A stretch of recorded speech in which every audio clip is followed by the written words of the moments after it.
Check, check, check, check, check. One, two, three, check.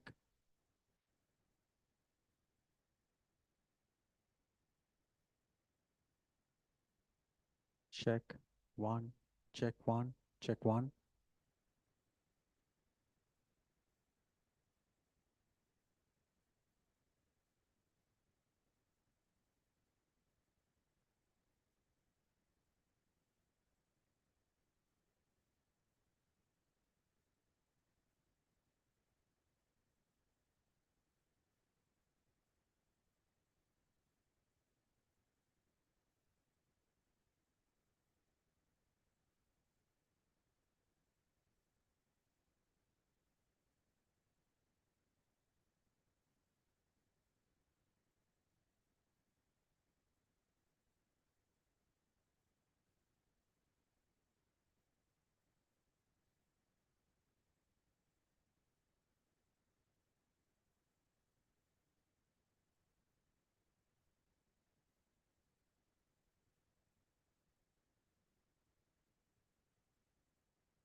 நான் audio பேசவே இல்லை.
Free Priya.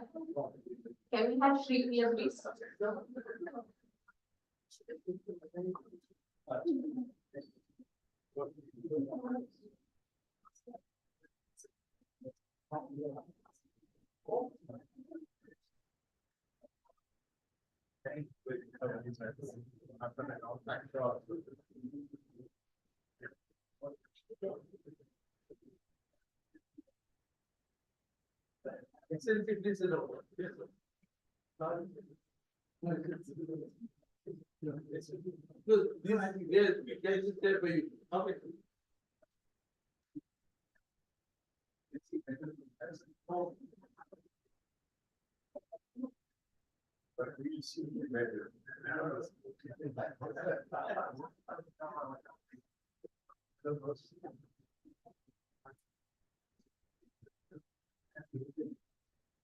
Priya.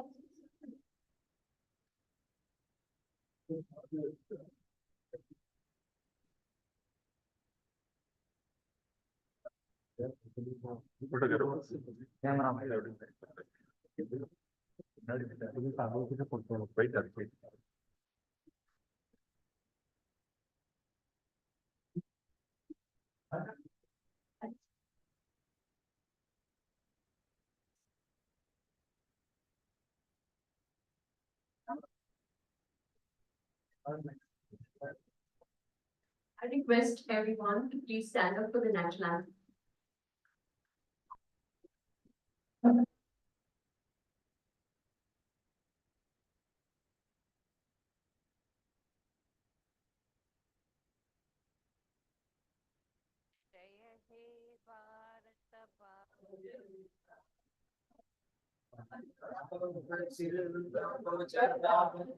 जय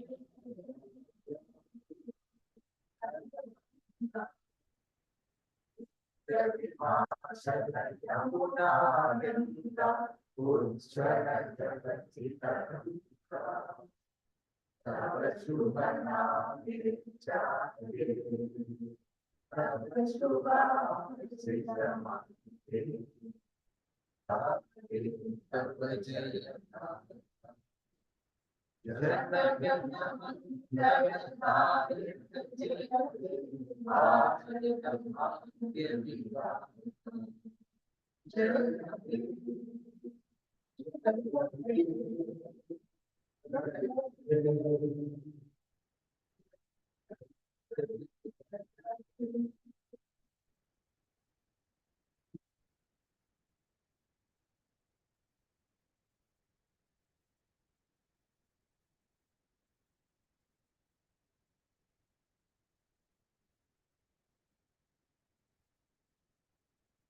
A big warm welcome to everybody here.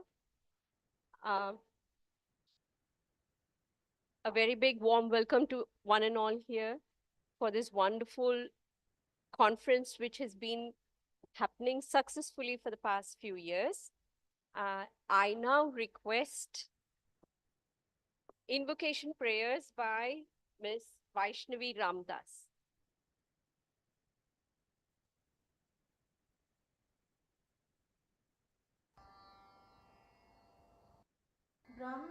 ब्रह्मानन्दं परमसुखदं केवलं ज्ञानमूर्तिम् ब्रह्मानन्दं परमसुखदं केवलं ज्ञानमूर्तिम् द्वन्द्वातीतं गगनसदृशं तत्त्वमस्यादिलक्ष्यम् द्वन्द्वातीतं गगनसदृशं तत्त्वमस्यादिलक्ष्यम् एकं नित्यं विमलमचलं सर्वधी साक्षिभूतम् एकं नित्यं विमलमचलं सर्वधी साक्षिभूतम्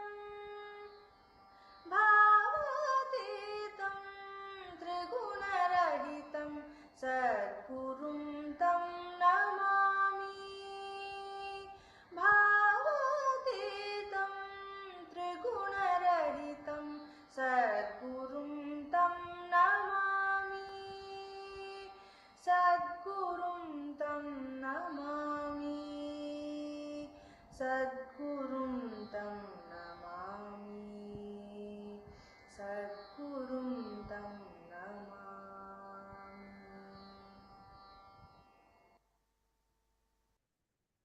A small request to all, please put your phones on silent mode so that our prayers are not disturbed. Next, I request Sri Sundar Sastrigal to render.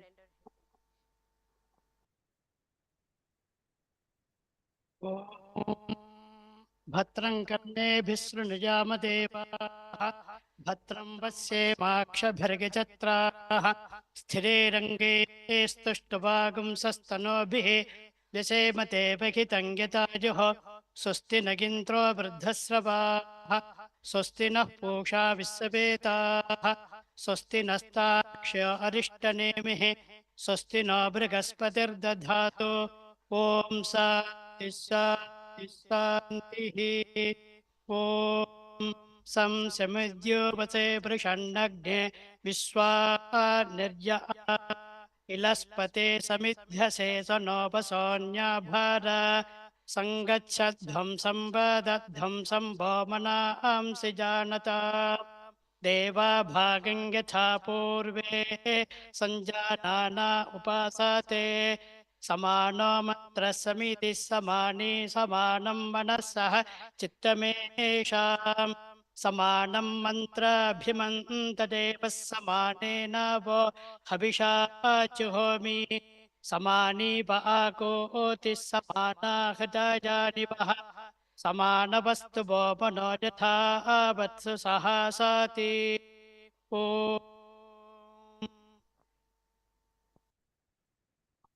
Shri Kalamandalam Satyanarayanan.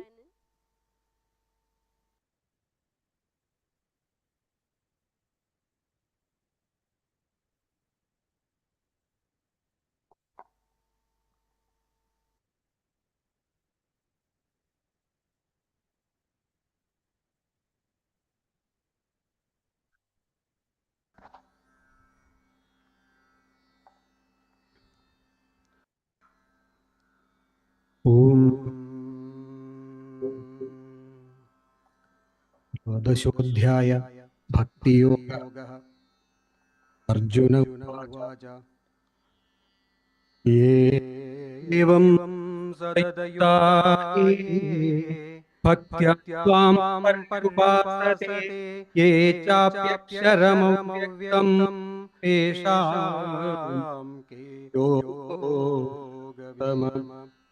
ശ്രീഭഗവാനുവാച മയ്യാവേശ്യ മനോ യേ മാം നിത്യയുക്ത ഉപാസത്തെ ശ്രദ്ധയാ പരയാ വേദസ്തേ തമാ മത യേ ത്വക്ഷരമനുദ്ദേശ്യം അവ്യക്തം പര്യുപാസത്തെ സർവത്ര ഗമചിന്യം ച കൂടസ്ഥലമചലം ധ്രുവം സന്നിയേന്ദ്രിയാമം സർവത്ര സമബുദ്ധയേ തേ പ്രാപ്നുവന്തി മാമേവ സർവഭൂതഹിതേ രതഃ.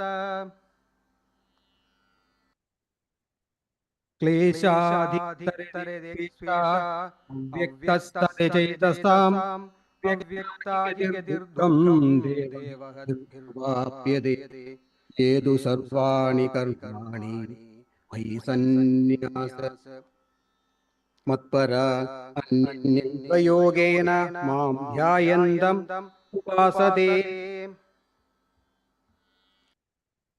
തേഷാമഹം സമുദ്ധൃത മൃതസംസാര സങ്കരാത് ഭവാമി നാചിരാത് പാർഥ മയ്യാവേശിതചേതസാം മയ്യേവ മന ആധത്ത്വാ മയി ബുദ്ധിം നിവേശയ നിവാസിഷ്യതി മയ്യേവ തത്ഊർധ്വം ന സംശയ അധഃചിത്തം സമാധാതും ന ശക്ഷ്യന്യസി മയി സ്ഥിരം അഭ്യാസയോഗേന തതോ മാം ചിമാപ്തും ധനഞ്ജയ.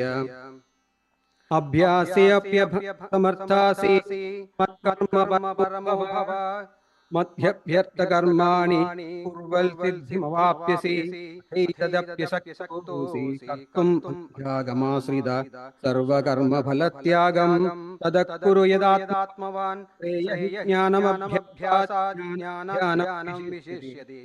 ധ്യാനാത് കർമ്മഫലത്യാഗാനന്തരം സർവഭൂതാനാം മൈത്രകരുണ ഏവ ച നിർമ്മമോ നിരഹങ്കാര സമദുഃഖസുഖക്ഷമീ സന്തുഷ്ടഃ സതതം യോഗി ദൃഢനിശ്ചയ മയ്യാർപ്പിതമനോ ബുദ്ധിർയോ മദ്ഭക്തസേ മേ പ്രിയ.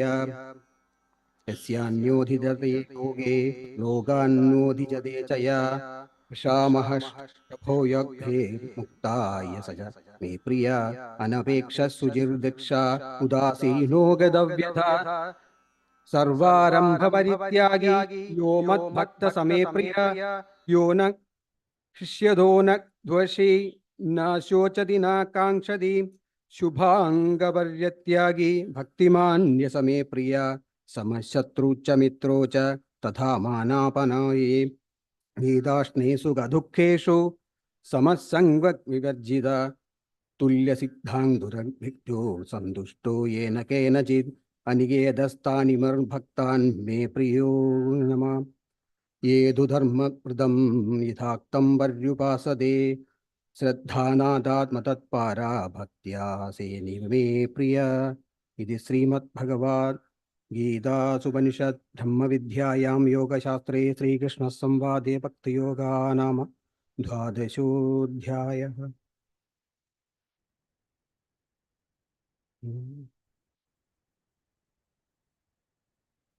മിന്നും പൊന്നിൻ കിരീടം തരിവളകടകം കാഞ്ചി പൂഞ്ചേലമാല ധന്യശ്രീവത്സൽ കൗസ്തുഭമിടകലരും ചാരുഗോരന്തരാളം ശംഖും ചക്രം ഗദാ പങ്കജമിതി വിലസും നാലു തൃക്കൈകളോടും സങ്കീർണശ്യാമവർണം ഹരിമപുരമലം പൂരയൻ മംഗളം വാ. കൃഷ്ണായ വാസുദേവായ ദേവകീ നന്ദനായ ച നന്ദഗോപകുമാരായ ഗോവിന്ദായ गोविन्दाय गोविन्दाय गोविन्दाय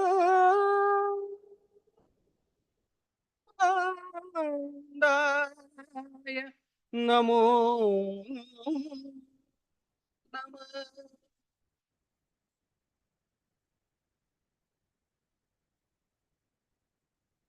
Request Mr. Bose to come.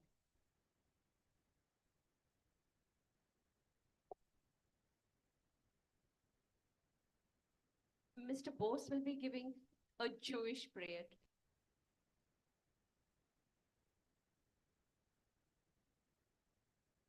Shalom.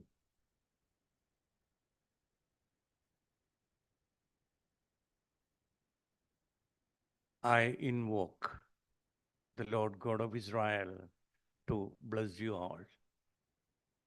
I request you to remember the inaugural function of Bharat's new parliament, the installation of the Singol by our beloved Prime Minister Modi ji, and the multi-faith prayer, including that of Jewish prayer by Ezekiel Isaac Melekar of Judah Hayam Synagogue of New Delhi. He recited the prayer first in Hebrew, followed by the same prayer in English. And if you really look into the wordings of that prayer, you will find there is the most secular prayer in the Torah. I recite the same prayer. The Lord is my shepherd. I shall not want. He maketh me to lie down on green pastures and leadeth me beside the still waters. He restoreth my soul. He leadeth me in the path of righteousness for his name's sake. Yea, though I walk through the valley of the shadow of death, I'll fear no evil, for thou art with me. Thy rod and thy staff, they comfort me. Thou preparest a table before me in the presence of my enemies. Thou anointest my head with oil. My cup runneth over.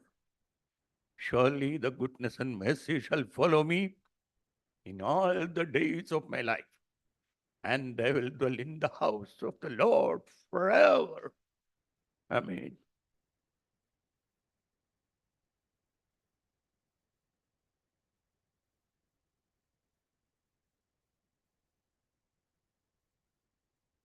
Shri Ghafoor Rahman.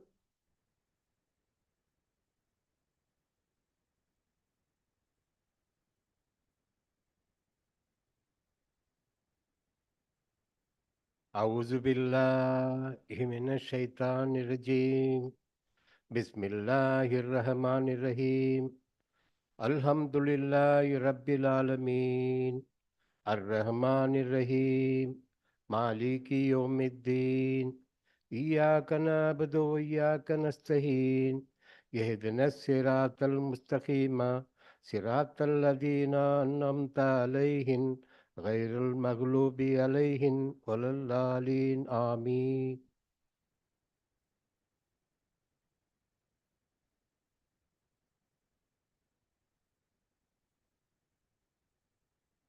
Request Father Vincent Shaker to please.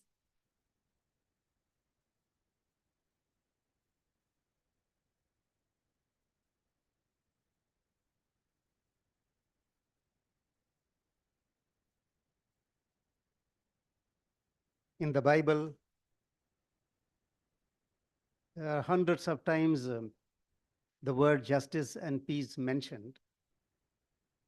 I just read two short passages from the Bible. The first one is the word of God brought up by Prophet Amos. It may be quite intriguing to some of you what God really wants. Prophet Amos is saying that. Thus says the Lord, I despise your religious festivals. Your assemblies are a stench to me. Even though you bring me burnt offerings and grain offerings, I will not accept them. Away with the noise of your songs. I will not listen to the music of your harps. But let justice roll on like a river, righteousness like a never failing stream. St. Paul tells the Romans, live in harmony with one another. Do not be haughty, but associate with the lowly. Never be wise in your own sight. Repay no one evil for evil, but give thought to do what is honorable in the sight of all. If possible, so far as it depends on you, live peacefully with all. Every Roman Catholic priest says Mass every day. It's a long ritual. If you read the ritual or if you go through the ritual, it takes not less than half an hour. In every day's holy ritual, we call this Mass the Holy Mass. Many of you might know. There is a prayer said by the priest. This prayer is this: deliver us, Lord, from every evil and grant us peace in our day. In your mercy, keep us free from sin and protect us from all anxiety as we wait in joyful hope for the coming of our Savior Jesus Christ. ஆண்டவரே, தீமை அனைத்திலுமிருந்தும் எங்களை விடுவித்து எங்கள் வாழ்நாளில் அமைதியை கனிவுடன் அருள உம்மை மன்றாடுகின்றோ.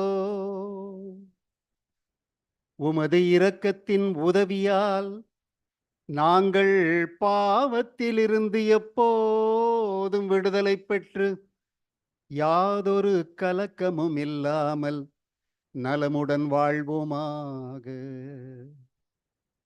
நாங்கள் எதிர்நோக்கி இருக்கின்ற பேரின்பத்திற்காகவும் எம் மீட்பராகிய இயேசு கிறிஸ்துவின் வருகைக்காகவும் காத்திருக்கின்றோ.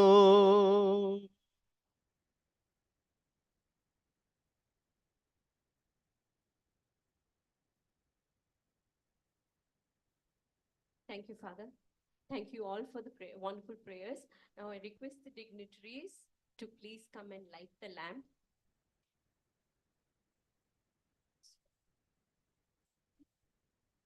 Ma'am, Shrikala ma'am.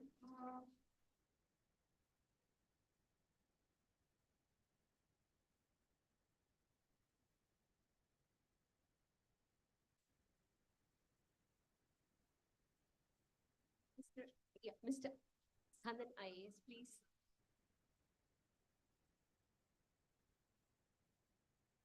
Mrs. Savita Sridhar will assist in help in lighting the lamp.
Mr. Roy from the Giri Road Residents Association.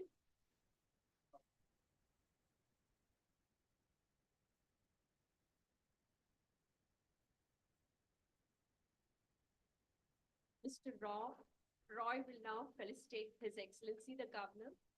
He represents the residents of the Giri Road Association.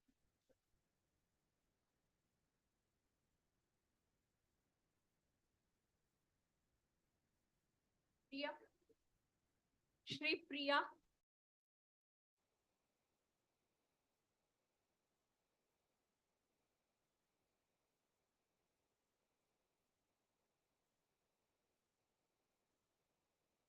Shri Priya will now facilitate the Governor. His Excellency.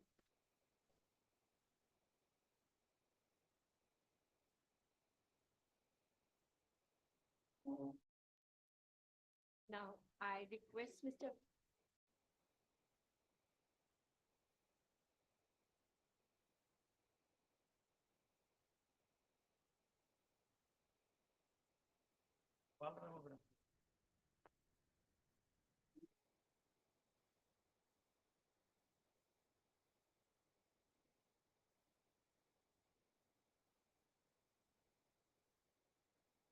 Now, the Managing Trustee of Shri Vishnu Mohan Foundation, Mr. Vigneshwar, will give the welcome address.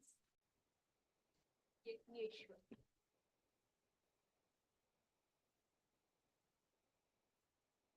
Good morning to all of you.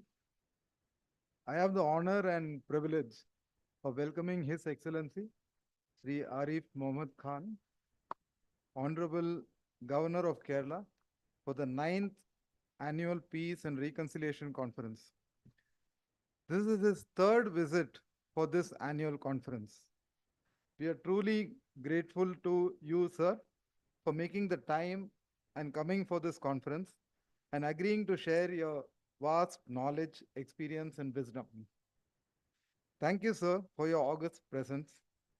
On behalf of Sri Jnana Advaita Peetham and Sri Vishnu Mohan Foundation, I once again welcome you to this conference.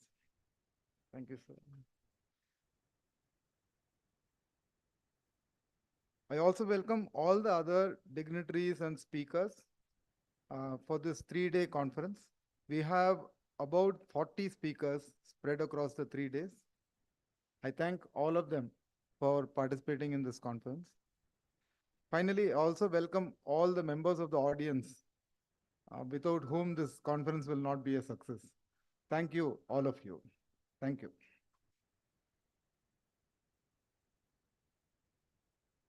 Now, Swamiji will give us the Anugrah Bhashanam.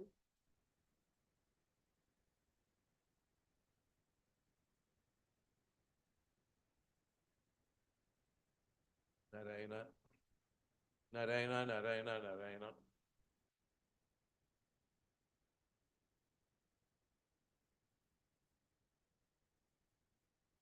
Thank you very much for coming.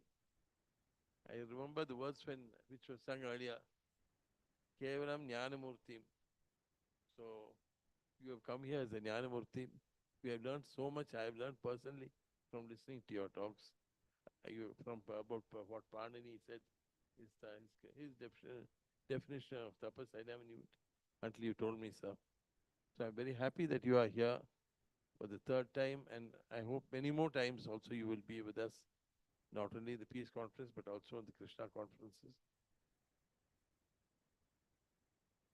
In this conference, this is the first conference in which we are missing these two people, Professor S.R. Bhatt and Mr. Musa Raza. From the time the conference was, the first conference in 2016, up to now, every conference they attended. Professor Bhatt had cancer. He crossed that over. He had 2 stents put in, yet he came and he spoke every time and very eloquently and for long periods he spoke. He always spoke for at least 45 minutes. And in all this foundation matters, he was a guide. He helped us. And so much that he was a mentor for me. So many things I learned. Also, I learned about also how I saw him dealing with a person working under him who was very refractory and insubordinate. But the way he did it, he was firm, but he never raised his voice. And he was very effective in creating the ICPR was very, when he took over, it was very, it was moribund, in fact, you can say that. But he gave it life and he took it all over the country and all over the world. He traveled, spreading Indian philosophy. He is the authority on Buddhism, Jainism, and also Pancharatra. So, in even small matters, he guided us, the foundation, about the conferences. He spoke here, this place exactly where I'm sitting. He spoke on research methodology for young teachers and for students. Like that, a lot of things he has done, and so we miss him very much. His presence is something which is very much felt, and because his presence is very much felt because he has guided us in creating this peace conference successively every year.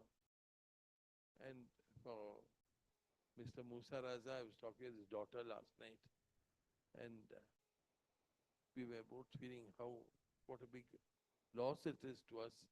For her, obviously. For me also, it's a very very great loss for me personally. He was a mentor. I used to go there and I go and sit and talk with him. And the first time I went there, he himself made the cheese sandwiches and gave it because somebody told him I like cheese sandwiches. So he himself made it with his own hands and gave me. Then I told him that he mustn't do it anymore. But for hours we would talk about various things. He gave me various new perspectives on the world. He told me about Egyptian scholars, about the Turkish scholars, so many things he told me about how that religion, the basic pillars of religion will always be the same, but the interpretations must be according to a time, according to each situation. And he was the one who introduced me to Governor Saab sitting here. And immediately Governor Saab accepted the invitation. So the foundation has now finished 9 years of these peace conferences. At the beginning, I was much discouraged in 2017 out by people. They said, no, it won't work. And there's no point in doing it. You stick to your own Vedanta. And my own sister told me, you're not a Vedanta Swami, you're just a peace Swami. But I think Vedanta is the basis of all peace. And peace is the basis of Vedanta also. Unless we are peaceful, we cannot be Vedantins. So that has, over the years, this conference has been more and more well known. And for me, the bringing together of peoples is a command from Sri Krishna. He says you should work for Loka Sangraha. So I feel that it's a command from Sri Bhagavan. And I always remember what the last message I received from Sadhguru, or second last, saying that it does not matter where a person prays or to whom he prays, but whether he prays and how he prays. So that is the main thing, that we should stick to the basic teachings which has been given to us. We interpret it to our times, but we do not let the interpretations overpower the basic teaching. That is something. Another thing which also we believe very much in is inclusivism, bringing all people together, letting nobody stand outside. Everybody belongs to Sri Bhagavan. And I remember there's two stories in this matter. One is that when Nambudiri had gone to Guruvayur, on that day, every year, people of all castes were there. So this man was very traditional. And he had bhakti for Krishna, but not enough knowledge. So he said, Krishna, how can you allow all these sort of people to come here? So then he said, Krishna said to him, where, look around, who's around you? Everywhere he looked, he saw Krishna. So no one is to be left out. And there's another story which Dr. Lalita Ramurthy told me. It is very interesting. Somebody stood outside the temple and said, Bhagavan, they're not letting me into your house, into your temple. So then Bhagavan said, they're not letting me in also. So that is, inclusivism is the most important thing. Nobody is Anya, nobody is different from us. That is what the Shastras teach us, this is what the Dharma Shastras, the Artha Shastras, everything teaches us. Nobody is an outsider. Everybody is us. There is no other, there is only me. So Adi Shankara learnt from Chandala and Varanasi. And his response was wonderful. So we should also follow his example and the seeking of God is not from outside the world. It is through the world. We live in the world. Everybody, even a person, a renunciate like me, I have to interact with people. And it comes through this by attainment of God, is by understanding His presence. So it says Vasudeva Sarvamiti, Bhagavan says. The God who exists everywhere, you have to understand that He is everywhere. So everywhere He is there. The God who exists in everybody, everywhere. So I will not take any more time, and I request Excellency to give us his talk. Excellency has taken time for us every time and been with us, and I hope he'll always be with us. Narayana, Narayana.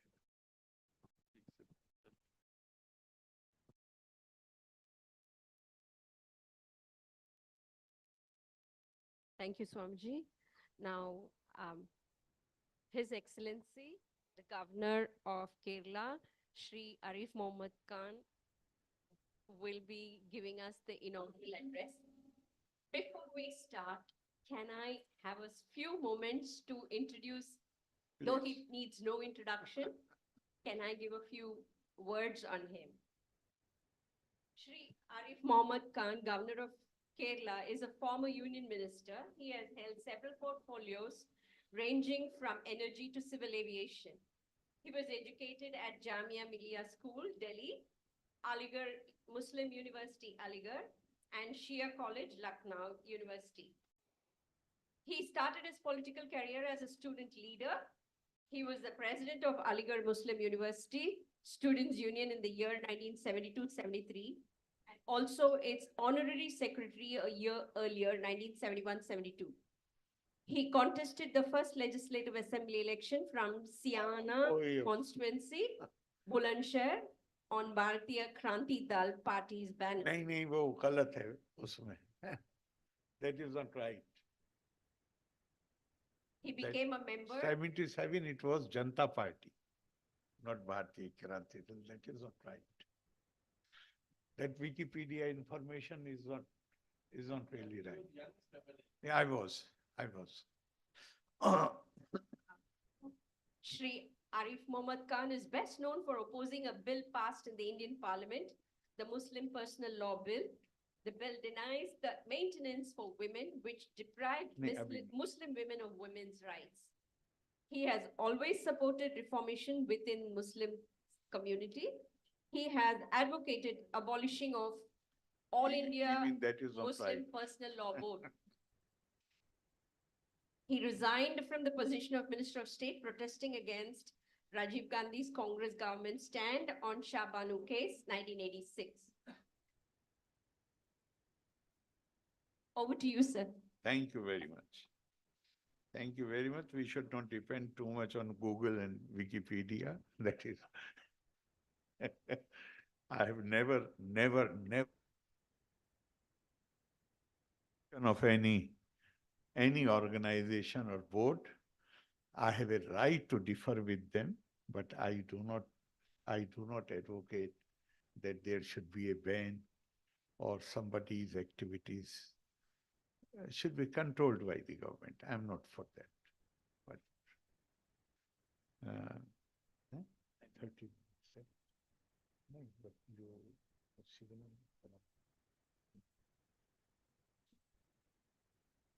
I'm very thankful to Swamiji for the invitation and giving me this opportunity to share my views on this important subject of peace, rather to speak in this conference on the subject of peace to this very, very distinguished audience.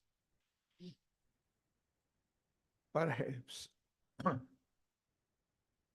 one of earliest civilizational awareness was the need for a harmonious, peaceful life with all living beings. And when the beginning of the civilization, when the state was not there, and that role was performed by and large by religions, faith traditions, then all these traditions, they have greatly highlighted the need for peace. In India, the Vedic sages, they invoked peace, Shanti. In many hymns, they chanted the verses invoking peace on earth, peace on vegetatives, peace on animals, and the human world. In every religious tradition, our esteemed Rabbi started with Shalom. In Islam also it is Salam Alaikum. I think both have the same meaning because they are Hebrew and Arabic. They have many borrowed words from each other. They also mean not only submission, but also peace. And it is really interesting to see, actually, I should put it like this, that no human being can live a lonely life, cannot live in isolation. We need society.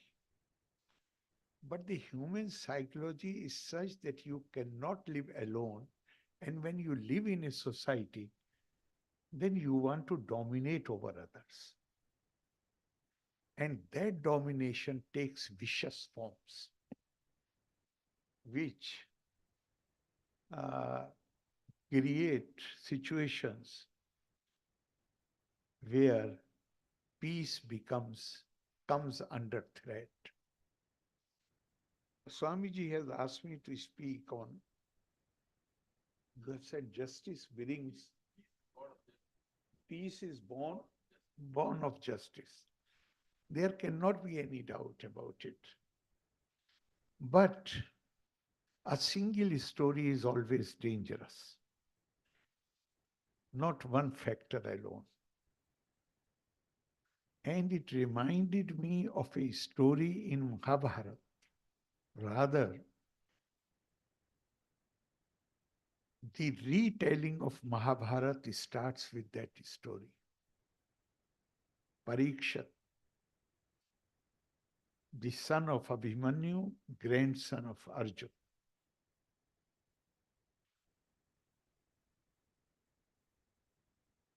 He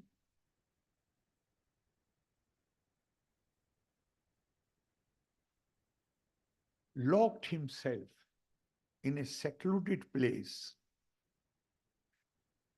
and ordered, he was the king of Hastinapuri. So, and he gave the orders not to allow anybody, check everyone at the entry point. And he was totally nervous. To cut the story short, on the 7th day of this seclusion, he did not feel like eating, drinking, almost famished. And on the 7th day, he bit into an apple. An insect came out, which turned into a snake, and it bit him. And before any help could reach, he died. His son Janmeja was absolutely furious. And he ordered the priest of his kingdom to organize a yag. We call it here yajna. In North, we say yag. So yajna, named Sarp Satra, which has the power to kill these snakes. The yajna started, and snakes were attracted to it by the power of the mantras, and they burnt in the fire of the yag. Then somebody shouted at Janmeja. He said, "Stop this butchery. This is adharma." Janmeja said, "Who are you? And why you are accusing me of adharma, unrighteousness? Dharma is not religion. The real meaning is righteousness, righteous conduct rather, not righteousness, righteous conduct." So he said, "My name is Astik. I am also a Naga." He said, "I can understand, because you are a Naga, therefore you want to save your tribe. What I'm doing for justice." Astik told him,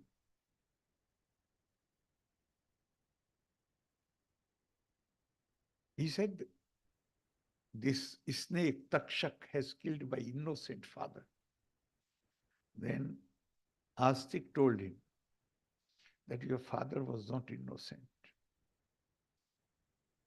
Few days back, he had gone on a hunt, and in the forest, when he felt very thirsty, he saw some ashram. He went there and asked the sage there for water, and he did not realize that the sage was in deep meditation. He was meditating, therefore he could not respond to him. The Parikshit, without realizing that he was in deep meditation, became angry. And somewhere near there, a dead snake was lying there. He picked it up and put it around the neck of the sage. But the sage, because he was in deep meditation, therefore he did not even realize that somebody has done this to him. But his disciple, who saw it from a distance, he became very angry. And he cursed him that you have insulted my guru, you will die within a week, in 7 days' time, by snake bite. Then Janmeja told Astika, he said, I can, okay, if it is because of a curse of a meditating sage, but why Takshak had to do it? He said there is another story. When Arjun was clearing the forest of Khandavprasth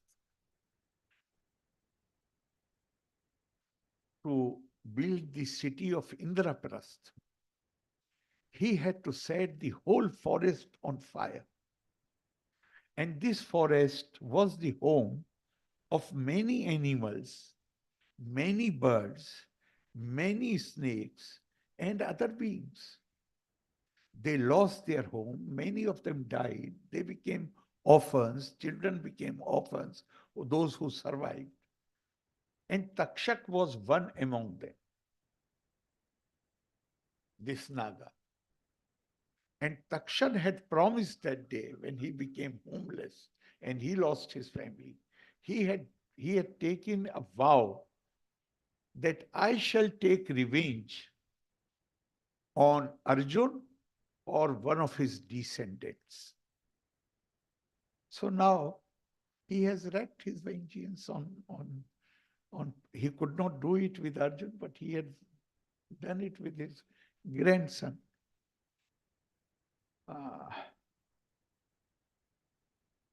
Then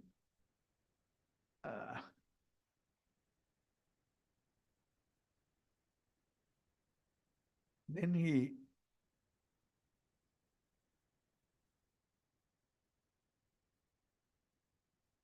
Janmeja was still assertive.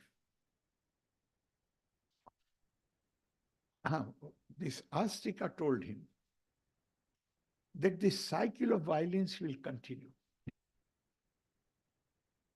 Because of that fire, now Takshak has taken revenge. And because of the action of the Takshak, you are taking revenge. Now more orphans will come into existence. They will also become very angry, and this cycle of violence will continue. Then somewhere during that conversation, Janmeja says, I am doing it for dharma. Then Astik told him, he says that dharma is not about defeating others. Dharma is about conquering ourselves. There is a beautiful shlok, 2 lines. Dharmasya vidhaya neko yeve prokta maharshi swam swam vijnanam ashrite tamastesham parayanam. The learned scholars, they give various definitions of the dharma.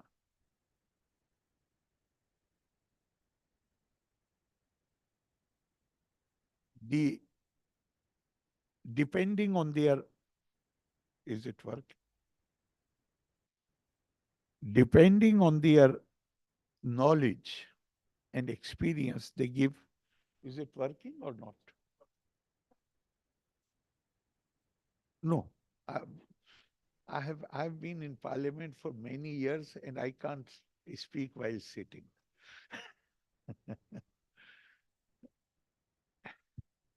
I can take that here if it is not working. Is it working or not? It's working? Okay. So he said that dharma is not about taking revenge. Dharma is not about defeating others. Dharma is about controlling ourselves. In dharma, everybody wins, nobody loses.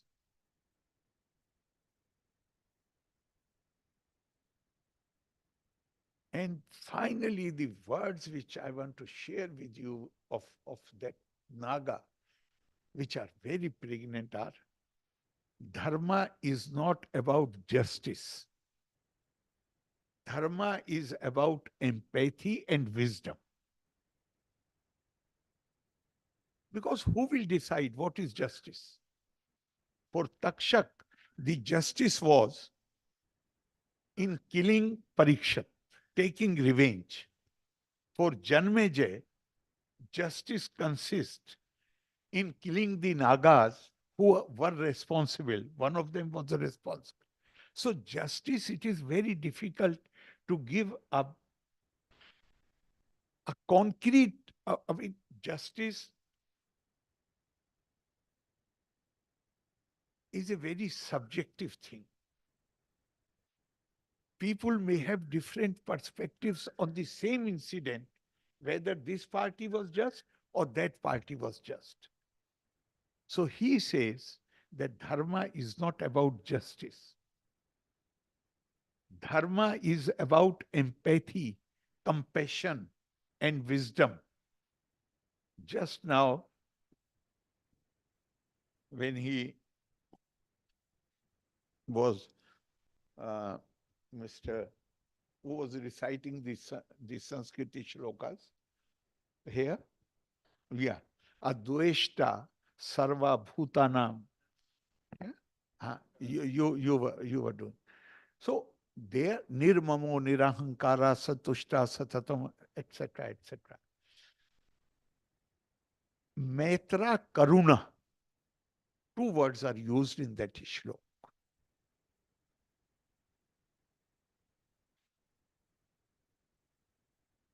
Now those who have written commentary, they say that Maitri is for those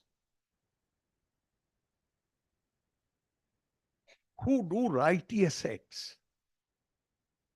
But Karuna should be for those who, you should have the feeling of compassion, Karuna for those who are indulging in unrighteous acts.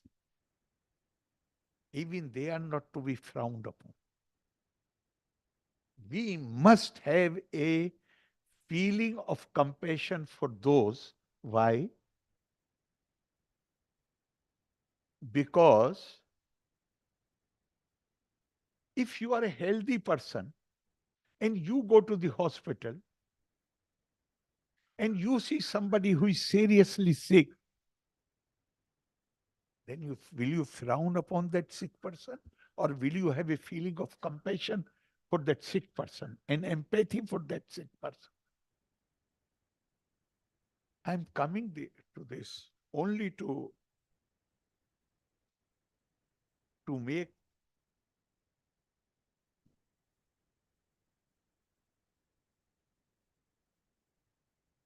what can ensure peace. Justice definitely is very important, but justice alone, because definitions will differ, interpretations will differ.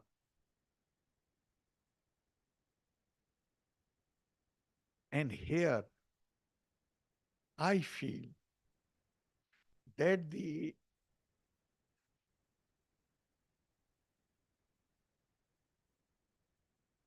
Indian civilization and culture, the manner in which it has been defined,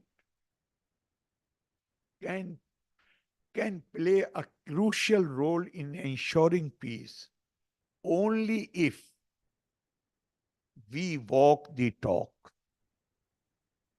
It does not remain on paper. We start following those basic premises of the defining features of this civilization. Indian civilization has not been defined by the color of the skin. It has not been defined by any variable or alienable characteristics like color of the skin, like language, like the faith tradition. God is only one, but we give several names to it. And we express our devotion in diverse ways. So the Indian civilizational journey started with the declaration, Ekam Sad Vipra Bahuda Vadanti.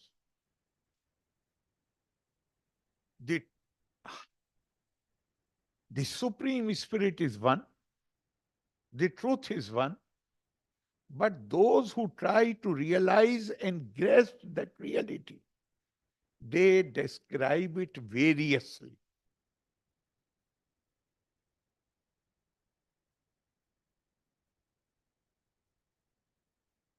So it has not been defined by these factors. Rather, Indians' culture, civilization and culture has been defined by the invariable and inalienable characteristic, that is Atma, which is the common inheritance not just of all mankind, but all living beings.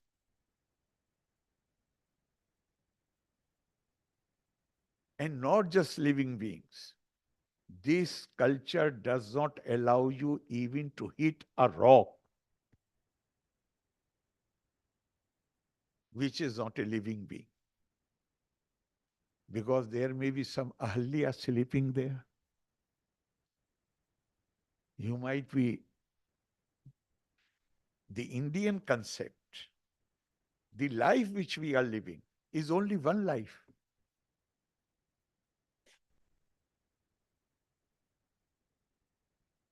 One of many lives. And that is why, although many a times we say that Shankaracharya, Adi Shankar, at a time when India was politically fragmented, he, by touring the whole country and setting up 4 mats in various parts of the country, he made people aware of their unity. We must always remember that monuments of mind are more durable than monuments of power. It was not these buildings which created awareness. What Adi Shankara did, he took one Mahavakya from each of the 4 Vedas and gave that Mahavakya to all these 4 mats. Aham Brahmasmi, Tattvamasi, Pragyanam Brahma, Ayam Atma Brahma, indicating the same, the divinity of mankind. Oh, on justice, perspectives may differ. But if we internalize this lesson, that human beings are essentially divine in nature, the same divinity which in the form of Atma dwells in me, it dwells in you. Once I accept it and internalize this lesson, and I start seeing divine in you, is it possible for me to put my foot on your foot? But it all depends on whether, as I said earlier, if we are ready to walk the talk. there are, in India, there are so many books. I have already referred to. There are so many definitions and interpretations that even Dharmaraj Yudhishthir got confused.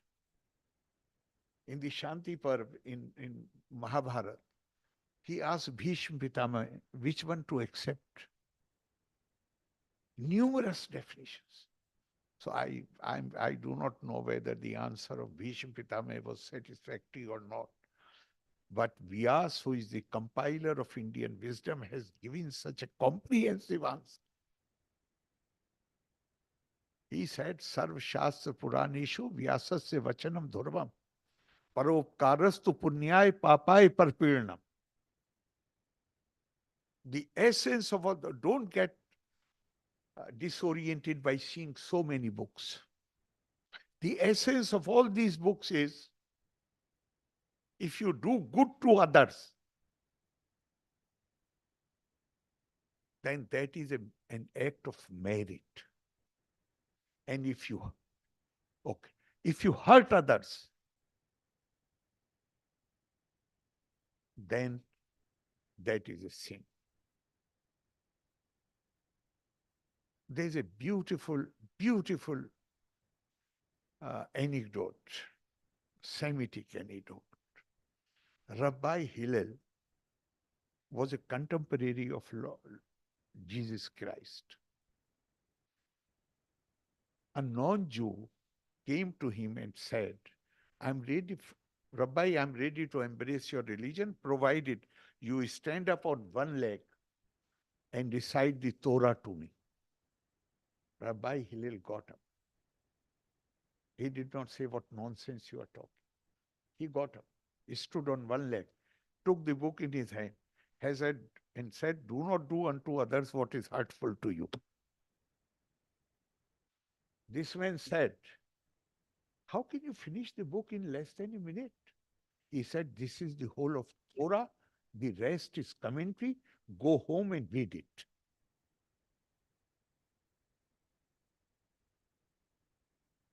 There is a beautiful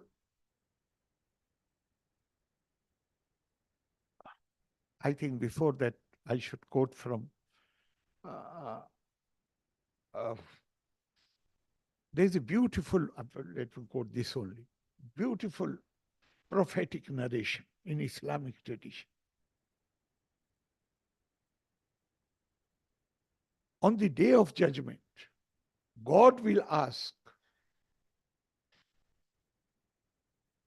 I was thirsty and you did not give me water. Man will say, God, you are master of everything. How can you be thirsty? So and so had come to you, he was thirsty. If you had given water to him, you would have found me with. Likewise, I was hungry, I was unwell, and you did not do anything for me. Again, man will say this, how can you be hungry? How can you be unwell? And God will give the same reply. So, what is the basic message? Try to see the divine in the creation of the Deho Devalaya Prokto Jivo Deva Sada Shiva. God is not somewhere up there.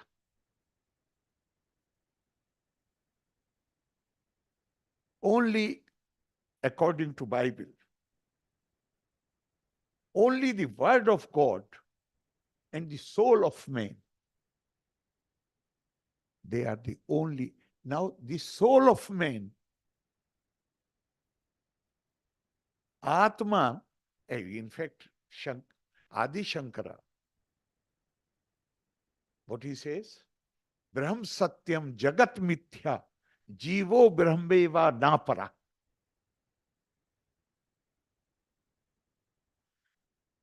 Brahm alone is truth. And what is the definition of truth according to Adi Shankara? Something which is not subject to change. He is not saying that Jagat is untruth. He is not saying that. Jagat is false. He is not saying. He is saying mithya. Mithya means the reality is there, but this reality is it's subject to change. We are changing we look different when we were children. We look different when we were young men. We look different as we are now. After 5 years, we will look totally different. Or if not totally, partially different.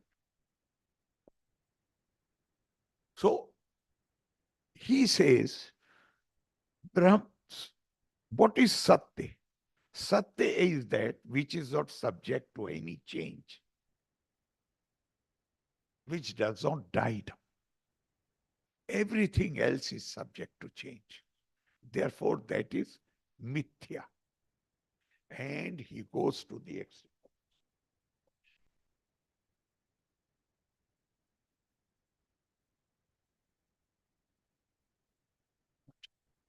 He goes to the extent of saying, Etavupadhi parajiva yotsayo samyang nirasena parona jiva Rajyam narendra se bhatase ketaka istayor pohe na bhatona raja. He says, all this difference between the Jivatma and the Paramatma is that of title and the regalia. And he gives this simile, beautiful simile. He says, like in a state, the ruler has a different title. He wears different costume. And the man who is standing at his gate or his ordinary soldier, he has a different title and he wears a different dress. Remove the titles, remove this dress, make them wear the same thing, make them stand together, and all differences will disappear. Basically, the purpose is, but then in the form of Atma, that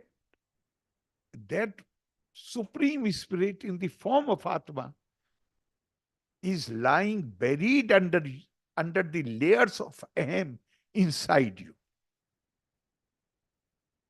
That is why Swami Vivekananda says that it is manifestation of divinity which already exists in you. But how to bring out this manifestation? The manifestation cannot come by merely reading the books. That knowledge is important. But more important is that discipline where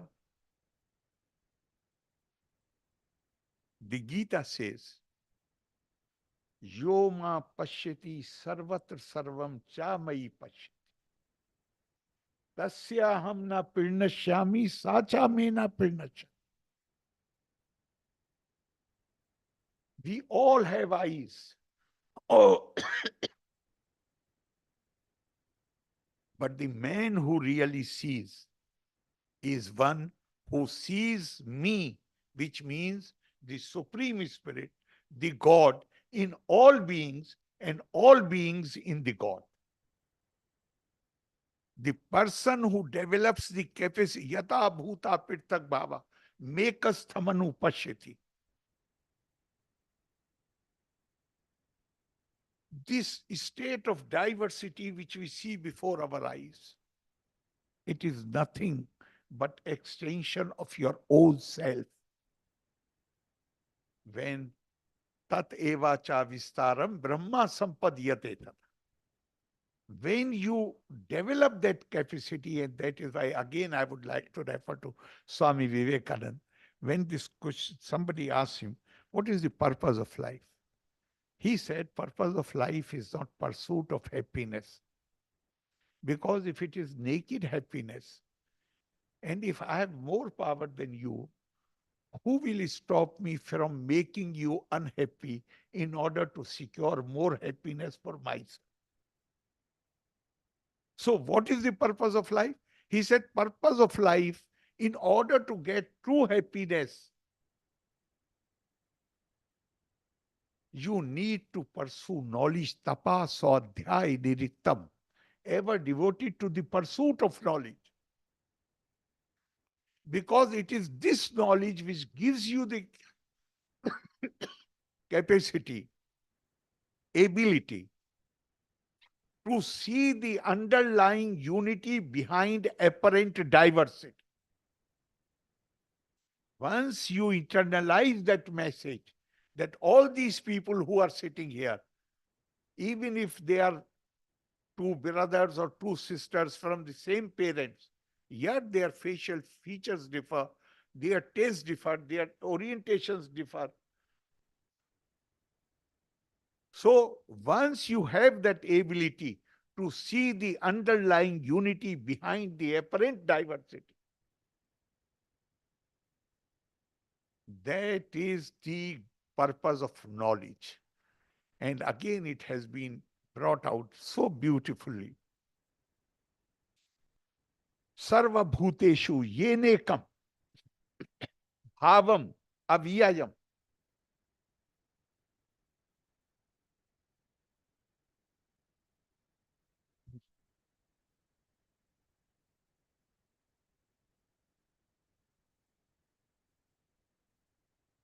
Ikchate.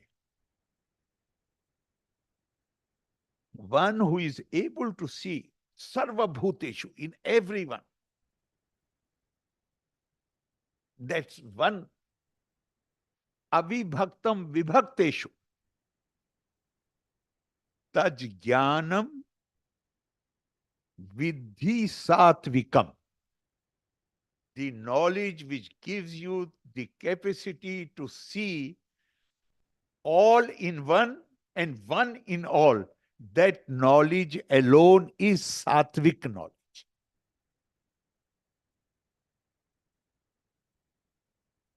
Elsewhere, Gita says, Shraddhavan labte jnanam, tatpara samyatendriya. Jnanam labdva param shanti. It is the knowledge which gives you the supreme peace.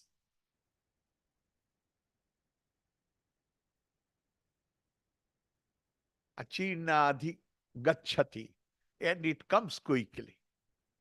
So I would say that justice is undoubtedly important.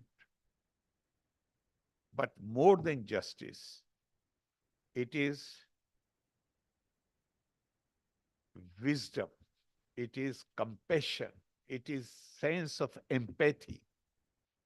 And now, maybe within next, I don't see decades, maybe within next few years, the new research in science is showing that even those who commit heinous crimes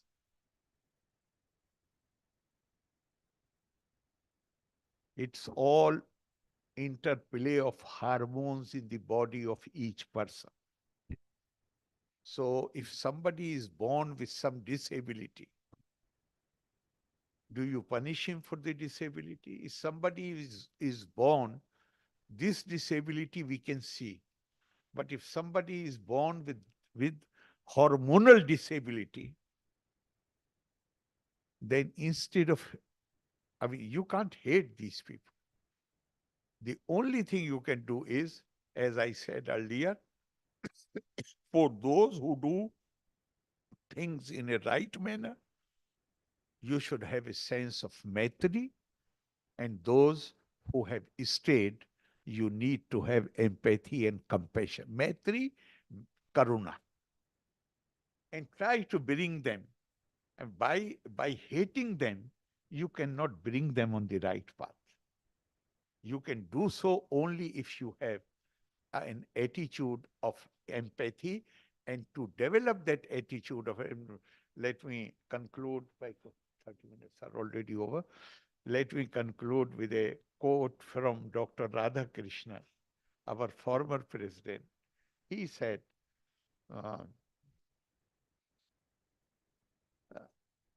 he said that if we want to live a civilized life means peaceful life, then we must cultivate the quality of compassion.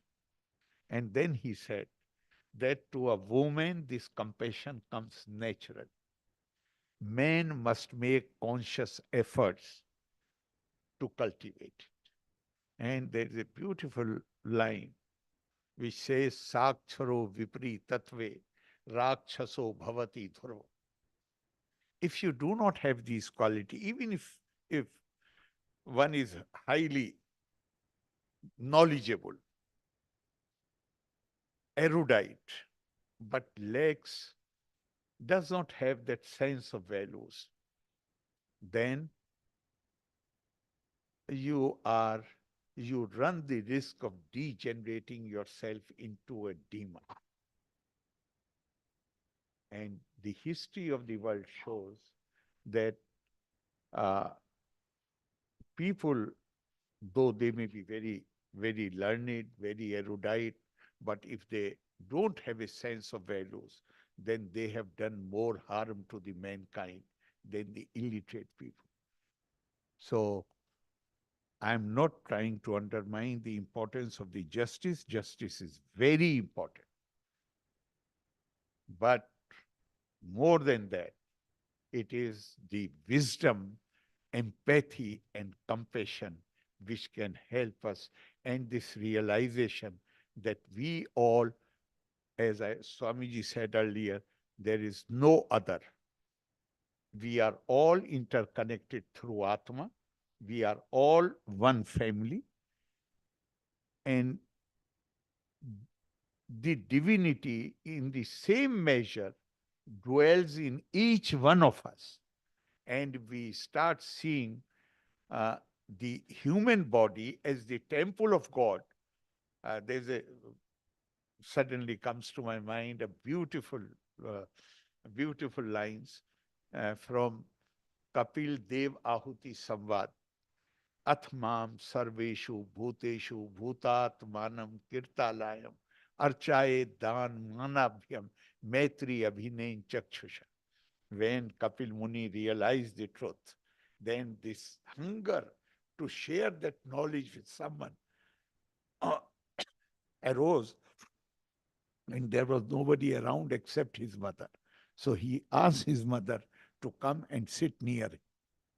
And then it's a long conversation. But I find these 4 lines very appealing, where he says, Atmam sarveshu bhuteshu, see me in every being.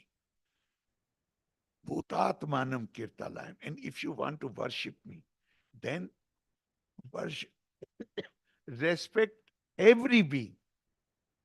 If you respect every being, then that will be my worship. And then whatever you can do to help those who are less endowed than you, and do it not as if you are doing a favor to them, but a maitri abhinain chakshusha, with a feeling of friendliness, and where you are not discriminatory at all. So I hope and pray that we will be we should be very optimistic and positive about this, although this scenario is very bleak. But there is a proverb which says that do not grieve that rose trees have thorns, but rejoice that thorny bushes, they bear roses. Thank you very much. Loka samasta sukhino bhavantu. Jai.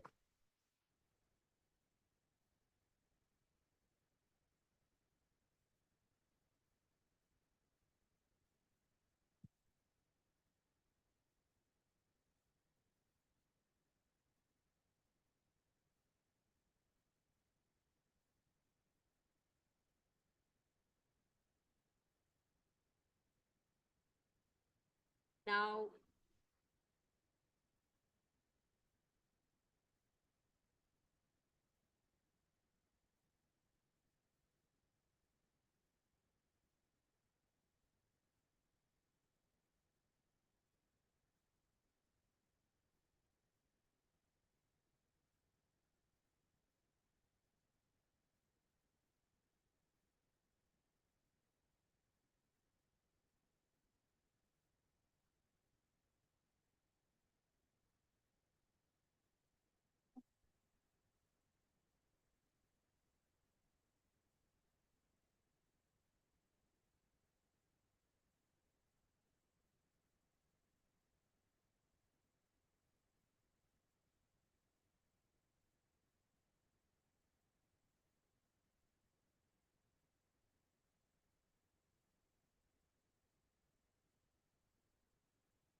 Mr. Praveen, on behalf of Freemasons, is honoring His Excellency, the Governor.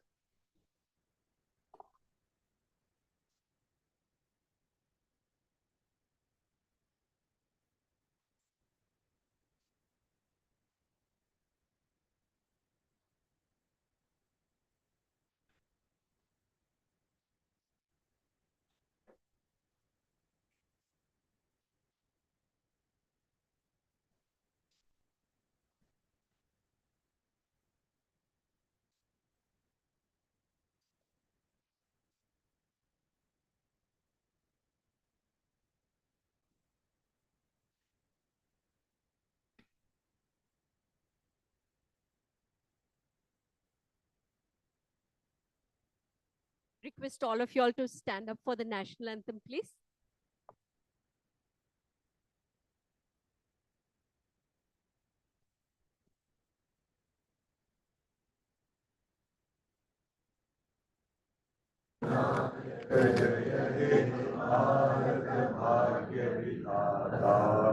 Punjab Sindh Gujarat Maratha Dravid Utkal बंगा विंध्य हिमाचल यमुना गंगा उत्कल जलधि तरंगा तव शुभ नामे जागे तव शुभ आशीष मागे गाहे तव जय गाथा जन गण मंगल नायक जय हे भारत भाग्य विधाता जय हे जय हे जय हे जय जय जय जय हे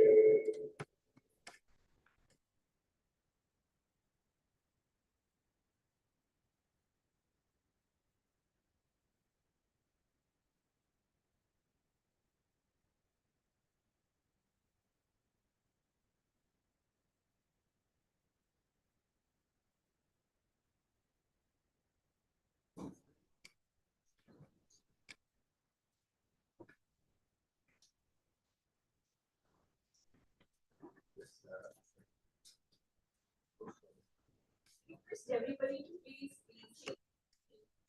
Chief guest.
Okay. Yeah, you are in Chennai. For surgeon.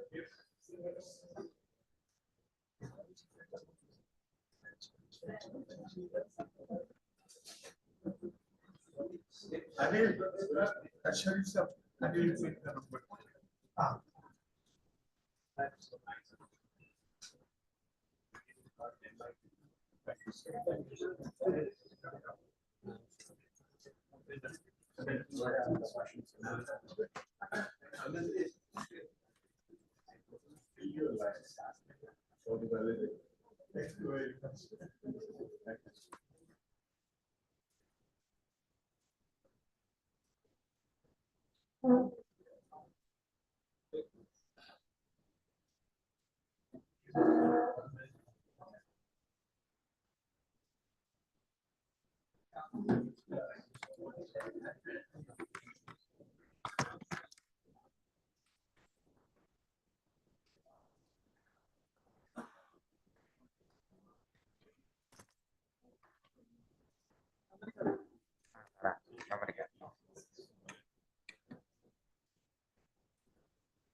போய்கிட்டே இருக்கு அதுவே கரெக்டா இருக்கும் கொஞ்ச நேரம் பேசணும்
Request all of you to please take your seats.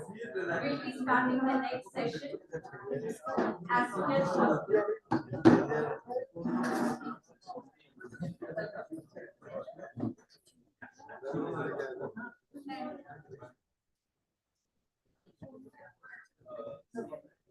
I request from the organization, please, all of you take your seats.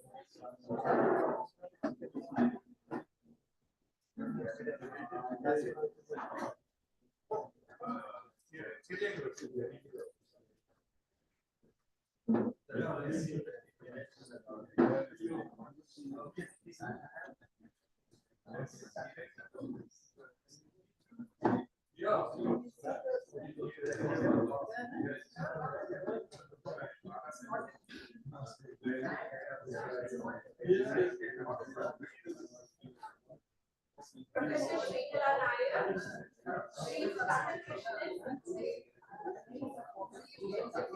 Sri Kandakrishnan, Sri P.I. Sharif Mohammed. I request you all to please come and take a seat on the podium.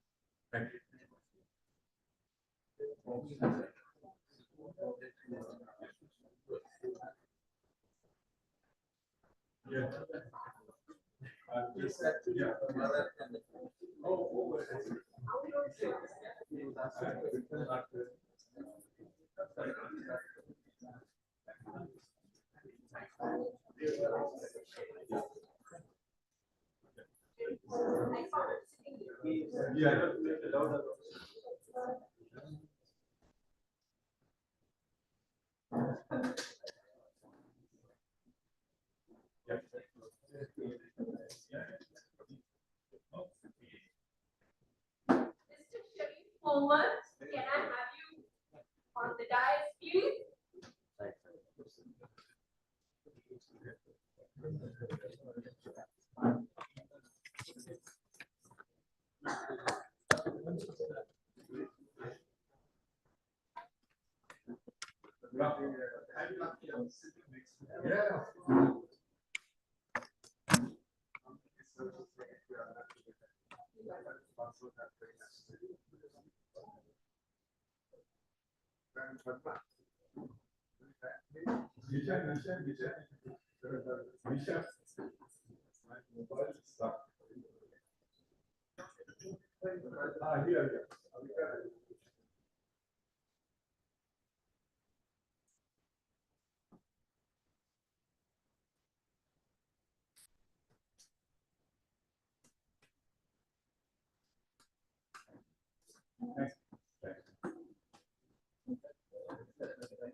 I kindly request all of you to please come and occupy your seats. We'll be starting the next session now. A kind request, all of you to please come and take your seats, please.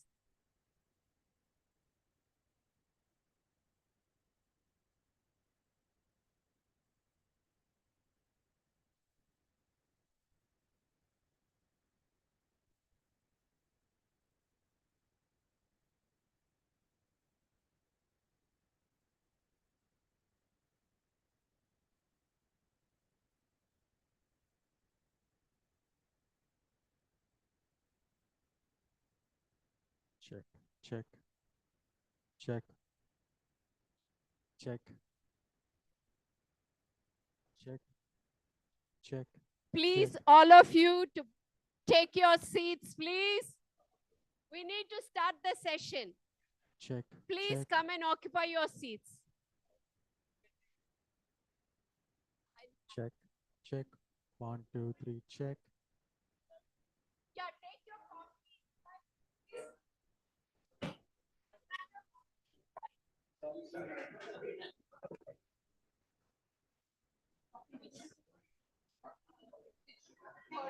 Check. Yes, let's trigger it. Oh, thank you. 2 coffee, no, not for me. This.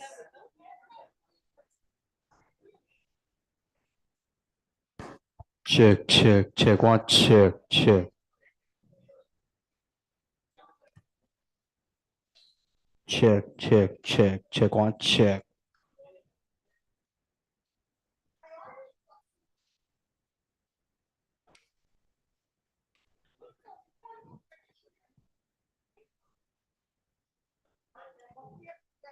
Coffee.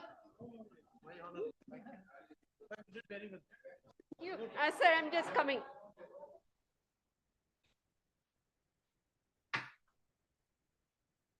Excuse me. Excuse me.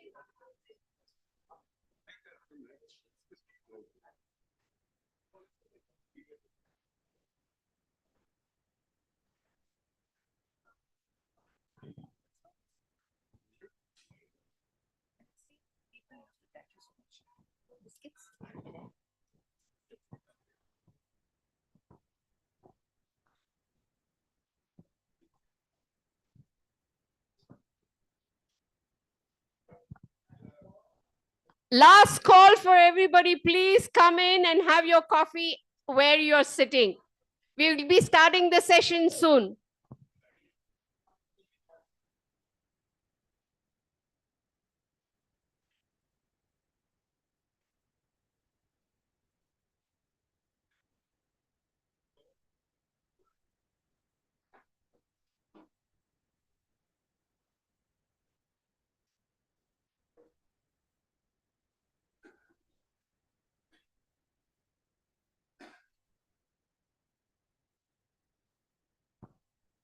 Ma'am, shall we start?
We'll be starting the session now. The next session would be the trajectory of the conference, the keynote address, and a special address. We are having three very eminent speakers for this session. And the first person who would be talking about the trajectory of the conference is Professor Shrikala Nair. She's currently working as the Director, International School for Sri Shankaracharya Studies, and also as Head of the Department of Philosophy, Sri Shankaracharya University of Sanskrit, Kaladi. As a former professor of Nalanda University and member of ICPR and Joint Secretary of Indian Philosophical Congress, her contributions to academic philosophy has been significant and acknowledged across the country. Her thrust areas of research are Indian epistemology, consciousness studies, and post-Shankara Advaita Vedanta. She has authored a book titled Analysis of Knowledge, Classical and Contemporary Approaches, edited 2 volumes, and has over 70 research papers to her credit. Over 300 papers were presented by her in conference within the country and abroad. And she has organized over 60 national and international conferences on philosophy. She has produced 10 PhDs and has completed 3 research projects. Professor Nair served the university in various capacities as Controller of Examinations, in charge, IQAC Director, Director of Intangible Heritage Studies. She's a member of several academic bodies like Board of Studies, Academic Council of various universities, and has presented papers in US, Canada, Beijing, Singapore, and Malaysia. Several awards given to her recognizing her merit and contributions in academic philosophy. She's a rank holder and a gold medalist in MA Philosophy. ICPR Young Scholar Award. And now I request Professor Shrikala Nair to take over the stage.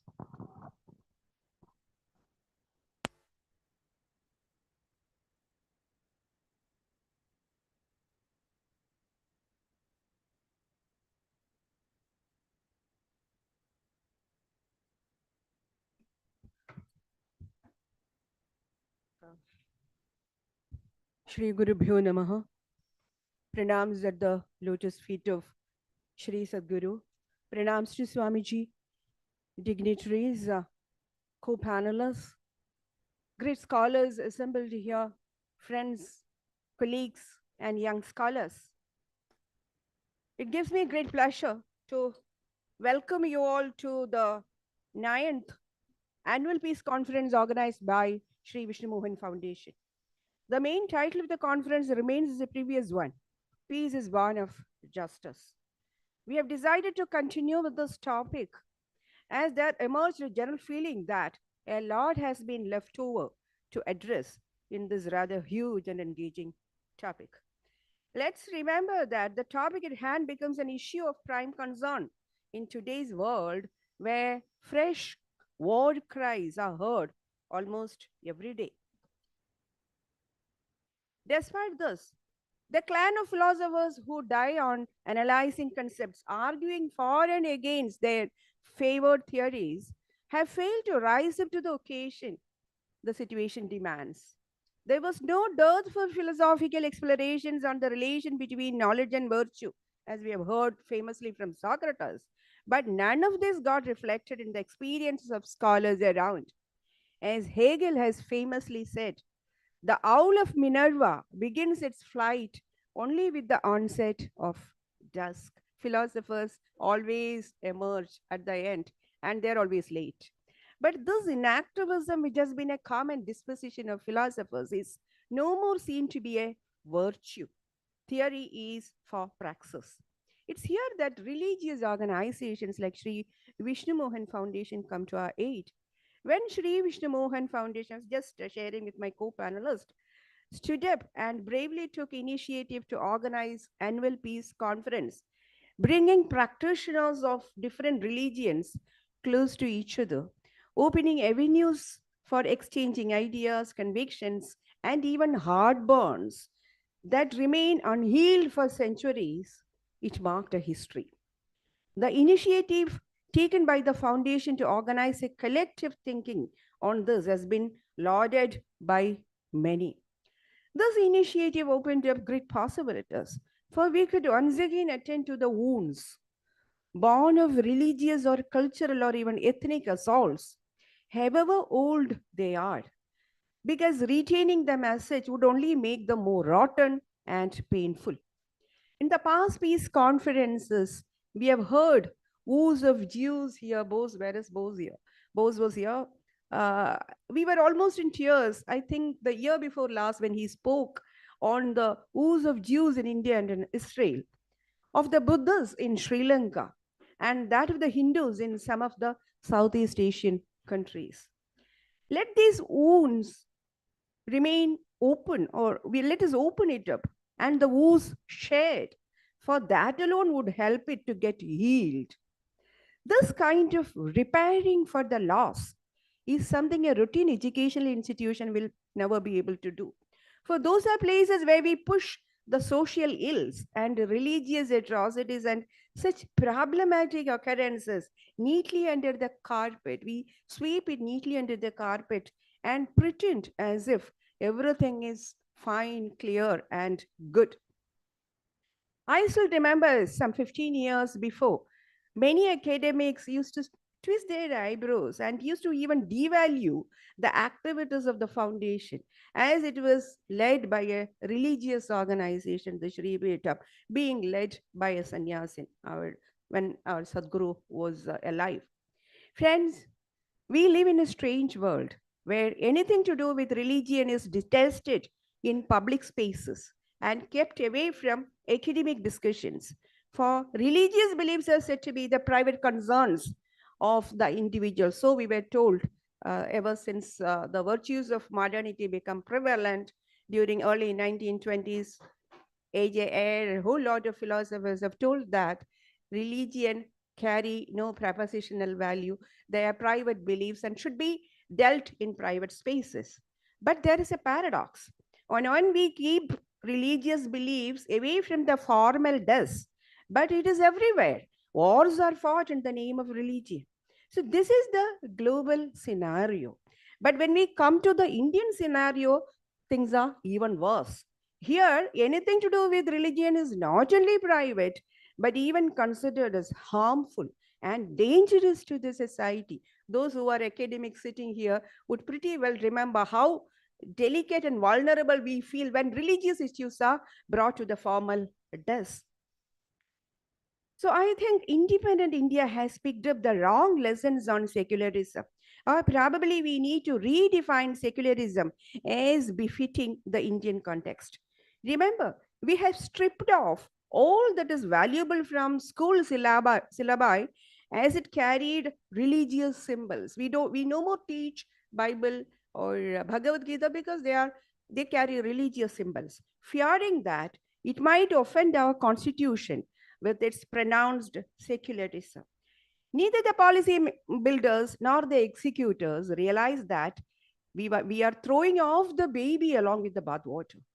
We must realize that we can neither undo the major roles religions habitually played in our individual and social lives, particularly in the Indian context. As Swami Vivekananda said, here the only language that we understand is the religious language. Everything has to be spoken in religious language in order to get across the other.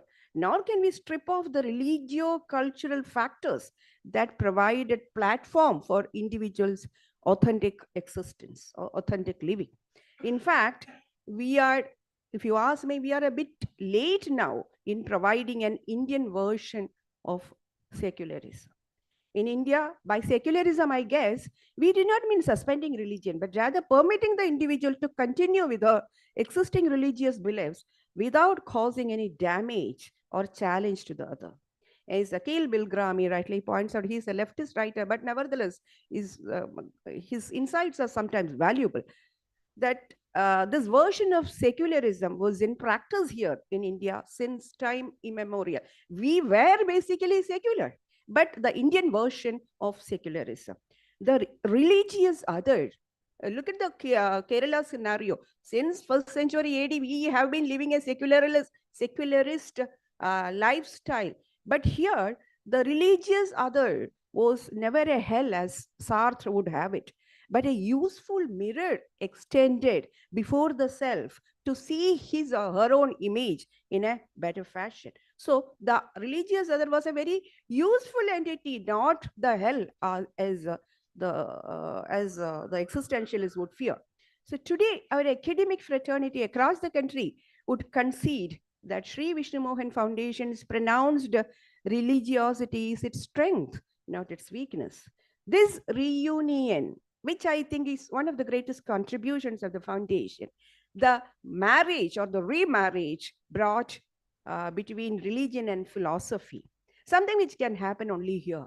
Because very often I have told the community who's sitting before me that here I can speak out my mind. So this reunion of religion and philosophy has been a fundamental position of the foundation. Theory without praxis. I remember Professor Bhatt, who used to reassert this fact. Theory without praxis has never been encouraged in Indian thought.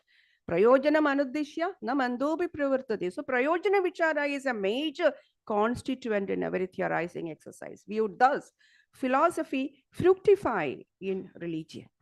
Our Sadhguru used to tell us that the plurality in religious positions, which was opposed by many logisers during 19th century, she says it should be seen as its virtue, not as its defect, as early analysts accused. Plurality is only with regard to the methods and approaches, not on the goal.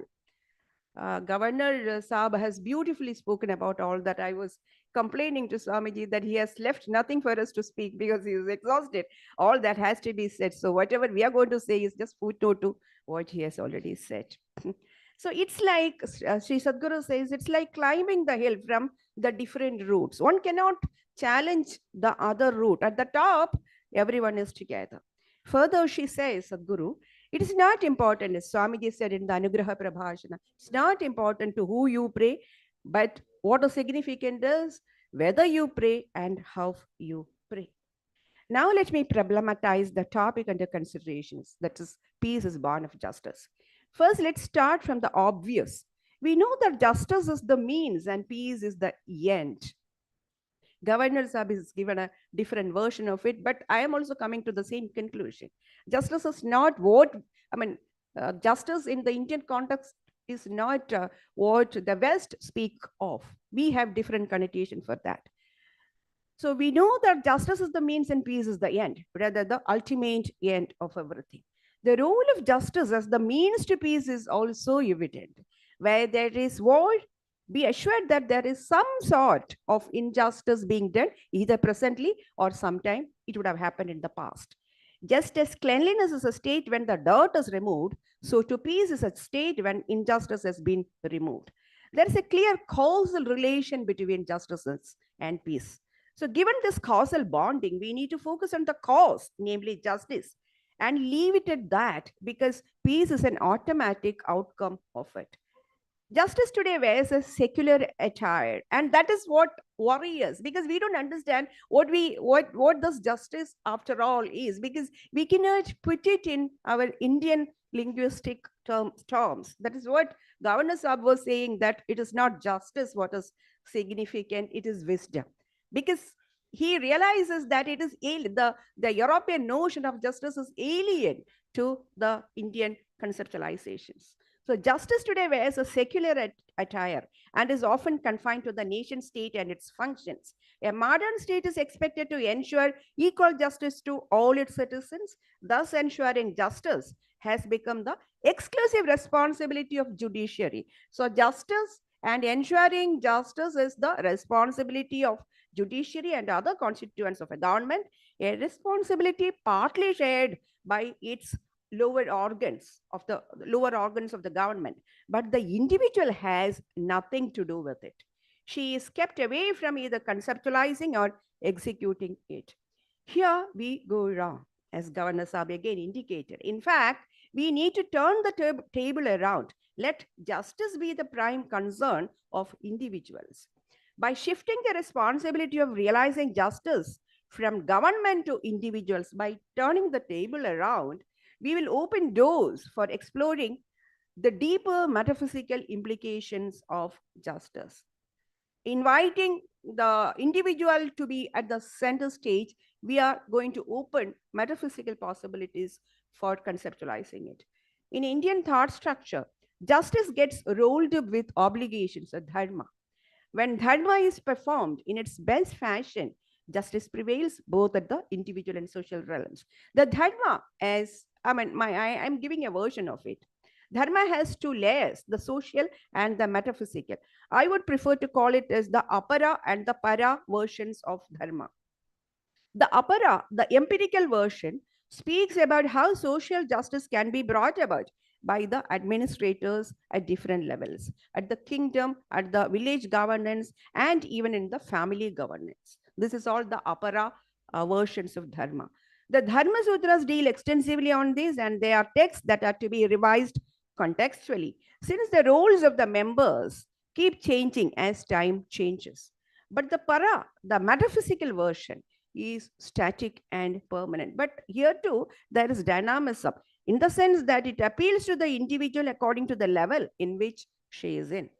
If the aspirant is at the lower level, her dharmas are different when compared to a Jivan Mukta. The apara version of dharma lies in fulfilling the responsibilities ordained by the scriptures to all social institutions, starting from family. Varieties of obligations have been specified. I'm not getting into the detail of it because we have extensively discussed it in yet another conference that the foundation organized, that is the Karya Akarya seminar, where Lord, in that conference, things were made very, very clear. Tasmat Shastram Pramanam De Karya Akarya Vyavasthito, where Lord says that let Shastra be the text of ordinance to determine what is the Karya and the Akarya seminar. So this is to do with the apara version of justice or dharma. But let me just quote Sadhguru. I'm not going to detail that, but let me just quote Sadhguru, who calls upon the individual to ponder it over before taking up an act. Before taking up every act, she says, you will have to ask these questions to yourself. There are 4 options. Why are you taking a particular action? First, you may say that I like to do it. Here, clearly one is succumbing to one's lower emotions, and the decision is led by your emotions. Second, it is the right thing to do. You might say that I want to do it because it's the right thing to do. Here, you are succumbing to a set of norms passively. And of course, this is a better version than the former one, but still you are at a lower level. The third option is that you may say that you do it for the welfare of others because the people around you would like to do that. Definitely, you are again ascending to a higher level because you are able to look beyond your limited self. But the fourth option, she says, is the best.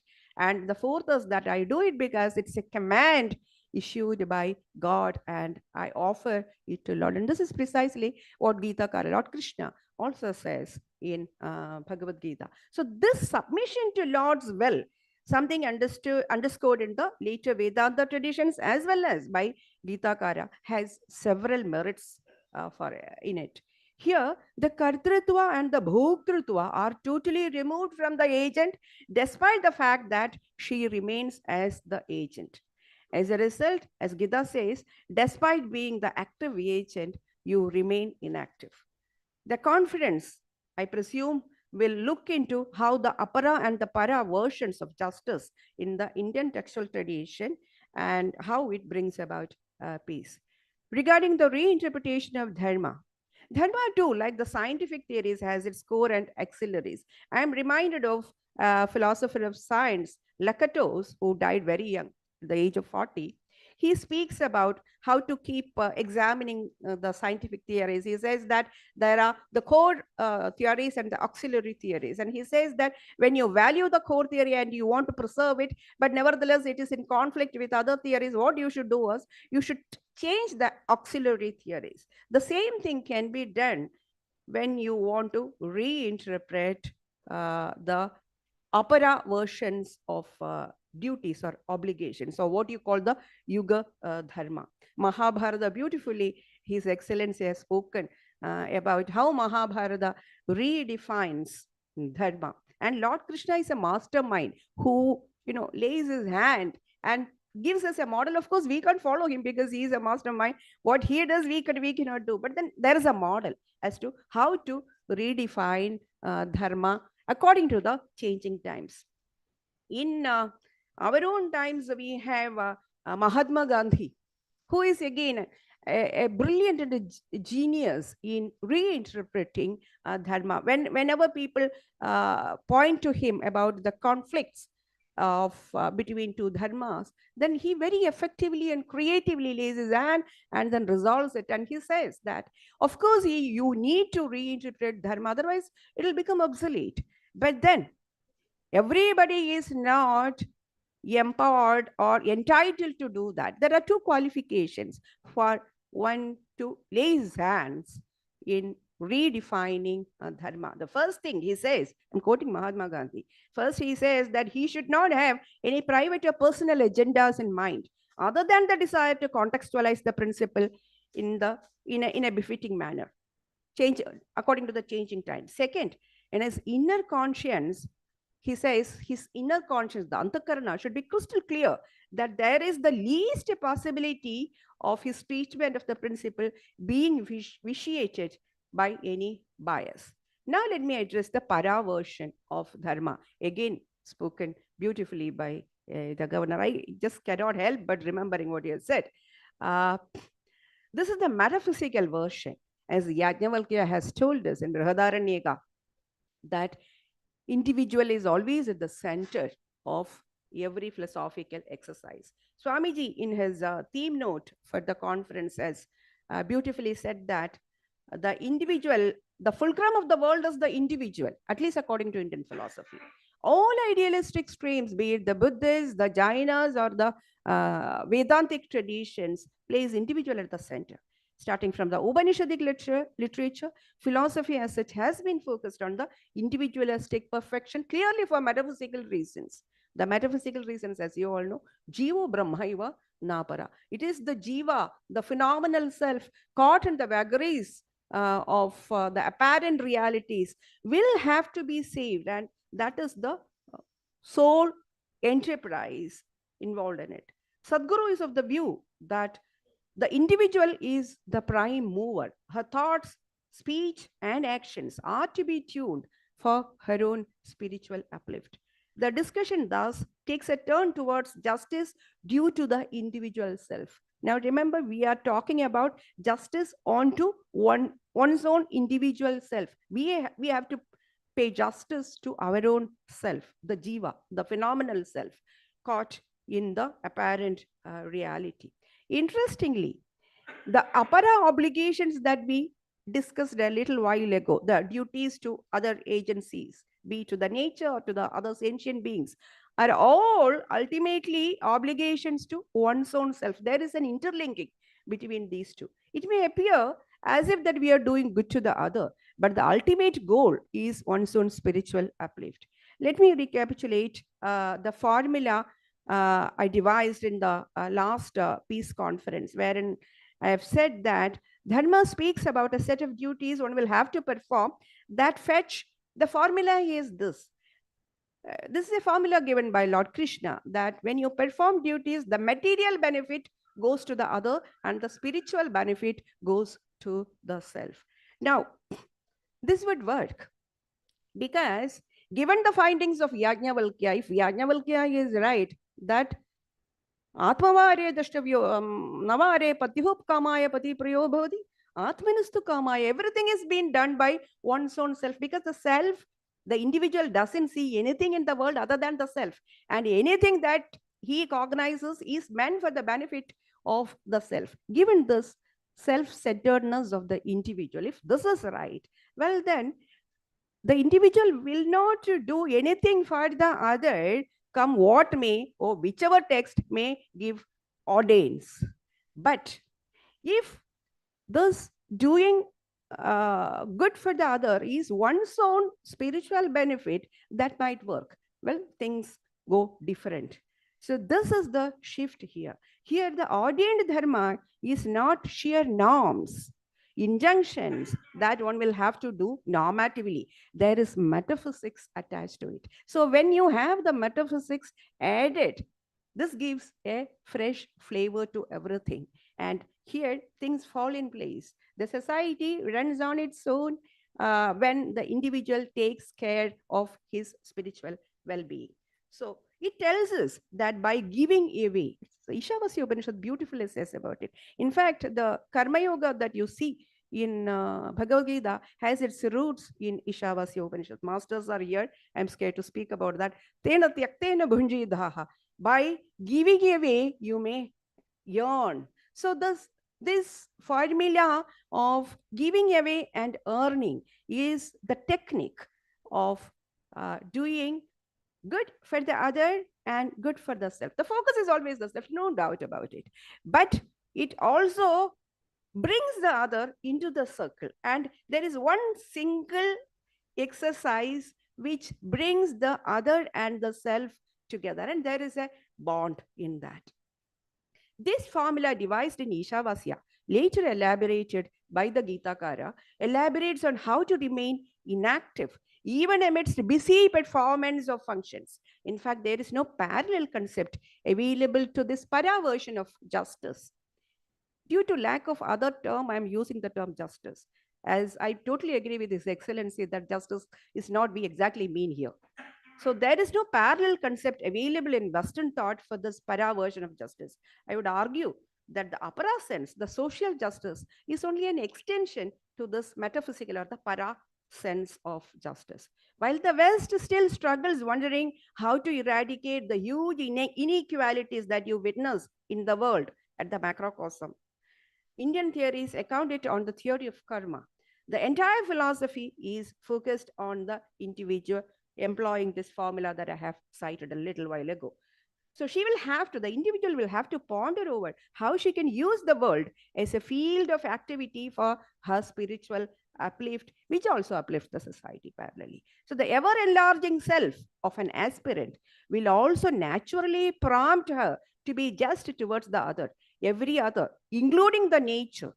As she climbs the stairs, her responsibilities are increasing. At one point, she finds herself as participant in the executive of controlling the whole of the cosmos. And she will not be able to bear the fact that the other, who by now is being realized as her extended self, is subjected to suffering. There are beautiful anecdotes in Ramana Maharshi's life, but I have no time, how he sees every other as his extensions. The conference would deliberate upon this para version of justice, justice to oneself, exploring the text and providing fresh interpretations of it. Interpretations where everything lies in the interpretations. As Abhinava Gupta says, urdho aruhya eda ardhadatvam dhihi pashyadi shrantim avedya, and everything is already been padam tada adhyai parikalpidana viveka sopana parampara. With justice towards the self and the other in place, peace should be automatically brought about. So peace is the ultimate spiritual goal of the individual during her life.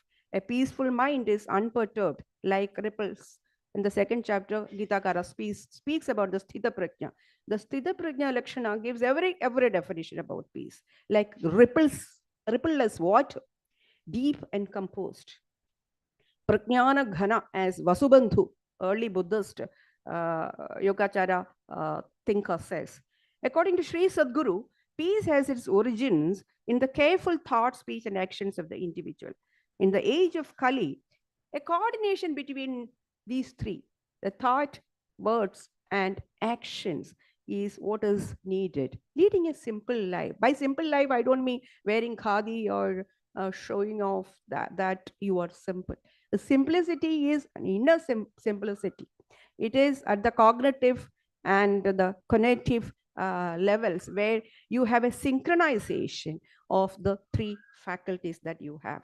And as His Excellency said, benevolence is a disposition of a peaceful state of mind. The above mentioned version of peace is its positive version. There is also the negative version where peace is the absence of war. When there is glaring difference and dominance of the strong over the weak, turbulence ought to emerge.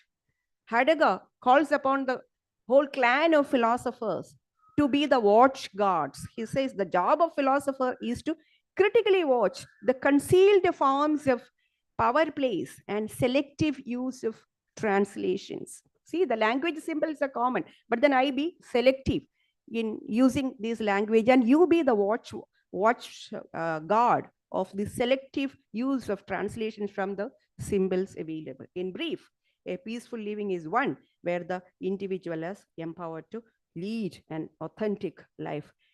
We have given a series of topics. I have another 5 minutes or my time is over? Time is over. So I'm not going to read out the topics that we have. We have around more than 9 topics that speakers can cover, and speakers are also drawn from various areas with an aim to have a wholesome understanding of the concept at hand. We are not a purely theoretical or academic community. Some are pure theoreticians, a group that comprises of academics from different disciplines like philosophy, English literature, Sanskrit literature, and so on.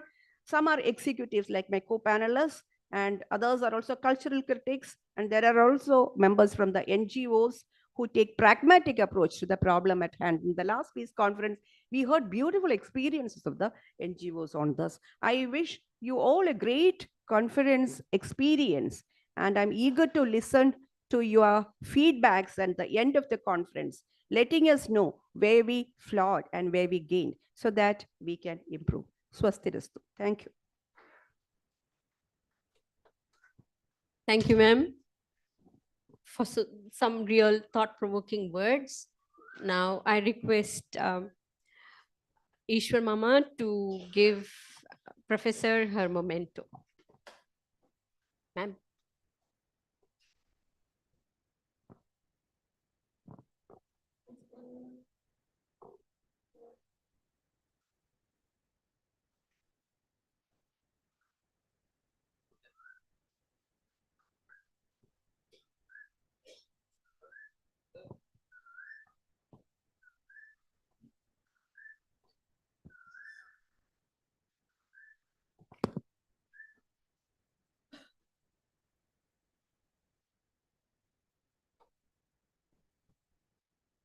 The next speaker for the day is Mr. Skanda Krishnan.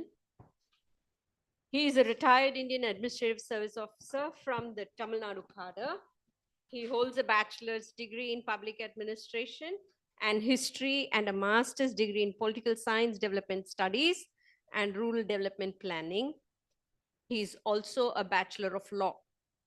He has served in central and state governments at senior levels and involved in the promotion of industrial development and has been the nominee director in major joint sectors and public sector companies like Titan, NLC, CPCL, etc.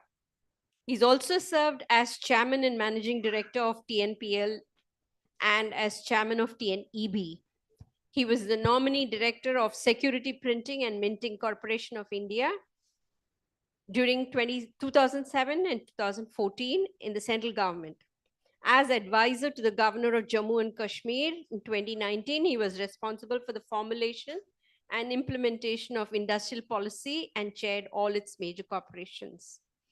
Presently, he is a corporate consultant, member of Tamil Nadu Bar Association, and in the panel of arbitrators in the Nani Political Arbitration Center, and has qualified as an international arbitrator from the Chartered Institute of Arbitration, London. Over to you, sir.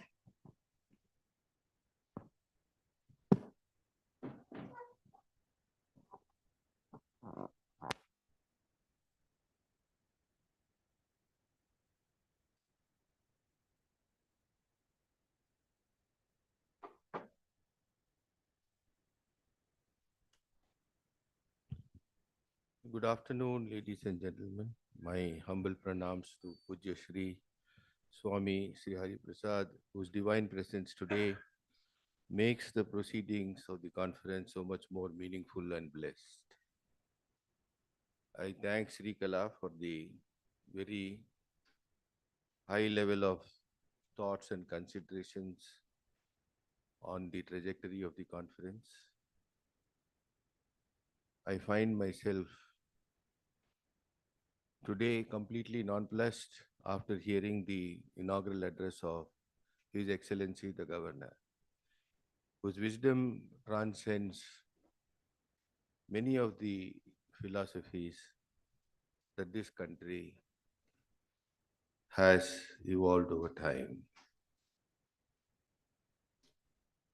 This is the 9th conference of peace and reconciliation, and I feel it is increasingly made more relevant in the context of the prevailing world situation, where we see burning embers of conflict in different parts of the world.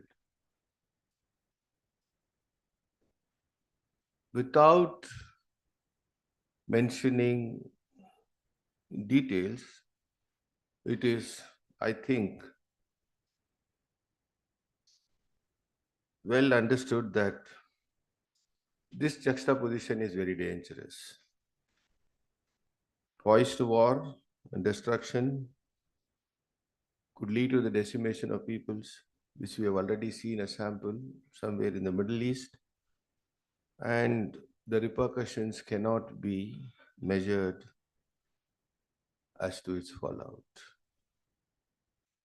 Incalculable harm will cause calamitous consequences for humankind. It also has a cascading repercussions for all people. Today's war will make the previous war seem insignificant in contrast.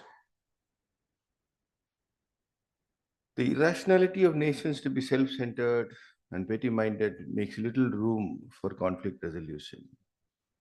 All rational and peace-loving people must join together. To strengthen ourselves in order to force the world to look at ideas, such ideas that would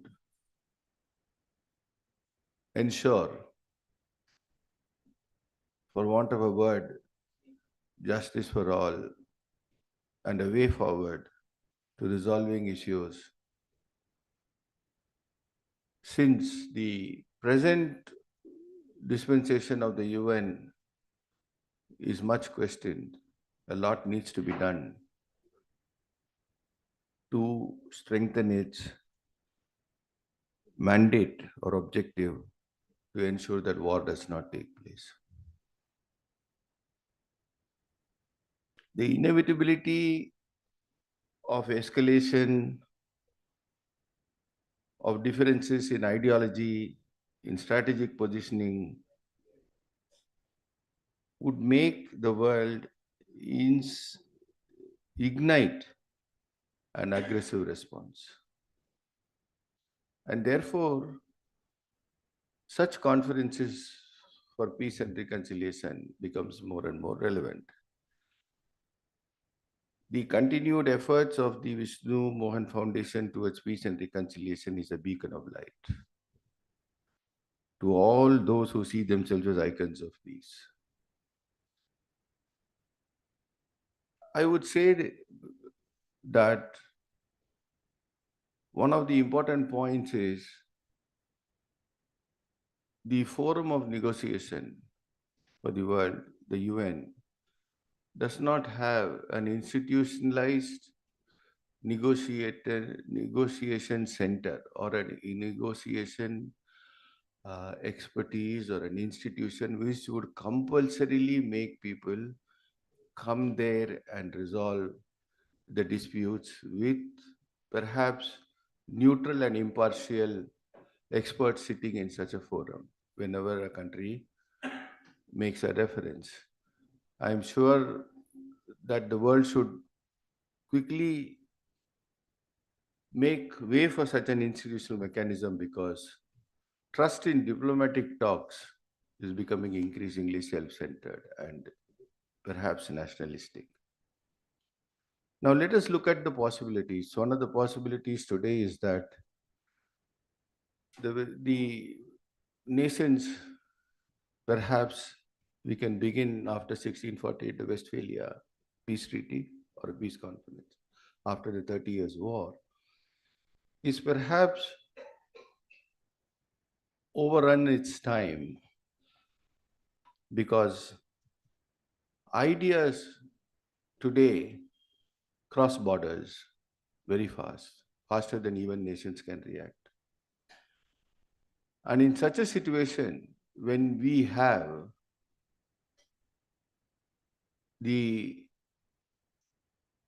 I would say, a positive tool in our hands of communication, it is possible to harness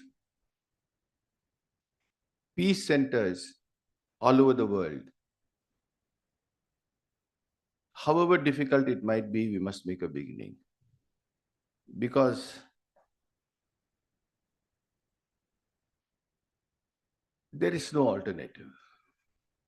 Let us take a minute and see what the history of conflicts has done to us or civilization and see what lessons we can learn.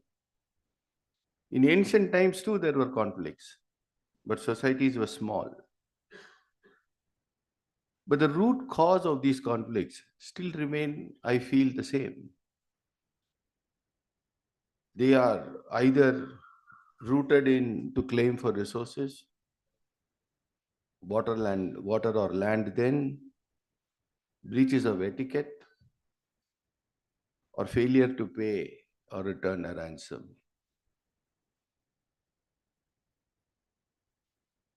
Over the centuries, with advancing communication and weapons technologies, the scale of conflict has increased tremendously. In fact, the very first use of this is a shocking anecdote. Lord Kitchener, using the first machine gun called the Maxim gun, was able to kill 10,000 African warriors against the loss of 48 men of his own. So this is in the Battle of Omdurman in 1898. So the 19th centuries and 20th century, you see such terrible conflicts, use of this modern weapons technology. the fallibilities of human nature, like personal aggrandizement, take the Napoleonic Wars, or even the stand taken by Adolf Hitler, has cost humanity a huge loss. We are looking at Middle East, which was actually a center for resources, the oil resource in the 19th and 20th centuries, for which people were using dangerous weapons to kill societies. Invasion of Iraq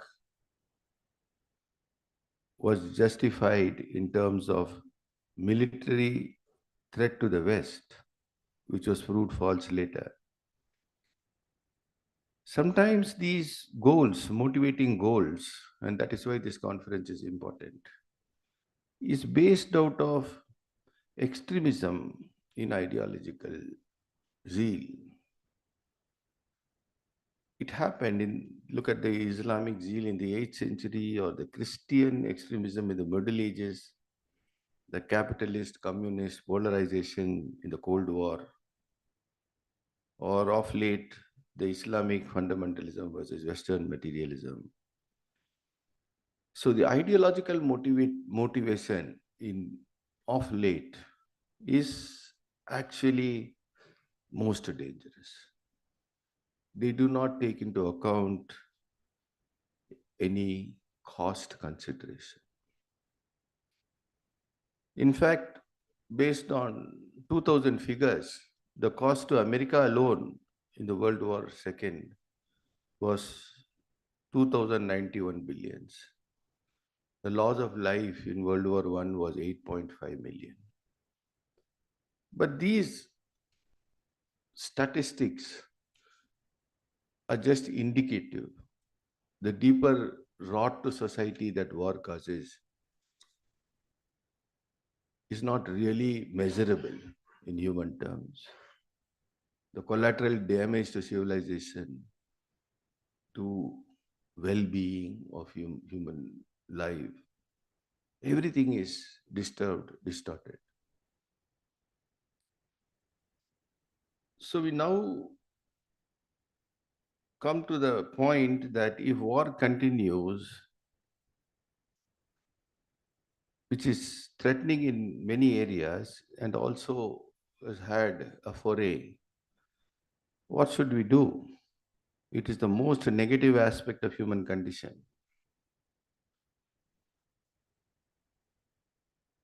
But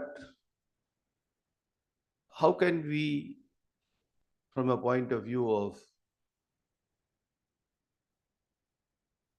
understanding the counterintuitive, if I might call it, what should be the basis for saving civilization from these maniac-like actions of certain nations? My understanding is very limited, but I can say that it arises out of conflict, arises generally out of complicated interaction among groups of people at many different levels and scales: families, dynasties, classes, political factions, regions, nations. But these patterns become visible only with hindsight. Even paranoid, as I already stated earlier, individuals can have to be dealt with. What role does this conference have to highlight the benefits of peace? While it is on the one hand apparent that war is kind of an inevitability, the good is forgotten on a momentary lapse of decision making. In a well-connected and integrated world, it is possible to inform each and every individual using the technology. But this cannot be done by structured organizations like the government. Because today governments or structured organizations are limited by their own if I say their own being, or hindered by their own compulsions. And the foremost being what euphemistically called the national interest. So we need non-governmental bodies like the Vishnu Mohan Foundation to sustain peace. But what we must do is that the wealth of information that is available to sustain peace must be collected and collated and disseminated by informed people. I think this is a very important role that this kind of conferences can play, because it is not easy to do so, and it requires a lot of effort and time and expertise.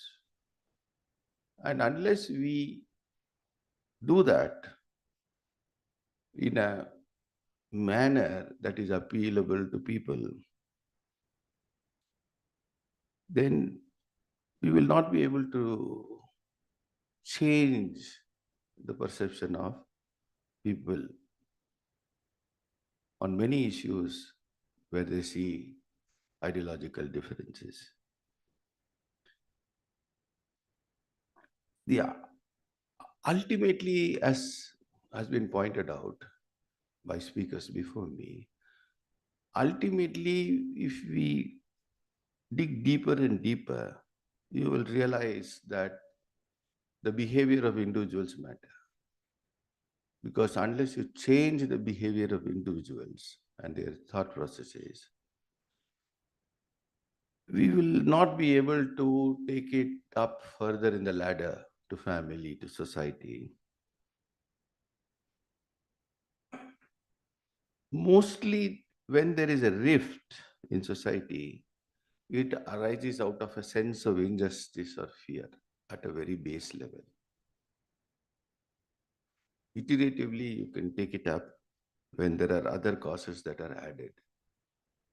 So, the way we live, the way we think, the way we speak as an individual would matter, and it is not specific to any country.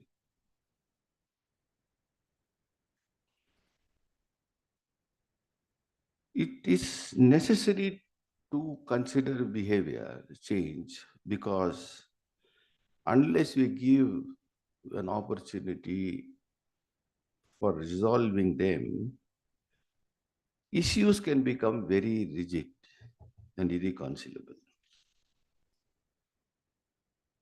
Sometimes religion is derided on the fact that there is probably because there was a lot of religious wars in the past, and also because religion practices can sometimes tend to be very rigid without outside influences. But this is because, as already pointed out by the speaker earlier in the inaugural address, it is because the ethical content of it, the universal good that is in all religions, is not made manifest.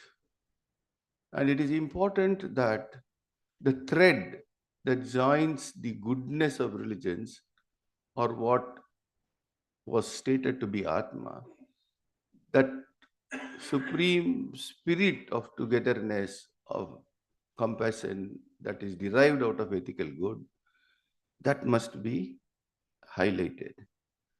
In fact, humanism as a philosophical concept and not as something to be done as good needs to be implanted from the very beginning and highlighted as the best religious practice,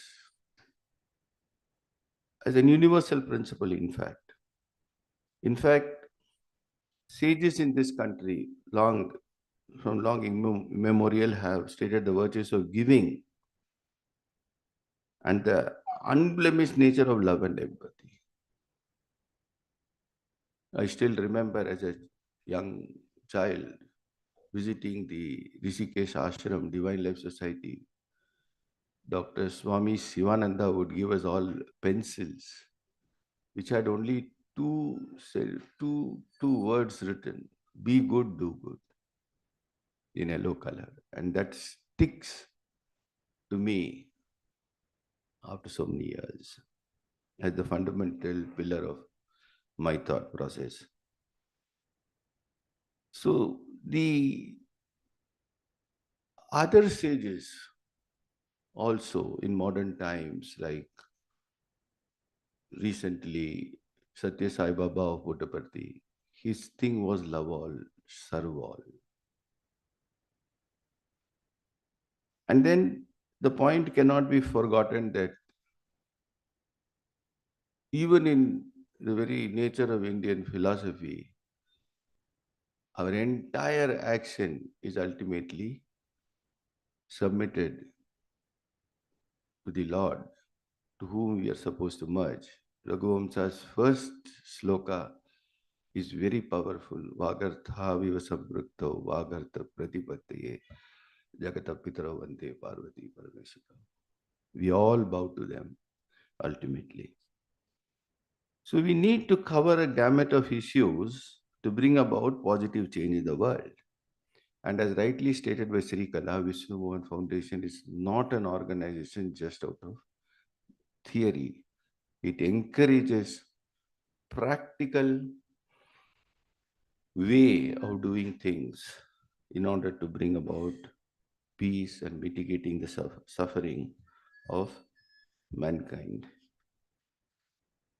I would like to now state that having thought about it for some time, a few days when I was given this mandate to talk as a keynote address, because I felt I was very much unsuited for the task, I did some thought processes on values, how to focus on values and bring about change in the behavior and what should be done, what should be the practice of the people.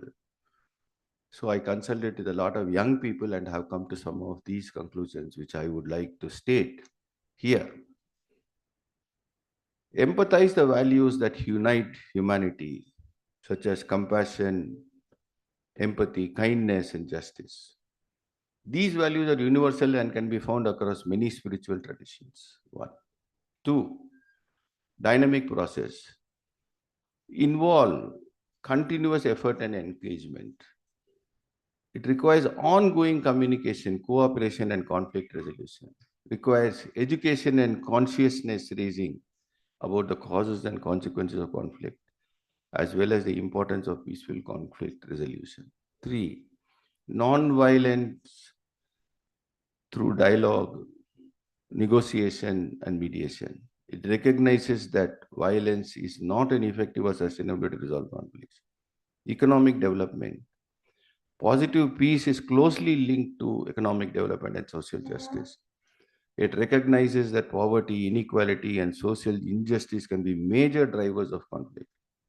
Inclusive language. Use language that is inclusive of all faiths, cultures, and beliefs. Avoid using religious specific terminology or jargon that might alienate or marginalize certain groups. 6. Avoid proselytizing, advocating. Refrain from trying to convert or preach others to a specific religion or belief system. Harmony is more important than dominance here. Instead, focus on creating a sense of community and connection through shared human experiences. 7. Respect diversity. Recognize and respect the diversity of human beliefs and practices. Avoid imposing one's own beliefs or values on others, and instead create a safe space for open dialogue and understanding. To each their own, bound by common values. 8. Foster dialogue and understanding. Create opportunities for dialogue and understanding between people of different faiths and backgrounds. This is what SVMF does. This is done by through workshops, seminars, or community events. Promote interfaith dialogue.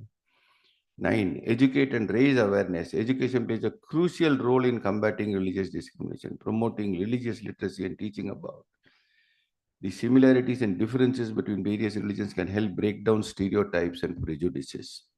10. inequality and wealth concentration. Consumer capitalism has led to widening income and wealth gaps, creating social and economic disparities that can foster feelings of injustice, resentment, and conflict. 11. Loss of community and social cohesion. The rise of individualism and consumerism has contributed to a decline in community ties, social cohesion, and a sense of belonging, making it harder for people to work together towards common goals. 12. Reason to come together. Share human experiences that bring people together, such as birthdays, joys, love, loss, death. Disrupt ableism. Challenge ableism by recognizing the inherent value and contributions of people with disabilities and work towards accessibility and inclusion. Disrupt patriarchy. Challenge patriarchal systems that prioritize men's power and privilege over women's rights, needs, and perspectives. Create equality in all aspects of life. 13. Focus on inner peace. Encourage individuals to cultivate inner peace and self-awareness as a means to promote harmony and cooperation among people of all faiths and backgrounds. 14. Artistic expressions. Encourage creative expression through art, music, or writing as a way to process emotions and promote healing and peace. 15. Mindfulness and meditation. Encourage individuals to practice mindfulness meditation, deep breathing exercises, or guided meditation to cultivate inner peace and reduce stress. 16. Connect with nature. Spend time in nature, engaging in outward activities like hiking, gardening, or simply taking a walk in a park or forest. Nature can be a very powerful source of spiritual connection and peace. So these were some of the practical aspects that came to my mind that can bring about behavioral change in individual and in society. I'm sure that there are people here with much more mature knowledge and understanding. However, I had to trust my thoughts on all of you, having asked me to come and give a keynote address.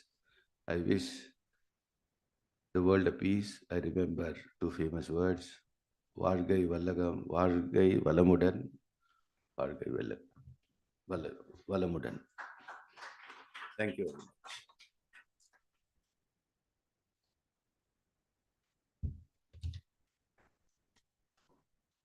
I request Sir Shri C.L. Ramakrishnan to come and honor him with the moment.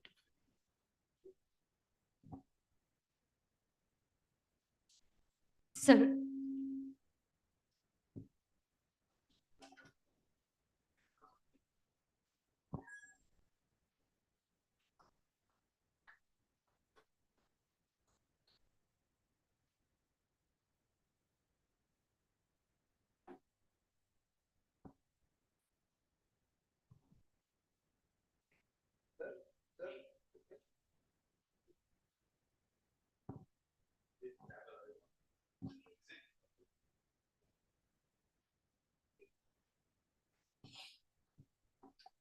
Thank you, sir. Our next speaker for the day .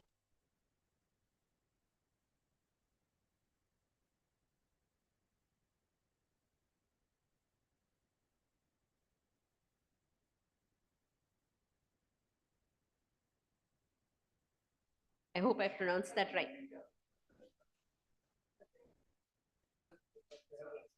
Kerala. He is Senior Vice President, Kerala Handball Association. He is the Secretary of Bharatiya Vidya Bhavan, Pattanamthitta. He also serves as the Executive Member, Pattanamthitta District Olympic Association. Shri Sharif Muhammad has toured several foreign countries for propagation of ancient Indian knowledge tradition, Sanatan Dharma, and has delivered talks before national and international audience. Over to you, sir.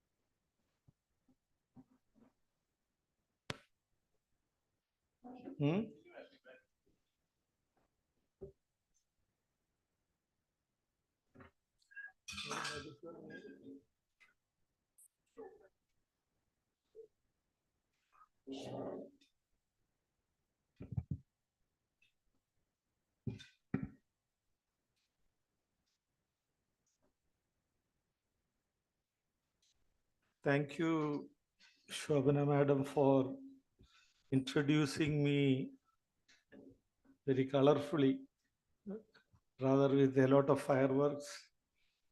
I also thank Swamiji for having invited me to this function.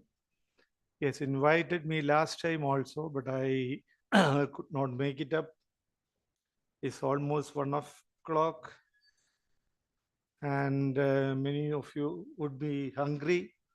No, because peace, justice, this cannot, and hunger cannot go together. And even the prayer there is by the Sadguru is for giving us water, sleep, food in abundant measure.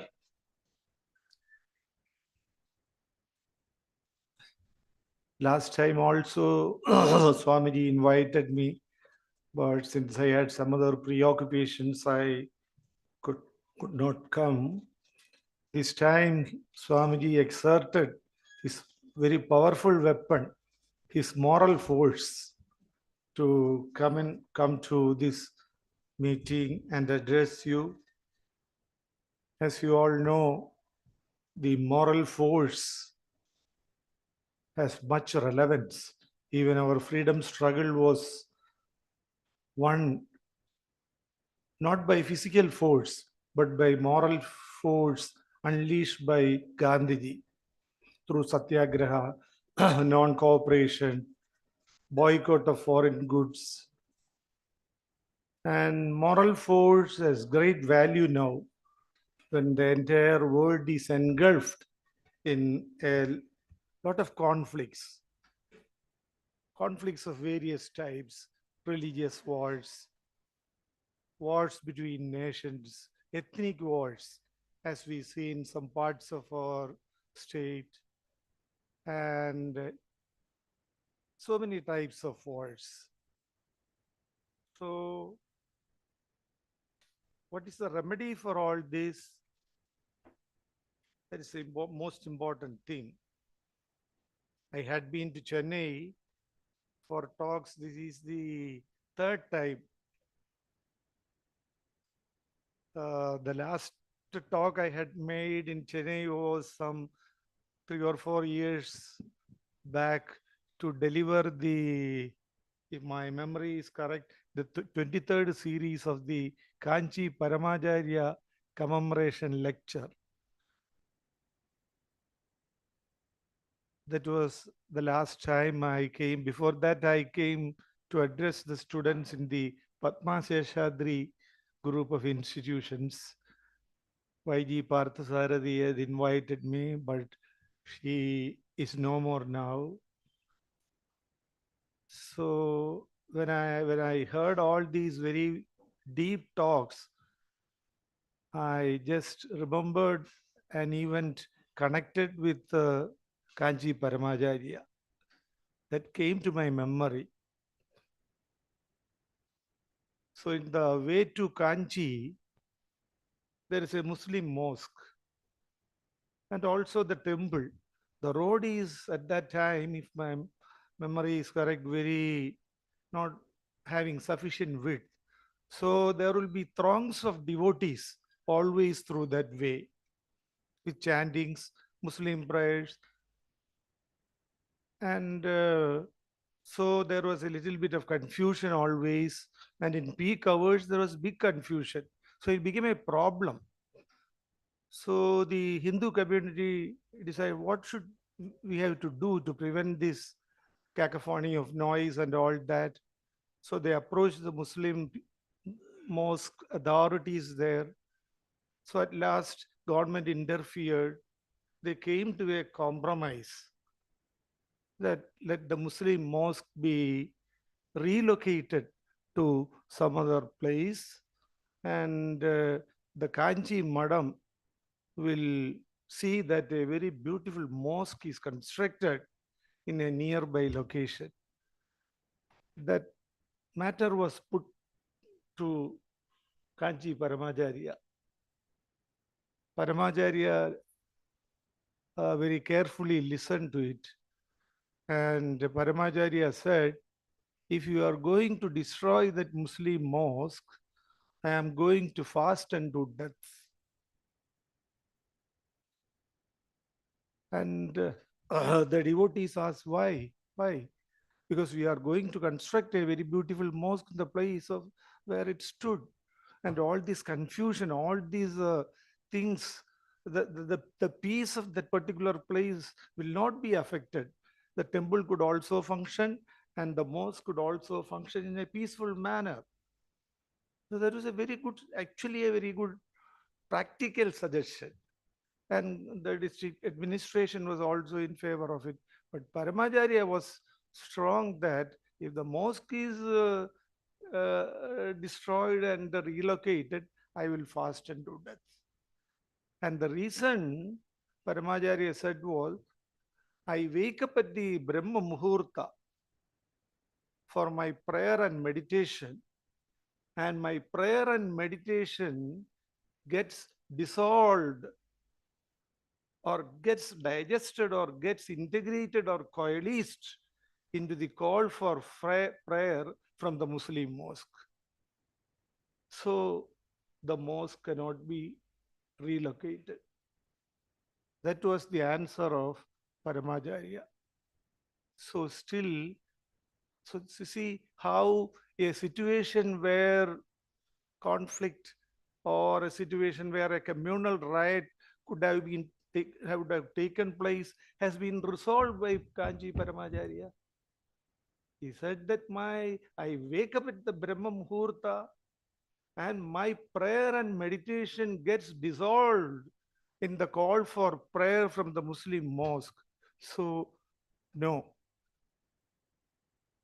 So it is the way how peace and justice was combined in a very beautiful way by Paramacharya. I remember another instance in the case of Prophet Muhammad. Prophet was sitting under a tree. Some of the Muslim devotees, Islamic devotees at that time in Arabia, came to the Prophet and said that there were a group of them. They said that as we were coming to this place, we had seen a temple of idolaters. And we asked the devotees in the temple to convert to Islam. And they resisted. We had to fight. So we destroyed the temple. And we are very happy we destroyed the temple because they were not willing to convert to Islam. And Prophet became very angry. It is said in the Quran that he trembled with anger and he chastised the Muslim devotees for that and ordered that the temple should be reconstructed. All the plumbers, all the masons, all the pillar makers, they were in Arabia were summoned and they gathered together. And even Prophet himself carried stones on his shoulders to rebuild the temple. See how peace and justice was combined. Swami Vivekananda, in his European tour, he had Christian devotees also, you know all that. Swamiji was going through Italy. Christian devotees were there. So their prayer time had come. So these Christian devotees, they decided to go and pray in the Christian church. And Swamiji also tried to enter because for him, everything for a Vedanti, mosque, church and temple, everything is the same. But the head priest resisted. You are a Hindu. You should not enter our church. So what the Christian devotees, Vedanta devotees said, so we are not also going to come and pray inside the church. So but Swamiji insisted, compelled them, pressurized them. You go and pray. I will sit under a tree for meditation. I will carry on my meditation. You pray in the church. Okay, it was carried out, and when everything was over, the head priest of the Christian church came and apologized to Swamiji. Swamiji, we are sorry. As per our rule, we cannot allow you to enter the church, and presented a photograph of Jesus Christ and infant Jesus Christ and Virgin Mary to Swami Vivekananda.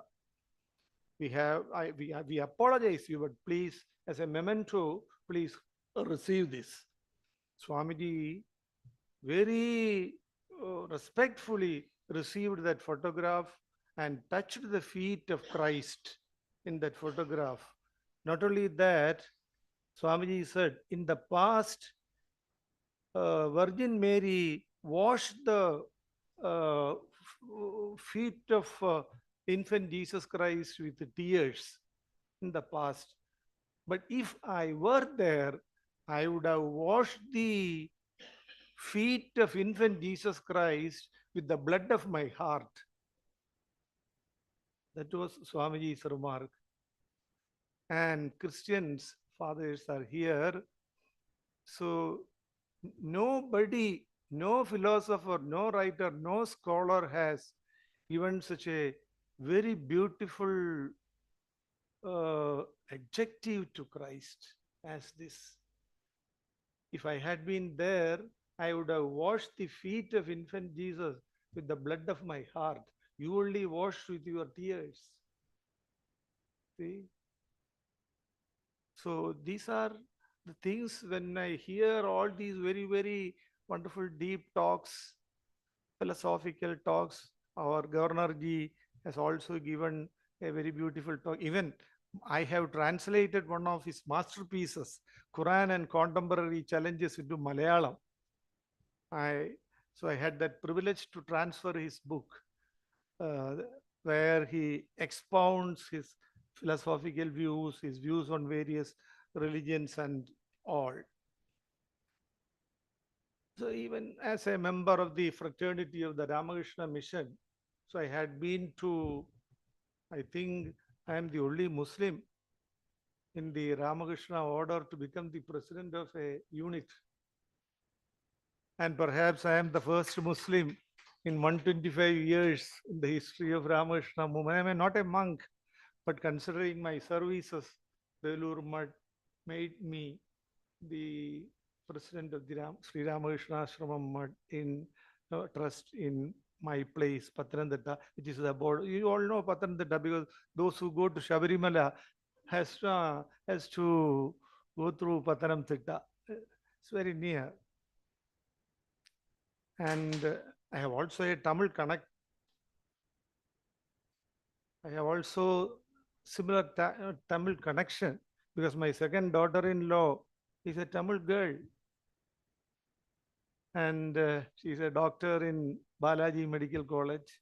So I have a lot of Tamil connection. Even Mr. P.A. Ramakrishnan, Vadyar boards, is no more. It was he who introduced me to Bharati Vidya Bhavan. And thus I became the director and secretary of Bharati Vidya Bhavan in Kerala, in one of the centers. No religion. So they all loved me. So I have another great friend with whom I have a telepathic bond, K.N. Ramaswamy, our director of Bharati Vidya Bhavan. When I last time came to Chennai, along with our Shankara Menon, we went to see him. He was not well. In the last Miladi Sharif, I think, I was in Belur Mutt. I was in Belur Mutt in Miladi Sharif. And I have brought some at that time, some good dates from Saudi Arabia. In the Belur temple, on the evening prayer, this dates from Makkah was distributed as prasadam. During the Ramzan, I was in Tumkur. I celebrated Ramzan and Rama Navami in a Rama temple in Tumkur. When I went there to inaugurate a function in the Ramakrishna Mission in Madhalli, there's a very beautiful mission center which was donated by one of the devotees in USA, around 65 acres. So we went to have an inaugural function there. Last month I had been to Bangladesh. It's a Muslim country. 91% of the people are Muslims and only 9% Hindus. So mission thought it would be good if I go and a Muslim talks about Vedanta in a Muslim country. So I had my talks in Joshua Ashram in connection with the 125th anniversary of the Chicago speech in Dhaka. So there also, when I went to the Joshua Ashram, since this is a context of peace and justice and all that, one of the countries, locations which was most affected by the COVID was Bangladesh. So many people died. And people are dying in large numbers. And there was no facility to bury them. Who will come and bury? Whether to bury in the Hindu way, or whether to bury in the Christian way, or to bury in the Islamic way. These are all problems creating confusion. Nobody is coming forward. Government was stagnant. Government is not taking any initiative because of the large number of deaths that is taking place. Ramakrishna Mission came forward. The volunteers of Ramakrishna Mission came forward. And what our volunteers did in Joshua Bangladesh ashram was, they never cared about whether the government machinery moves or not. Our volunteers came forward and buried the COVID victims, Muslims in the Islamic way, Hindus in the Hindu way, and Christians in the Christian way. See how peace and justice comes together. How peace, you see, things happening. So if such organizations are there, in that context, I should appreciate Swamiji. This is the 9th conference that is being conducted here. He is triggering a very great moment. In all my future speeches, next speech for me comes for Rama on behalf of Ramakrishna Mission in Sri Lanka. I have just returned from Australia last week after visiting the Ramakrishna Center in Sydney and our other places. It was then that Swamiji called me. The concept note, everything was sent to me only 2 days back. So I could not think more about peace and all that because I was not also in a peaceful mood because of the long travel and all. So I could not go fully through all those things. So after having gone through all these things in connection with my activities as a Vedanti, as a Muslim, and as a human being, I think that spirituality is same everywhere. Everywhere, as Swamiji and as Gavarnarji has said, spirituality is same everywhere. But the problem is that, as somebody has said, religion is the skin and spirituality is the fruit. We all eat the skin and throw away the fruit. That is what happens. Spirituality is the fruit. Religion is the skin. What is what we are doing? We are not eating the fruit. We are eating the skin. So that is what is happening. All these religious conflicts arise because of that. Everything. If Lord Krishna and Prophet Muhammad were to meet one day, you suppose, if Lord Krishna and Prophet Muhammad were to meet one day, would they cut off their throat? They will be big friends. So these are all our human creations. They won't cut their throats. They will be the greatest of friends. There were, I think there were four travelers.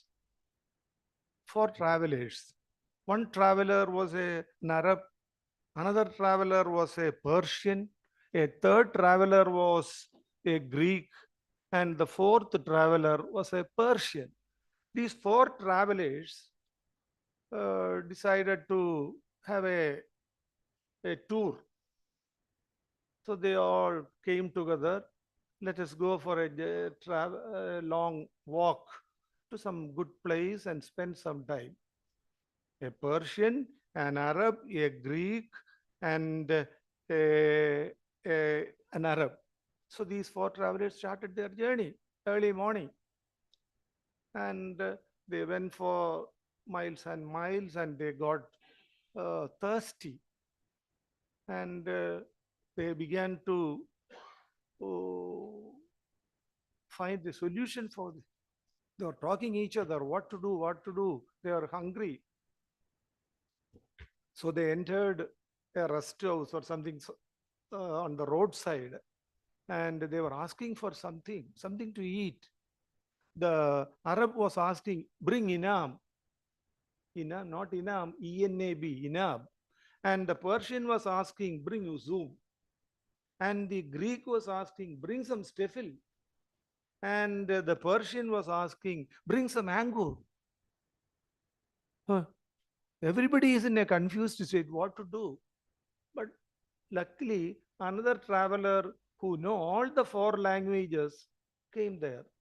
And he, in the commotion, the traveler asked, what is your demand? Please tell me. So they told that Arab traveler said, I want inab. Persian traveler said, I want usum. Greek traveler said, I want stefil. And the Persian traveler said, I want ankur. And luckily, the man who came just there knew all the four languages. He immediately went to the market and purchased some grapes. All the four travelers wanted the same thing, but the language was different. The language was only different. The same is the case with the divinity and God. We speak different languages.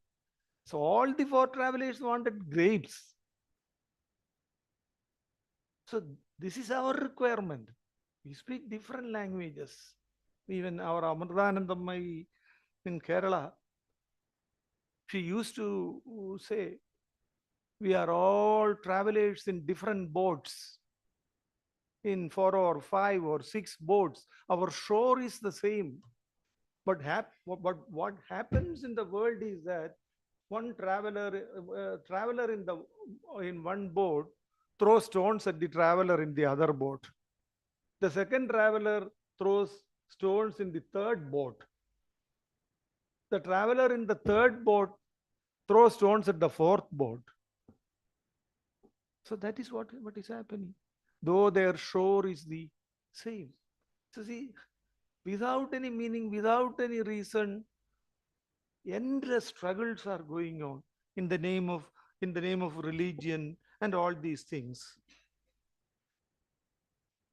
And peace, and as we see, 3, 4, many eminent speakers I see, English professors are here, peace activists are here, IAS officers are here, 13, 14 speakers are here.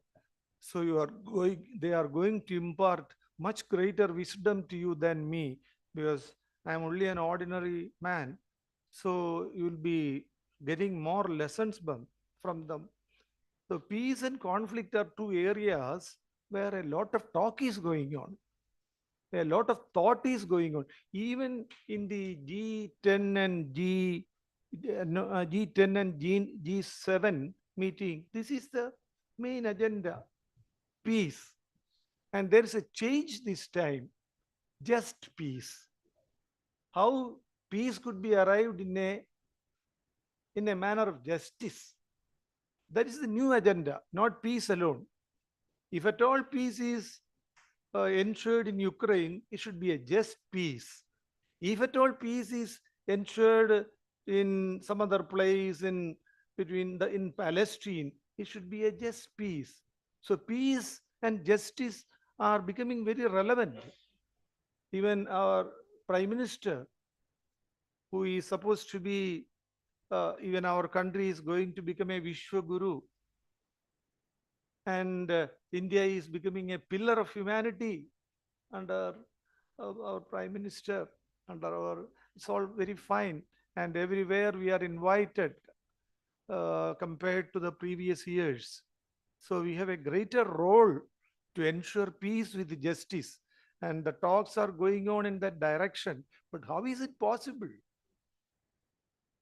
It was in that case, we should remember, I remember one of the incidents where peace and justice was very beautifully combined. You know about Alexander the Great. He defeated our King Porus. And King Porus, and he was brought in chains before Alexander. And Alexander asked King Porus, how you wanted me to be treated? Then Porus replied, I wanted to be treated like a king. And Alexander treated him like a king. That is peace and justice coming together. That is where peace and justice coming together. We have that history. We have that history. So our country, we have every right to be the promoter and the protagonist of peace. But the thing is that over the years, for the last 500 years, 5,000 years, religion has matured. Technology has matured. We have landed earlier, most of the missiles, everything we were sending up were coming down to the Arabian Sea. Now we have landed our persons in the Chandrayaan. It's a very huge success where technology and divinity combine together. Technology and divinity combined together. Luck was there. While Russia also sent something to moon, but it failed. Why? Because technology alone was there. Divinity did not favor them. So in our case, just the reverse happened. Both technology and divinity stood together. And we could very beautifully land in the moon, Chandrayaan. So for everything, this combination is necessary for, as the theme of this conference, peace. Justice is necessary. For only when that combination is there, but though religion, technology, everything has matured, peace has not matured. Peace has not matured. Why? You have to think about that. Why peace has not matured?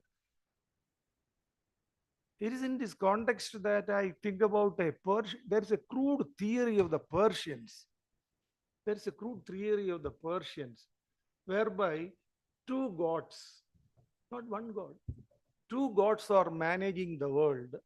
One God, the good God, he is helping us in all ways. Everything. There is the bad God who is injuring another part of the world. And the humor of the thing is that they work in the same world and they are working in perfect harmony. One beautifully injuring one part of the world and the other beautifully helping the other part of the world. Then I thought, let mankind kill the bad God and ensure peace. So this is a crude Persian theory. They attribute all the troubles in the world because of the existence of these two types of gods. One God always injuring one part of the world, the bad God always, good God always giving us blessings. Since the existence of these two gods are there, how can peace be ensured? We cannot kill any of these gods also. So there is a dilemma for us. So, and the enormous wealth is with all countries, enormous wealth. I have seen Australia last week.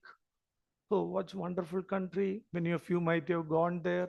Lot of wealth, minerals, one of the richest countries in the world.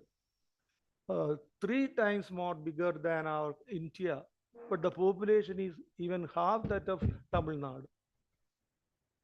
Minerals, gold, everything.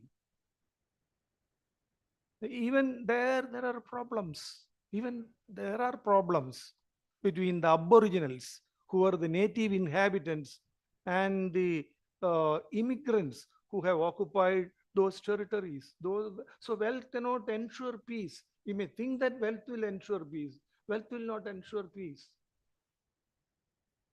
Monks and even our own monks, because I belong to that fraternity, even Dalai Lama has said that, I have in one of his books, I have seen monks fighting together. Even monks are fighting among themselves. And meditation is also not going to help. You might have heard about the story of 4 monks sitting on meditation. The principle was, for one full day, 24 hours, we should be fully immersed in meditation. You should not utter a single word. That is the condition. So all the 4 monks started meditation. By 7 o'clock, there was a small lamp, and the lamp slowly flickered out. Then one monk silently said, "The lamp has gone out." The principle was not to talk. Then the second monk said that, "Don't you know you are not to speak?" Huh? The third monk was angry. The third monk said, "I am getting angry because you broke the principle." And the fourth monk said, "I have succeeded. I have not spoken any word." So even the meditating monks have no peace. So all, so this is the way things happen. So one monk was distracted by a physical object, the lamp. The second monk was distracted by the principle. The third monk was distracted by anger. The fourth monk was distracted by ego. "Oh, I have not broken the promise, principle." So peace is not even the area of monks. So there is no peace everywhere. So peace has not matured. Peace is its infant stage even now, though everything else has matured. That is, we have all systems of philosophy, from material to physical, metaphysical, naturalism, annihilationism. We have dharma of Hinduism. We have Islam, which preaches the extermination of the non-believers.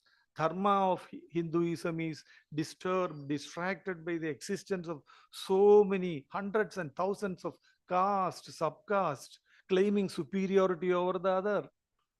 There is the synthetic Hinduism of Mahatma Gandhi, annihilationism. There is Jainism, which disregard the existence of God. There is Buddhism, which disregard the existence of the soul. So many systems of philosophy we had in the ancient times. We had even Akbar, to bring about peace between the religions, founded Din-i-Ilahi, but it could not last long. It failed because it was a combination of Islamic principles and Hindu principles, Din-i-Ilahi, but it did not survive.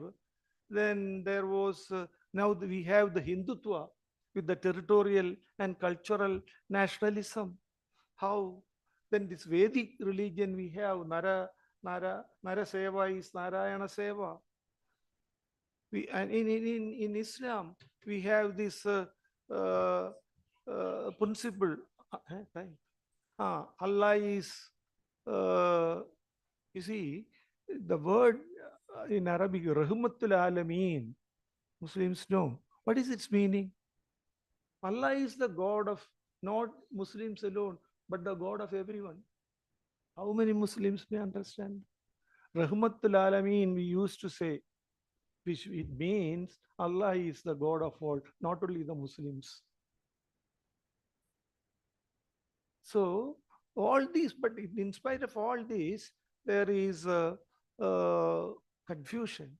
There is the coming to a lower level. Chennai is very famous for people who invest. Among the cities in India, Chennai is very famous because the Chennaites invest 30% of their income for education of their children. Bengal, they invest only below 10%. Kerala also almost 15% only. Chennai is a much enlightened city in that. So peace education, value education, etc. has to take roots in the Chennai people. Chennai is also very famous for chartered accountants. Even many of the chartered accountants we depend are from Chennai. Very good architects are in Chennai. But here also we find a contradiction. Architects toppling the plan of the engineer, cost accountant trying to topple the plan of the chartered accountant, expenditure secretary toppling the plan of the finance secretary. Integrity versus loyalty. So why all this happen? We have to think about that. Whether it is a genetic disorder, whether it is a curse of the human race. We had League of Nations. We had a UNO with a membership of around 195 nations. One of the travelers who came to Koilon, we have a lot of cashew factories in Koilon. In front of the cashew factories, there are 191 flags, like in the UNO. So the Englishman asked, has UNO shifted its headquarters to Koilon?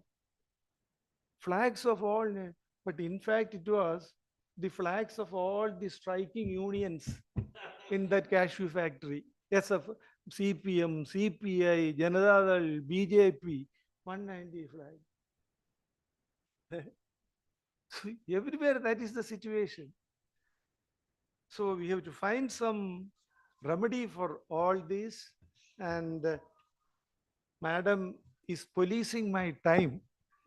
Policing itself is a disturbance to peace. Policing my time. And I cannot, therefore, but we have UNO. We are giving yearly Nobel Prize for Peace. We are giving Nobel Prize. Sometimes, you see, among all these people of the world, Indians, Bangladeshis, everybody, the Englishman and the Americans are very intelligent. To a great extent, they ensure peace in their country. There's a very famous quotation by Bernard Shaw. Very famous quotation in the that may be relevant in this context. Bernard Shaw has said that the Englishman does everything on principle. Everything on principle. He robs you on business principle. He enslaves you on imperial principle. He bullies you on manly principle. He supports the king on royal principle and cuts off his head on republican principle.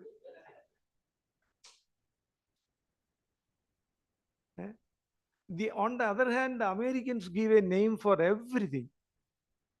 They suggest a few names, a few symptoms, and a few solutions. And they even will use peace to disturb peace. You see how intelligent they are? They will use peace itself to disturb peace. We have seen in Iraq.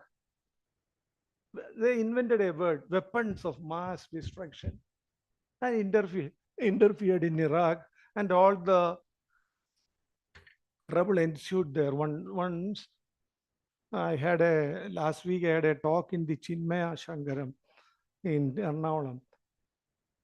Chinmaya Swami once a very, so this peace and depression is also part of our life also. One very good doctor, psychiatrist. There are, I have just seen a psychologist here. A psychiatrist approached Chinmaya Swami. Swamiji, I have no peace. I'm very depressed. But you suggest something. I have approached all the physicians in Cochin. I am not getting peace. Swamiji, Chinmaya Swamiji listened to it and said, I will give you a remedy. I will give you a good prescription. You write down 3 slokas of the Bhagavad Gita in the morning, 3 slokas of the Bhagavad Gita after lunch, and 3 slokas after dinner. If still the symptoms persist, increase the dose. 6 slokas in the morning, 6 slokas after lunch, and 6 slokas after dinner. Your disease will go. So our K.S. Radhakrishnan sir has come. Sir, thank you. We had been together in several meetings, and 3 or 4 months back, he gave me an award also. I am honored to get an award from him in Ramakrishna Sevashram. We had also been together in Pathanamthitta, where the Chief Minister of Goa came when we had been together for a talk on Vikasita Bharat. We were together on several meetings, and I noticed his name in this brochure, and I am very thankful to. So again, the sub-inspector has come, and I am loath to close. I thank everyone for listening to me.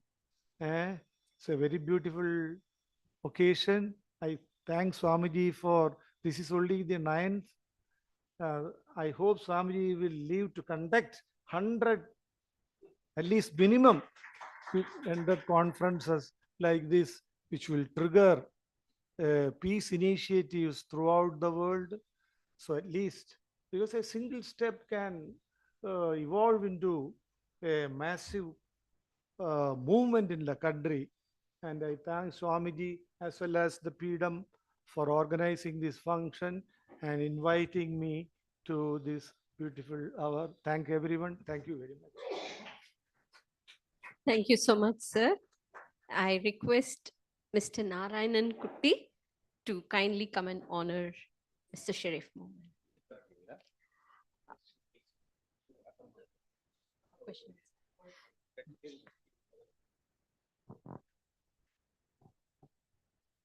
On the side, he has a lovely Tharwad house on the river Alway. So people who'd like to enjoy his hosting are most welcome to.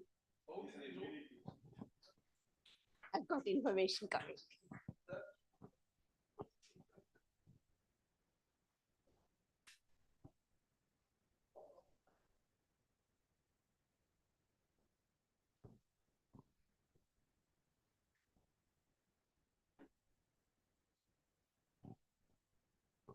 Thank you so much, sir, for that very interesting and anecdotal speech that we've had. Now, before we break for a lunch, we'll have a quick question and answer session from the audience. Anybody has questions, please make it quick so that we can go for our lunch at the earliest. Yes.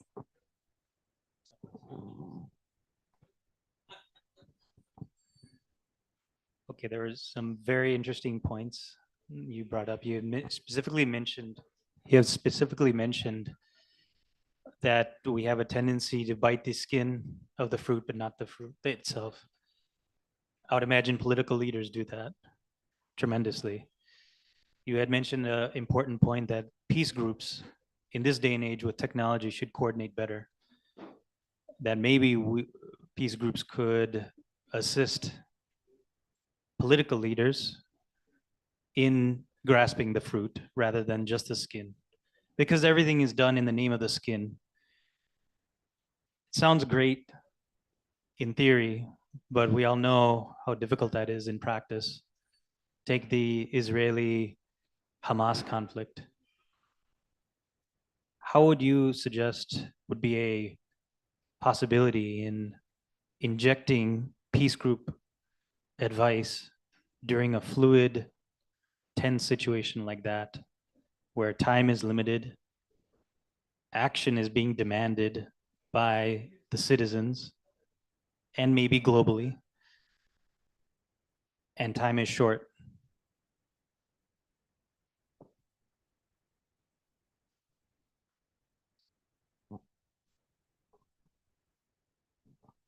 Thank you very much for this very difficult question, I would say, because de facto, you see that destruction has taken place in that part of the world.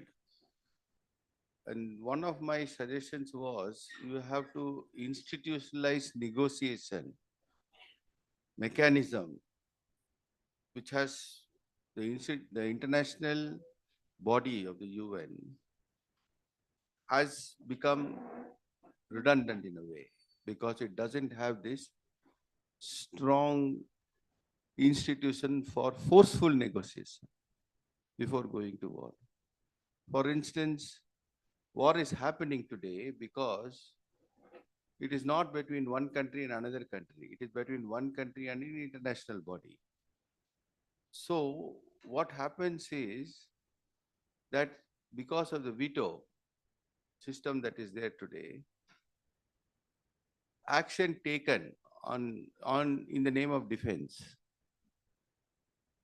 or in the name of justice or in the name for peace in their own country actually becomes distorted in when it happens, and it is cascading effect. So today we lack an institutional forceful mechanism. Undoubtedly, the remedial measures are far more difficult because somebody must mention that you are throwing away the fruit in that region itself. There is no other method of reconciliation.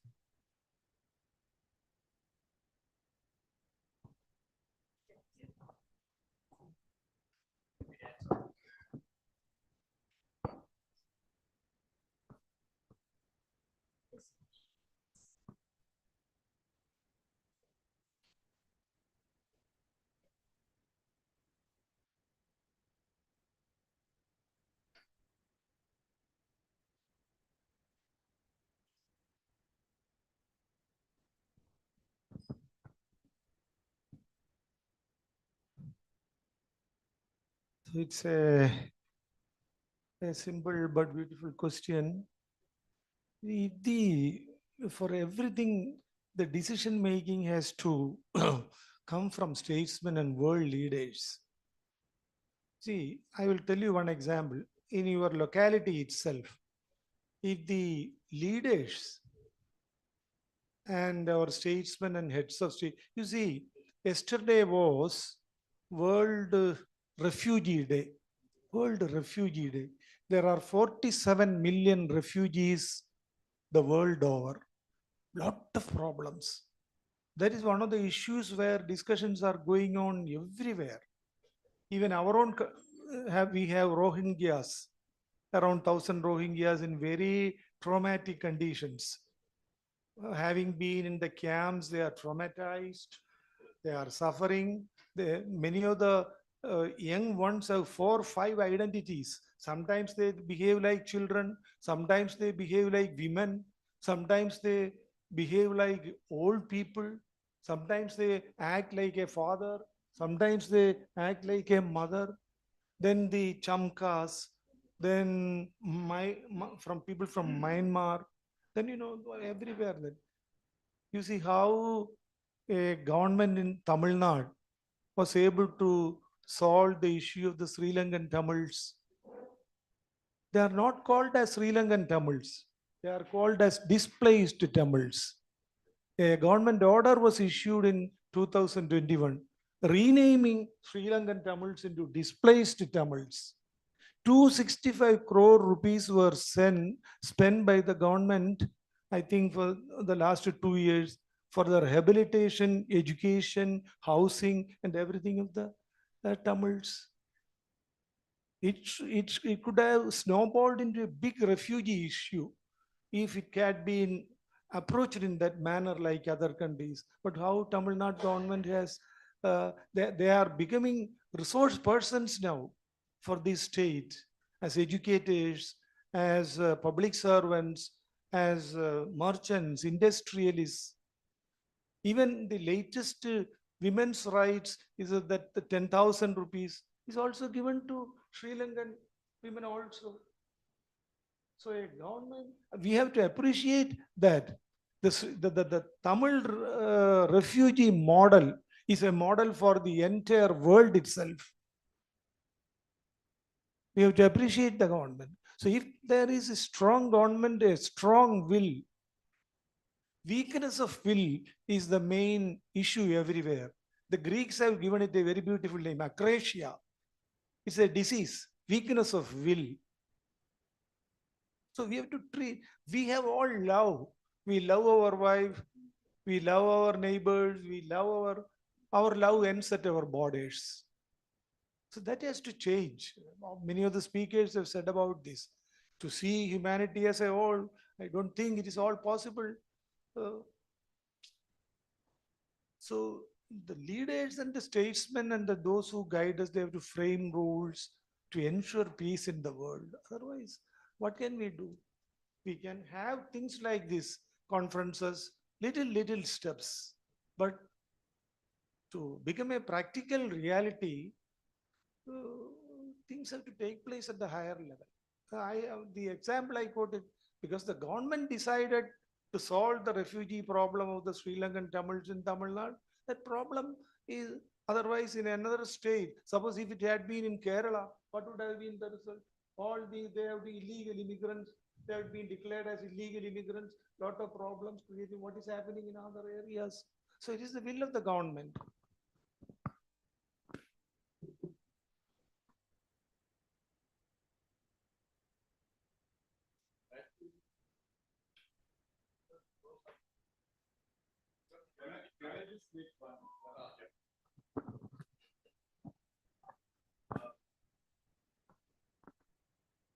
I think, sir, you made a very important point about how our love ends at the border.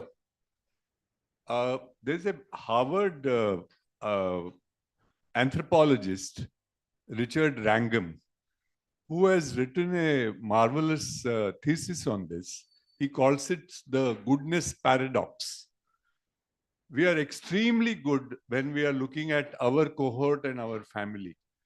But we are also equally cruelly adept at fighting with another. You know, this other and the, I think this is inherent in human nature in a way. You know, this is part of the ethology of violence that is sometimes genetic, because you need to also protect yourself.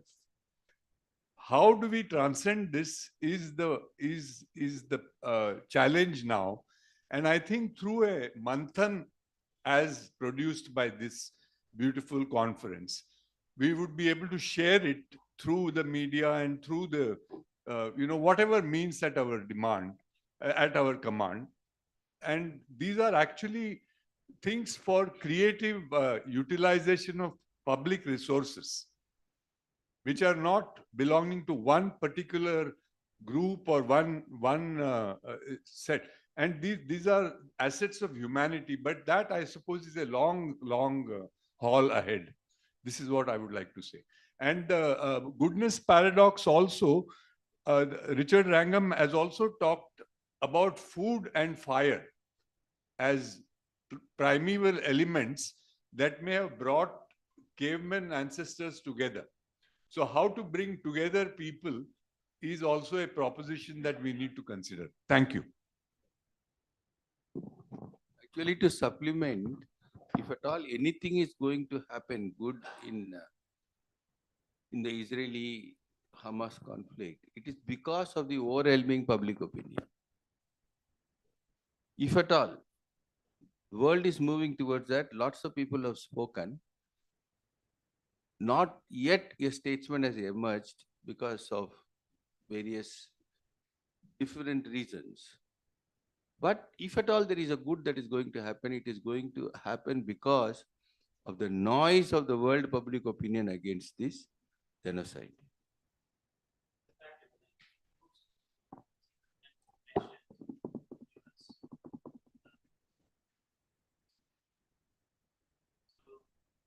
September 11th, 3,000 people in New York City died, resulting in, by some estimates,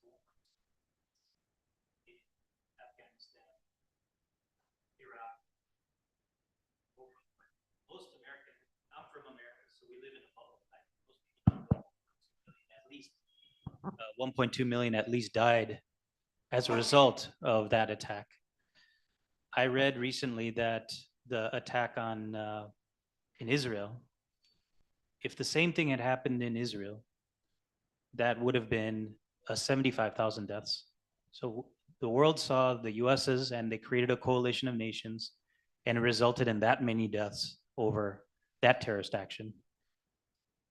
The idea being that Israel is justified now. If the world accepted what happened back then on September 11th, then now Israel is justified in executing what they need to do for their own security. And now we're seeing the result of that in Gaza. You see the speed at which things have worked. It's a compelling idea that he mentioned that, and what you had mentioned as well, that maybe there are Israeli peace groups similar to this that have connections to the highest levels of government, and that infrastructure should be made between peace groups globally with technology to come up with methods in communicating with leadership during conflict situations, to enter a thought in the head of the leader that has to push a button. Right now, it seems that I don't know at that level whether that discussion even happens. It's usually military plans at this point: do this, or do this. Human life is probably collateral damage at that point. It's just achieving the military goal. So the compelling idea that you suggest is if peace groups can have some input at a critical point in time. How do you do that though?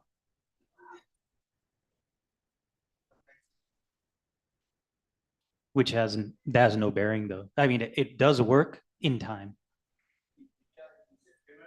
Yeah. Can we take this offline? Can we take this offline? Yeah, Because right now just we are very running briefly. short of time. Yeah, Professor Sharma, just very briefly. Okay. The chairman of our Times of India group once ran an idea that the concept of state itself, statehood, and also religiosity, these are really the obstacles in many of these situations that you mentioned. And not many people were convinced that we need a debate like this also, I must mention. That, this owing allegiance to a state, or it is in a way anachronistic in the way you talk. But then that is the reality today, I mean, that is also one of the concerns that media has to face, that, there are issues, there are people who are offended, people whose loyalties are also manipulated, if I may say, for those kind of just wars or whatever, And I've also mentioned in my valedictory some of the issues that you've taken up, which I would be happy to answer at that time. Thank you. Thank you all. We'll now break for lunch and meet at 2:15 is what we were scheduled. Now it is, so 2:30, we should be back here.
request everyone to please be seated. We'll be starting the next session very soon. Respected elders, I request you all to please be seated so that we can start our next session.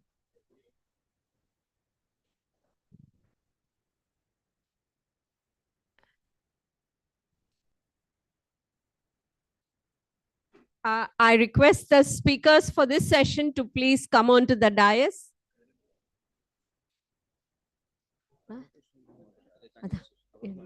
Yes.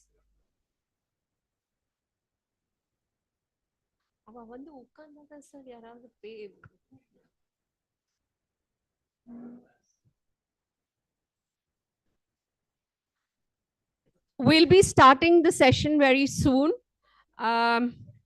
Our speaker is ready. Professor will be addressing a special address today. Professor K.S. Radhakrishnan will be giving a special address on the topic of the day.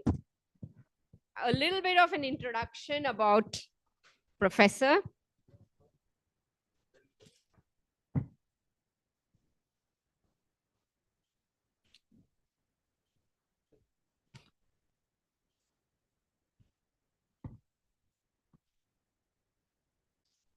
Dr. K.S. Radhakrishnan is the former chairman of Kerala Public Service Commission, prior to which he was the vice chancellor of Sri Shankara University of Sanskrit in Kaladi. He has more than 20 years of teaching experience at postgraduate level. His specialization is in Advaita system, Gandhian studies, and philosophy of science. He has published 12 books and over 100 articles in various journals and periodicals. Dr. Radhakrishnan has great insights into Hindu philosophy and is able to understand even apparently the smaller nuances. As an independent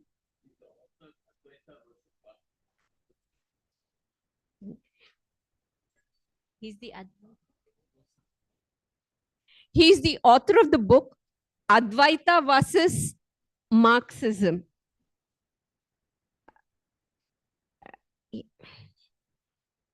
As an independent-minded philosopher and thinker, he is aware of, but not influenced by other schools of different schools of philosophy. We look forward to his insights in his speech.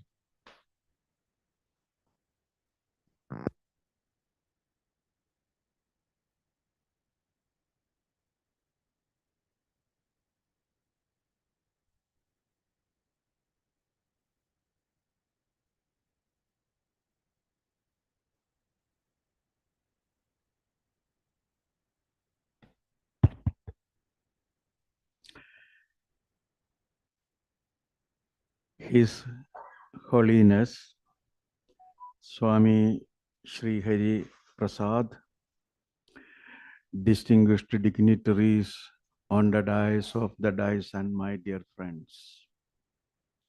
At the outset, let me express my sincere thanks and gratitude for having invited me to interact with a group of experts who are working in a very difficult topic, peace and reconciliation. Peace itself is a very dangerous term as far as we are concerned nowadays, because the complaint generally we get from the public is that we are not getting peace. In family, we make the complaint that there is no peace in family. There is no peace in personal life. There is no peace in social life. There is no peace in national, international, and whatnot, political, and everywhere you will get the complaints from different fields that there is no peace. But what exactly is peace? That is the question. And we have to define the term specifically. Otherwise, it is very difficult to say something on peace, and it is very difficult to communicate anything to the other if we are not able to define the term properly. The general meaning of peace is well known, that absence of many things. If you ask what is meant by peace, absence of violence, absence of war, absence of stress, absence of strain, absence of conflict, then we are only moving the goalpost from one position to the other.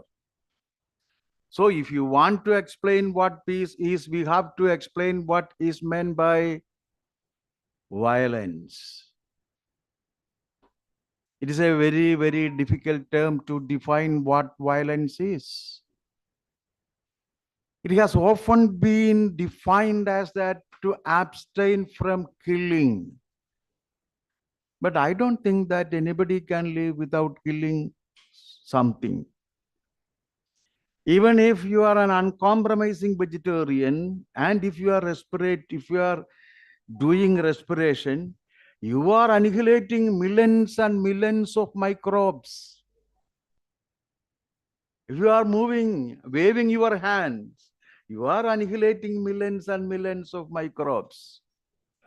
And even if you say that I am eating only the vegetables, there is life element in vegetables, and the life element in me and in the vegetables cannot be distinguished. That's why the great Bhagavata says, Jivo Jivasya Jivanam. We cannot survive without annihilating the Jivi. Then what is meant by violence? This is the question. So if we agree that life on earth is just impossible without killing something at some point of time, or we are doing it, or we are practicing it regularly in every human action, then it is our primary duty is to define what is meant by this violence. And in Indian context, the term violence has often been equated to ahimsa, the absence of himsa, the absence of violence. And fortunately, the Indian systems of thought has specifically defined the term properly.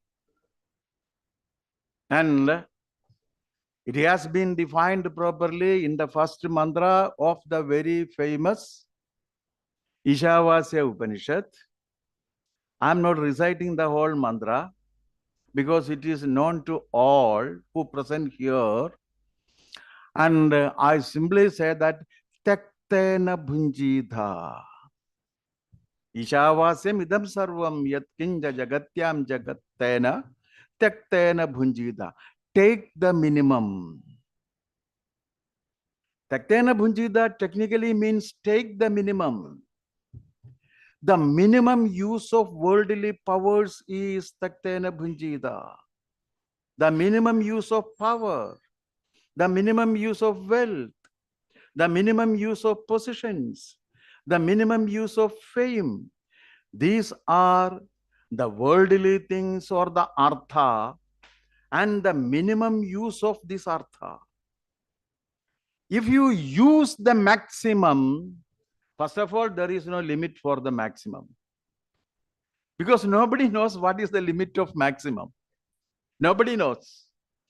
Even sky cannot be the limit. Even if somebody is made the president of India, he may be mourning because he cannot become the president of United States of America. There is another president. He cannot be the president of the whole world. So he is unhappy because he always gets the next level. What is the next level to the next? It goes ad infinitum and nobody knows what exactly is the limit. So maximum is limitless, hence nobody knows what exactly it is. So what can be known is the minimum. The minimum to be fixed by whom? That is the specific question. The minimum is to be fixed not by an external agency. If you entrust the external agency to fix your minimum, there will be conflicts. Nowadays, the city rationing officer fixes the minimum for you in unit wise, 1 unit for an adult and half unit for the children. So the thing is that I may be fully happy with the half unit, but another person may not be happy with even 1 unit. So you cannot entrust someone else to fix your minimum. Your minimum is to be fixed by you yourself. Then what is the method to fix that minimum? That also has been brilliantly explained by the Upanishadic tradition. And somebody introduced me as a person who is well versed with the Hindu philosophy. There was no Hindu philosophy, the term Hindu, when we introduced the Vedas. So I'm talking about that tradition, and that tradition is never concerned of the term the Hindu. The Hindu is a later origin. There can be disputes regarding who exactly is the Hindu and who used first the term the Hindutva, whether it is Savarkar or that Basu from Bengal. So like that, there may be such disputes. I am not going to such disputes. I am clearly discarding the term that it is a Hindu philosophy. But if you are so particular, I can say it is an Indian philosophy rather than Hindu philosophy. Because it has been defined, designed, introduced, and practiced by the people who lived in India. And those people practiced it. So what I'm telling is that it has been clearly defined. That definition is Taktena Bhunchida, take the minimum, and the minimum is to be fixed by the person concerned, not by an external agency. Then what is the method to fix your minimum? That is self-regulation. You have to regulate yourself. This act of self-regulation is Nirahara. Nirahara is the term that has not been developed by Mahatma Gandhi, but he introduced the term into the socio-political context. But the term originally is from the Bhagavad Gita. Vishaya vinivartante niraharasya dehineha. From there, he took the term Nirahara in the 2nd chapter of the Bhagavad Gita. Nirahara means what is meant by it? To control first your mind, then your sense organs. Then only you will be able to fix your minimum.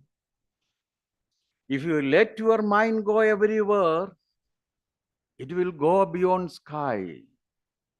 It is not your sense organs that is dangerous, but more dangerous entity in you is your manas or the mind.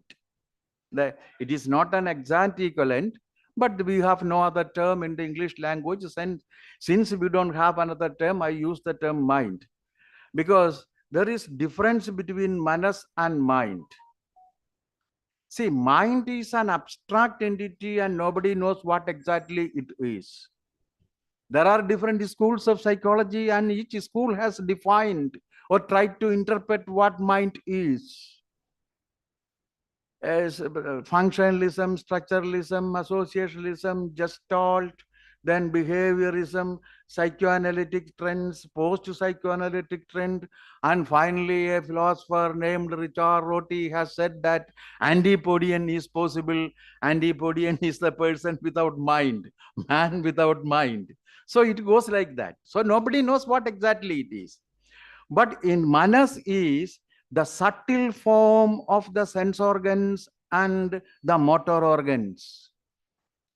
That's why you can beat somebody in your mind. You can smell something.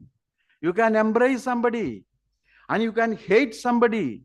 You can push away somebody in your mind, because mind has got the capacity to act as the sense organs and the motor organs, and the subtle form that is inherent in the body itself is the manas. But mind is not like that. So we are using the term mind. So what I'm telling is that first you have to control your mind, conquer your mind. After conquering the mind, you can control the sense organs.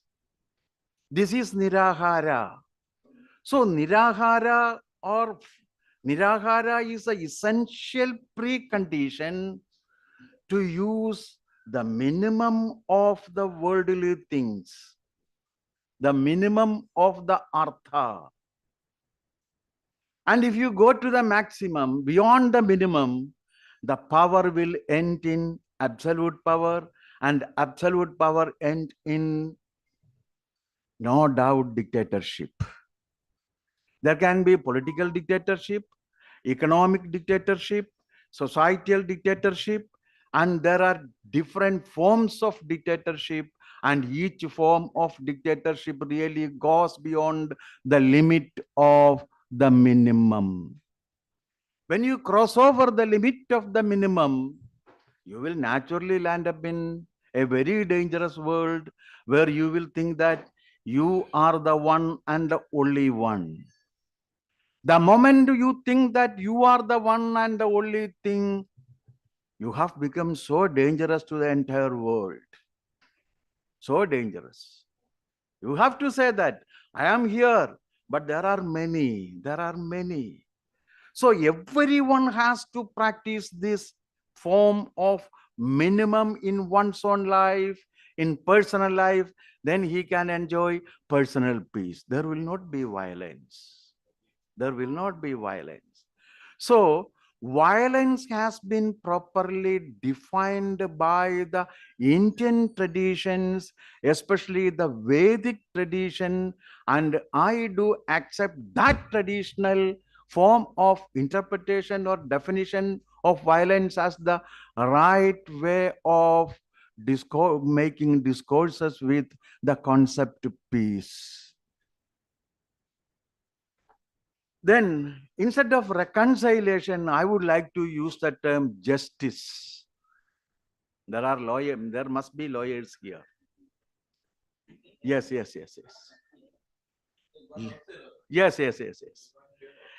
Legal justice is something which you can get if you are so fortunate.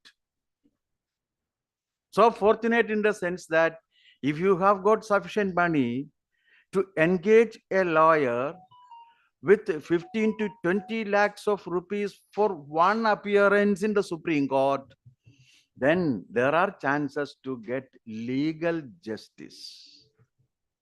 Otherwise, you cannot get legal justice. You cannot place your case before the court of law if you don't have the money to engage a lawyer who must be a very costly lawyer. There is a joke in connection with the practice of law in Kerala in a magistrate court when one Mr. Raman Nair appeared before the magistrate and he began to argue his case. Then the magistrate told him that, why can't you engage a lawyer? If you give 2 or 3 rupees, you will get a lawyer. Immediately, Raman Nair replied that all such lawyers have been appointed as magistrates, so I am not able to get one. So this is what happens. It is the money, it is the influence. There are many instances. For the same context, the decisions will be different, and they say that this is what is meant by justice. So I have little belief in the league, in the judiciary-sponsored socialism that has often been entertained by the intelligentsia in India for the sake of their satisfaction alone. But the layman in the street is unable to get justice from the Supreme Court of India because he has no money to engage a lawyer who is so costly.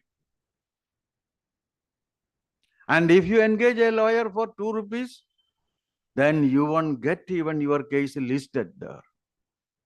You just imagine the case. 38,000. 38 times a case has been adjourned by the Honorable Supreme Court. You just imagine. 38 times consecutively. Is it possible to get such a what you call relaxation for you and me? If you ask for the third time, immediately they will say, no, no, no, no, no. Justice delayed is justice denied. So, Mr. So-and-so, you are so learned, but we have to finish the case tomorrow or day after tomorrow. That is the last day for hearing of the case. But if the client is the chief minister, I am sure you will get it n number of times, at least minimum 38 times. And for the first time in the history of the world, a person has been given the opportunity to campaign in an election because he is a politician and his duty is to campaign in an election. This is equally applicable to the medical practitioner. If a medical practitioner is implicated in a criminal case, and he can very well argue that, no, I have to conduct the surgery there and I must be there. So what I am telling is that this is what happens in the case of the justice. So what is meant by this justice? Anyway, justice is a way of life that must ensure the absence of discrimination based on anything. Differences are the realities in the world. Universe is a multitude. Universe is a multitude. There may be differences and many ways of life, act of living, art of living, and theories to interpret my experience. If we are not able to accept the manyness, the plurality, the multitude, you cannot ensure justice. You cannot ensure justice. In a society, we have to accept that there are different types of people, not one alone, not one type of people alone, not one religion alone. There are different religions. And naturally, we have to accept that the plurality is the reality, and the acceptance of the plurality is not a reconciliation. But the thing is that it is a reality, and denying that reality, nobody can survive. It is not the reconciliation. Reconciliation means, yes, there are two, I do reconcile with him, irrespective of differences. Differences or the marks of the multitude can never be treated as the hallmark to discriminate a person from the context in which he lives. Human beings are the contextual entities, not an isolated, abstract entities, as it has been defined by some philosophers who are always concerned of the ultimate reality, and nobody knows what that ultimate reality is. You can have a Chakka philosophy and a Manga philosophy, because if you say that ultimate reality is Chakka, you can make all the logical frames to establish that Chakka is the ultimate reality. And Plato has committed a very serious crime when he says that I can imagine of a Socrates who is entirely different from the historic Socrates, and that is a Platonic Socrates possible, and nobody has ever experienced the Platonic Socrates. How dare he to say that His guru, that historic Socrates, the contextual entity is unreal. And I can imagine of a reality that is perfect, the greatest of the men of Greece. How is it possible? So, the contextual realities should be accepted as the way of life. Then we have to admit that a piece of dust is as important as stardom. We are concerned only of the stardom, but a piece of dust is as important as as stardom. You can say that stardom is great. Okay, you can see it, but a piece of dust is there. Show fear in a handful of dust. Show fear in a handful of dust. That fear means the fear of the existence. And peace and harmony, peace and justice can be attained only when one is able to shed away the fear from the mind. That's why the Veda says, Abhayam Brahma, the absence of fear. This has been retained in the swearing-in ceremony without fear or favor.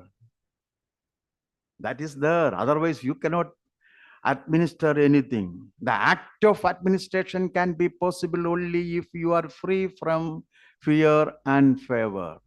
And fear and favor can be free from fear and favor can be attained only when one fixes his minimum, and that minimum is the absence of what you call the war, the stress, and everything. If you fix your minimum, then you can be happy. Yes, I am so happy. Otherwise, you cannot be happy. If you get 10, you will be crying for 100. And if I am providing 100, you say that she is there, she is having lakhs and lakhs. Then you will be trying to that.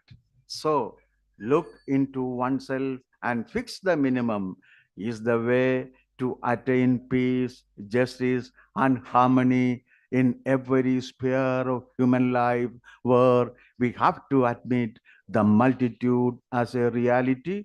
Thank you for giving me a very patient hearing.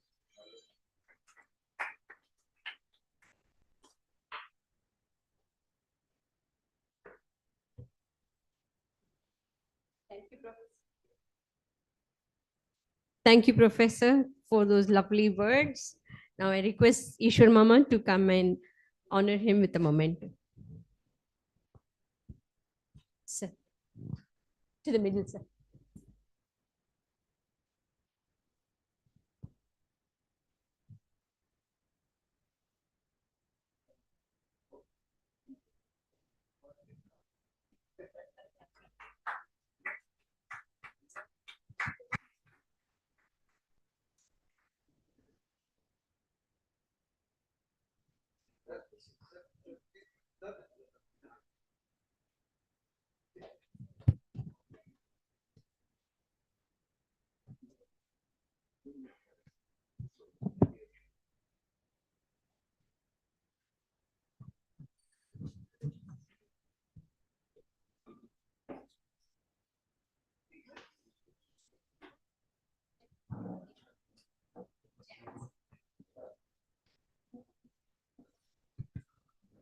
We'll be starting the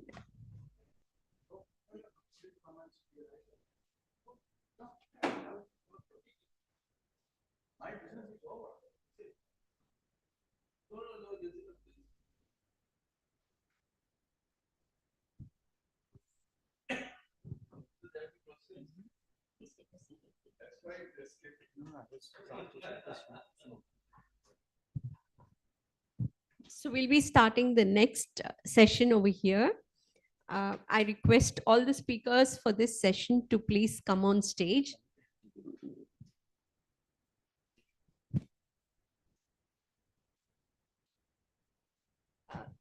Due to time constraint, one of our speakers will be leaving a little bit early. So I'd like to introduce him first and he can finish his speech. Antriksh Tatya is a life coach, mind reviewing consultant, and behavioral change expert, born to Sri Mahavir and Asha Tatya. He found his calling for changing lives in 2013 when he interned in Gurukul program with Nobel Prize laureate, His Holiness Dalai Lama. After that, he studied different schools of psychology from the Tarab Institute, Jindal Institute of Behavior Science. In the last 8 years, his mind reviewing process has benefited over 7,000 individuals. He's addressed over 15,000 people in workshops at corporates, universities, social organizations. He joined the Rotaract in 2011.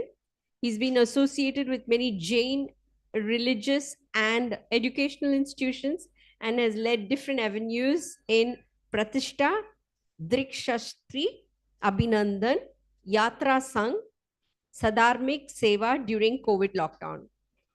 He's written over 12 research papers on human behavior, Jainism and philosophy, presented and published internationally. He's also represented Jaina Youth at conference hosted by NFCM, Ministry of Home Affairs, and Ashtanga Yoga Center, Sri Lanka. In 2012, he was awarded as the best poet from Dakshin Bharat Hindi Prachar Sabha. Since then, his poetries are broadcasted in All India Radio.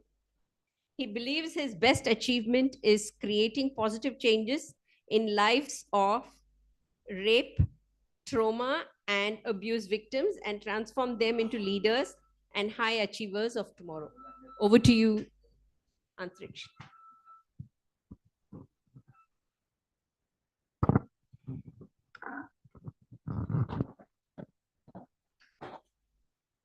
Pranams to Sadhguru and pranams to Swamiji.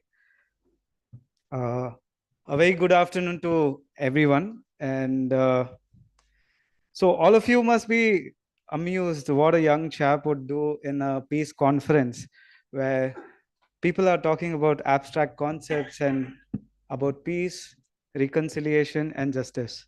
And sometime before me, our learned professor was talking about how mind is an abstract concept. So one of that abstract concept I'm going to elaborate upon, and we're going to explore how we've established peace in lives of multiple peoples, individuals, ethnic groups, organizations, and many more. So let us come to this. How do we begin? Where do we begin from? So when we talk about peace, how do we see peace as? Is it peace within communities? Is it peace between nations? Is it peace in groups? Peace in family? Or peace in an individual? And since, apart from the psychological background, I also have background in philosophy.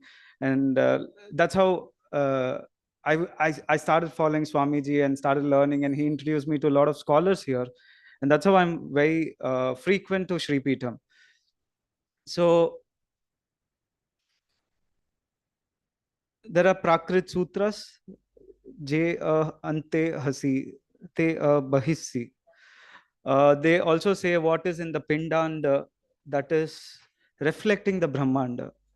And, drawing the parallels from the yoga and all of other philosophies, let's focus on individual peace.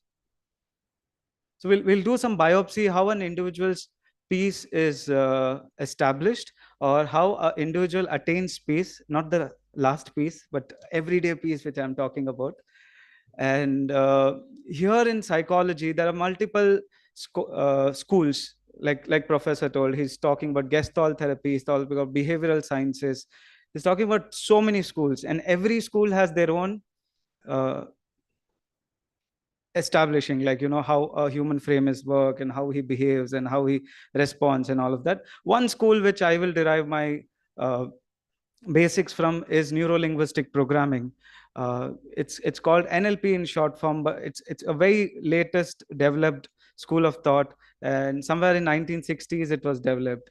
But even before that, the references of that I found in Patanjali's Yoga Sutra, Hemachandracharya's Adhyatma Upanishad or Yoga Shastra. We have found Sanskrit shlokas, we found Prakrit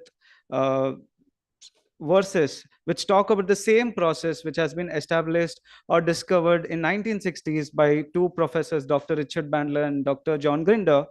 And then also it was not accepted academically because there was no proper white papers established, or you need to have some research done on X number of individuals for a prolonged number of times to establish it.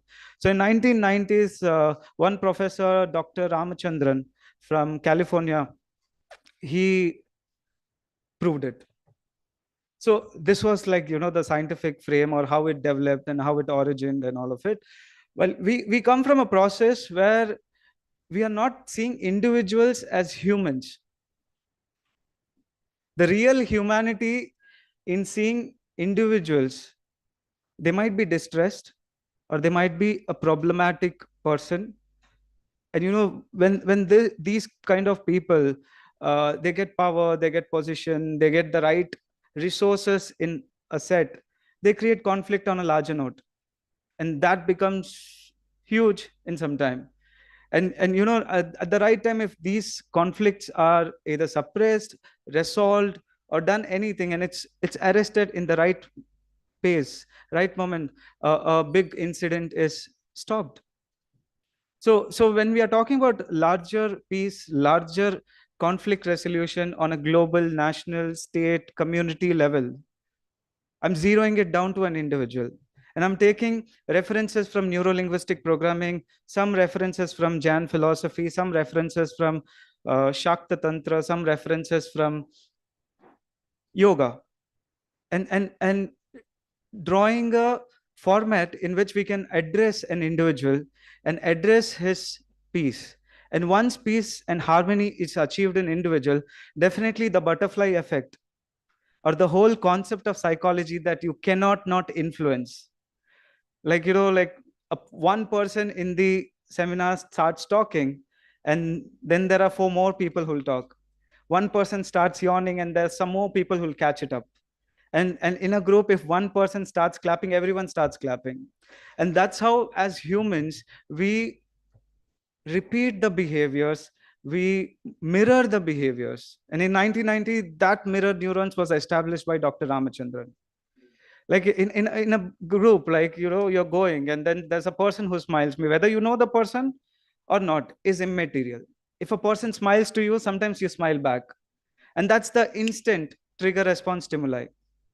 And now this response, we're going to study in much more deeper format, that every individual influences every other individual.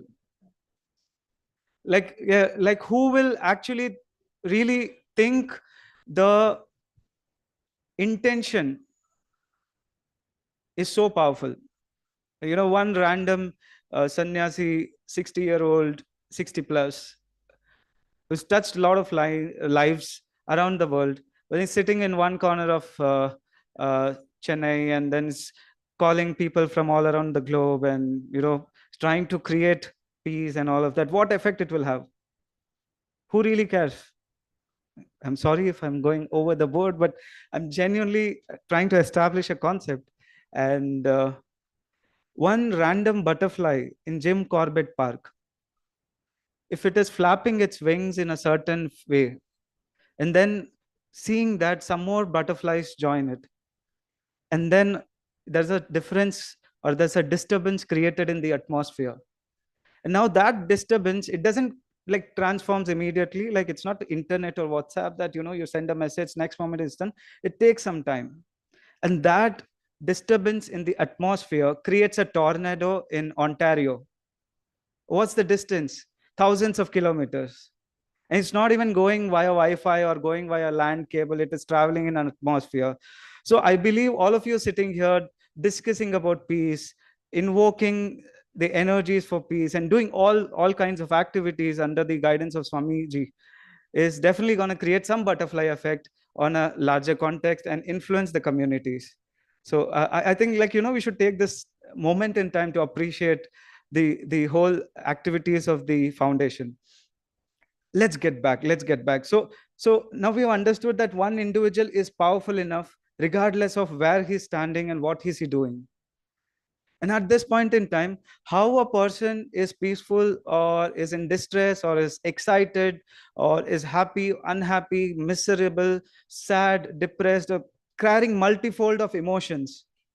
How does that work? So one branch of psychology tells like that at a moment, at a very moment, thousands of thoughts is going on. And I think yoga also talks about that, and most of the religions talk about it. Whether they believe in Atma or not, Astika philosophies believe in Atma, and Nastic philosophies don't believe in Atma, the creator God or not. Whether you believe in soul or not, well, one thing everyone accepts is in a moment, thousands of thoughts are coming. And in a day, we don't know how many thoughts are going across, right? So every time a thought is occurred, it comes in 5 formats. And based off the 5 formats, there are 1 or 2 formats which are dominant. The 5 formats are visual, auditory, kinesthetic, gustatory, and olfactory. Basically, the pancha indriyas, which we talk about in philosophy. The visual is the eyes, the auditory is the ears, and the kinesthetic is the feeling, is throughout your skin. And most of our psychological feelings and emotions are triggered by all these 5 senses. And these thoughts, there is a structure of thought. So, my friend Rahul comes and tell me, Antariksh, I'm thinking of planning a trip to Ladakh. Now that very thought, before he's telling me this, he's already made hundreds of pictures of he traveling to Ladakh. He's already singing the songs or probably listening to the sounds of the car and the waterfalls and whatnot. So even before a person is actually thinking a thought of violence or of peace, the person has lived that reality inside. So again, coming back, one moment, thousands and thousands of thoughts. Let's just pick up one thought, and that thought triggers the brain to release certain chemicals. So all of you talk about adrenaline, cortisol. Oh my God, social media addiction is such a big thing. We should do dopamine fast. We talk about jargons, but let's simplify for all of us so that we can actually create some difference in our personal lives. And we don't know what kind of difference we create for ourselves might create an avalanche or might create a butterfly effect on a larger society. So when a thought occurs in the brain, now this is automatic. So most of the psychology schools talk about conscious, unconscious, superconscious, subconscious, and they have tons and not tons, but at least they have a dozen of divisions of consciousness. And at the end, if someone is having a spiritual background or some 1 or 2 psychology schools, they also called about God consciousness. So we're not going to go in detail of all of this. It is very complicated and jargonalized. Let's simplify it into 2. I'm not even touching God consciousness. Swamiji and other scholars, respectfully, please, you talk about it. I'm going to touch about 2 things: conscious awareness and unconscious awareness. So let's just put 2 baskets. One basket is conscious awareness. The other basket is unconscious awareness. So unconscious awareness is bundle of everything which is not in conscious. So whether you say subconscious, superconscious, God conscious, everything I'm just putting in the unconscious basket. The conscious basket and unconscious basket is like not 2 sides of a coin, but it's actually a flowing mechanism. If you take it as a liquid, like, consciousness, you don't take it as a solid thing, like, you don't say 2 sides of a coin or a tip of an iceberg, but consciousness flows throughout your body. Like, some people, you must be sitting, and then all of a sudden your leg has slept. And then you move your leg. So your conscious awareness has moved out from leg and has come back to leg. And the moment you move, and then all of a sudden you start hearing the sounds of the birds outside. Now your conscious awareness is drifted from the feeling in the feet to the sound of the birds. And then all of a sudden someone opens the door and the focus goes there. That's how our conscious awareness flows at every moment. And that's how many people metaphoralize it, like monkey mind, fickle mind. One moment it is here, one moment it is there.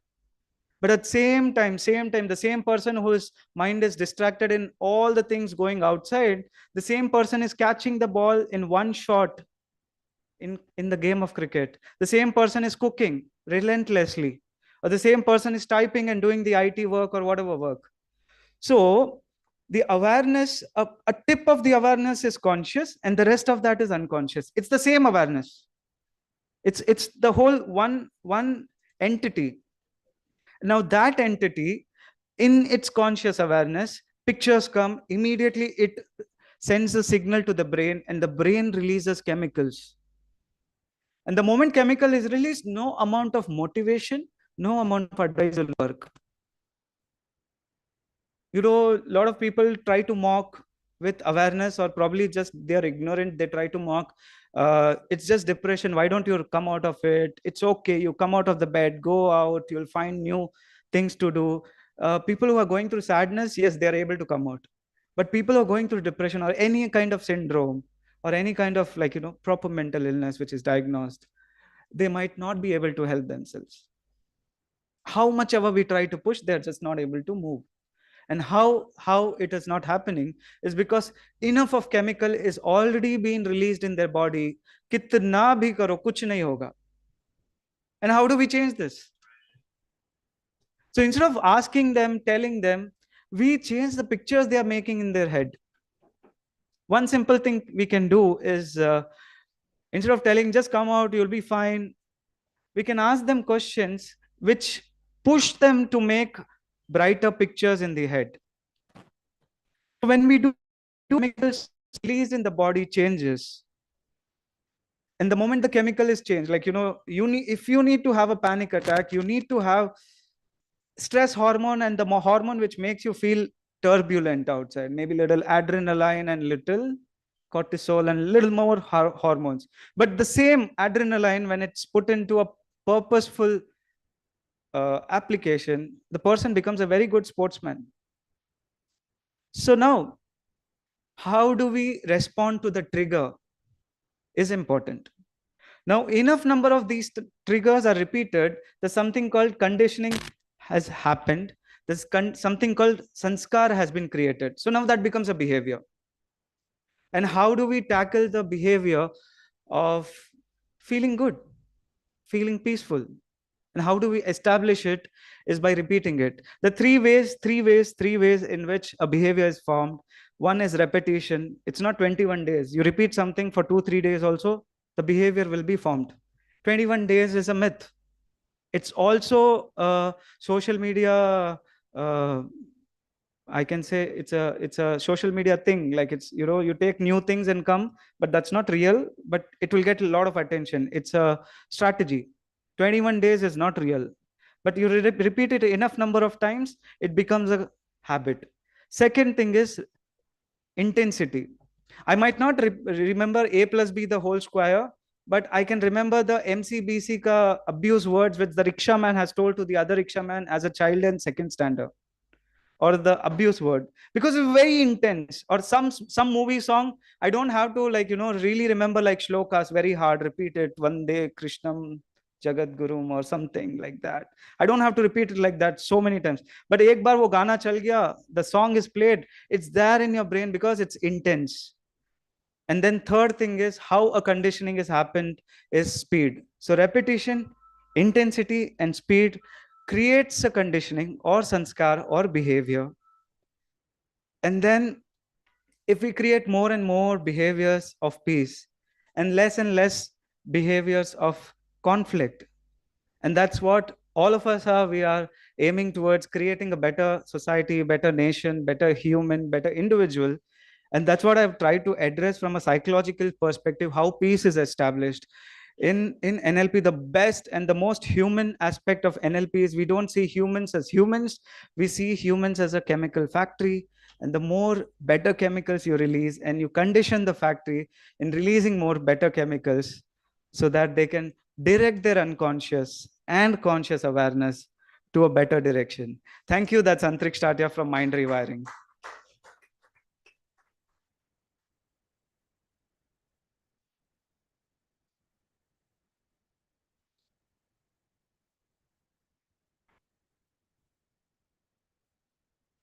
Thank you, Antriksh, for that lovely speech. Request C.L. Ramakrishnan sir to come and honor Antriksh.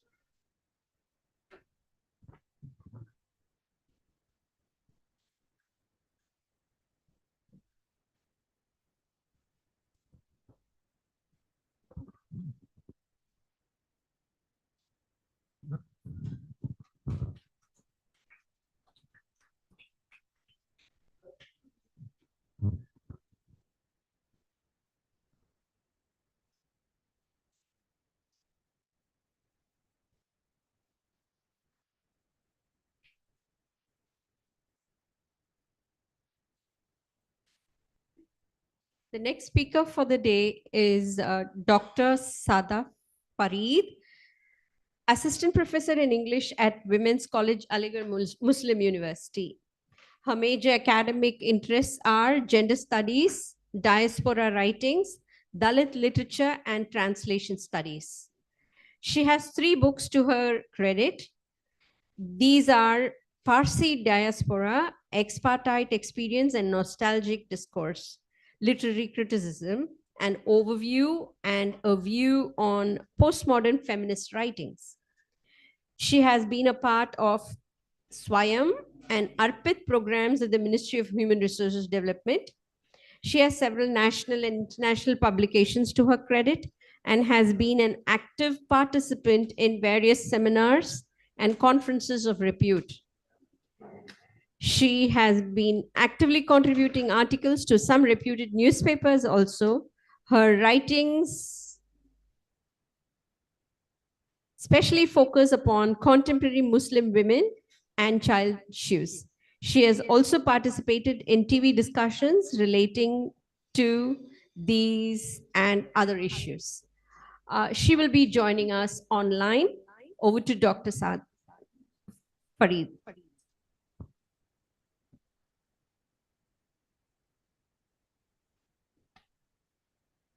Thank you so much, ma'am, for such a generous introduction. My warm greetings to all the people present there on the dais and all the people who are attending this conference online. Namaskar. Could you just wait a moment? We are not able to hear you. Okay. Yeah. You can go ahead.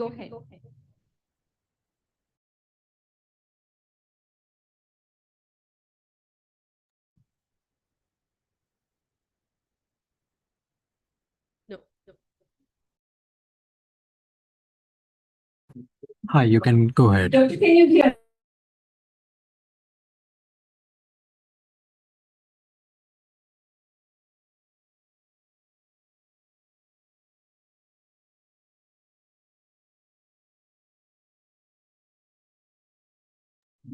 Ma'am, you can continue.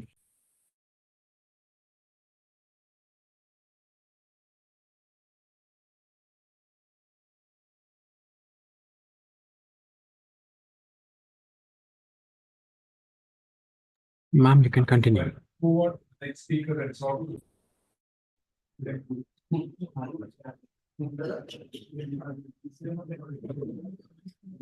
Ms. Sadaf?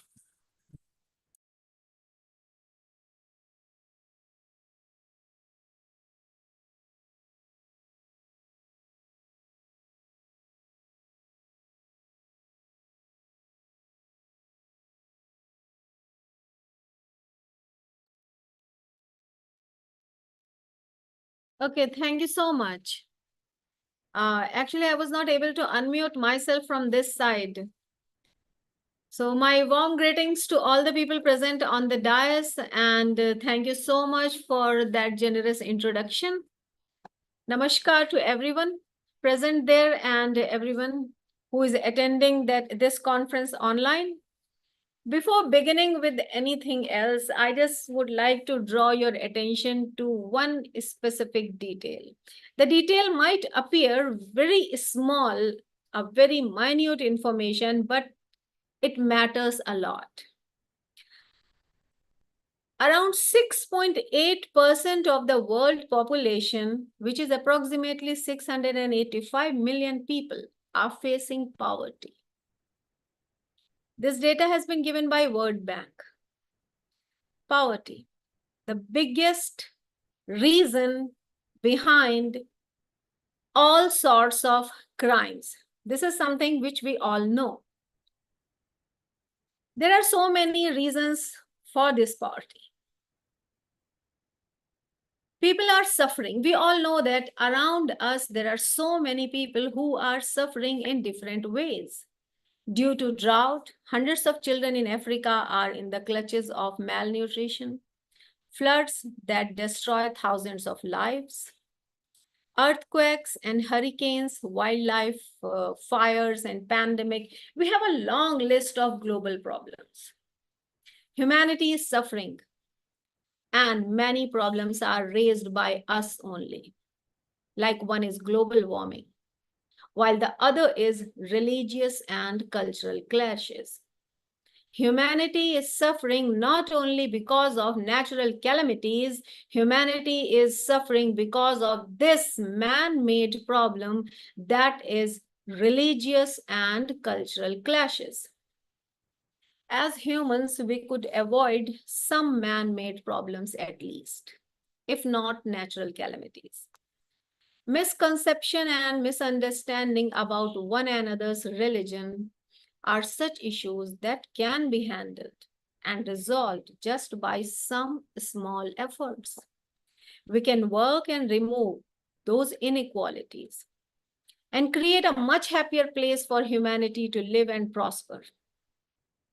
For removing these misconceptions about different religions, we need interfaith dialogue.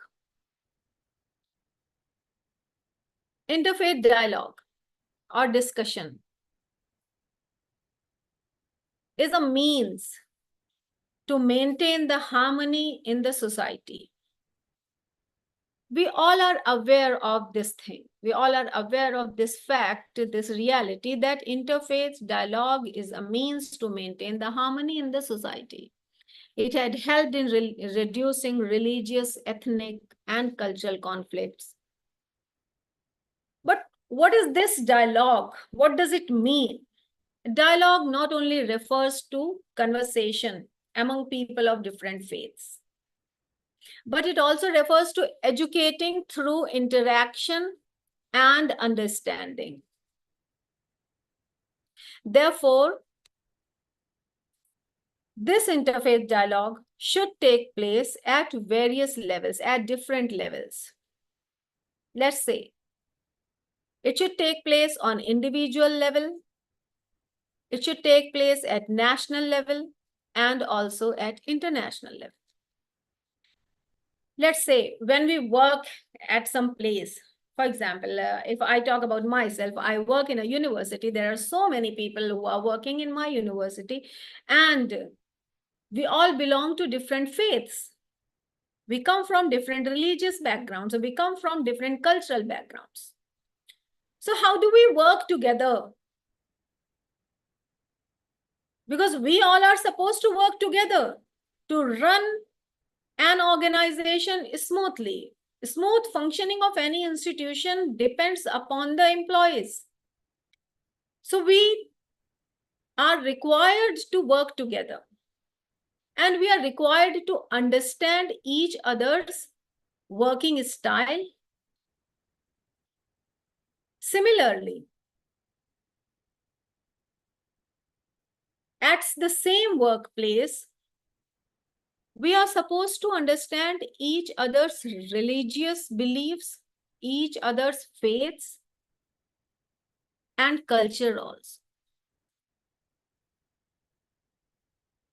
So, when people at the same workplace could discuss about their religion and understand each other's religion, similarly, different nations, they could come at a shared platform and discuss the global issues caused by religious hostility. We all are aware of the fact that in the present time, there are so many issues that have been caused globally because of the religious hostility. Here, we need interreligious dialogue. Interreligious dialogue is required not only to understand each other, but also to safeguard human rights, to safeguard humanity. Let's talk about our own nation, India. India is a land of different religions, cultures, and traditions. We have been taught this thing since childhood. as soon as we reach our middle school. And when we start this essay writing thing, part of English language teaching, most of the schools, or I must say all the schools, teach students essay writing. And one of the topics is patriotism. Another topic is writing about one's own nation. And we write about India. And most of the essays that students write, those essays begin with this sentence: India is a land of different religions, cultures, and traditions. So it is something, this simple sentence which has been taught to us since childhood. Why do we forget this sentence when we grow up? It is our land where different religions, different cultures, and different traditions live and flourish.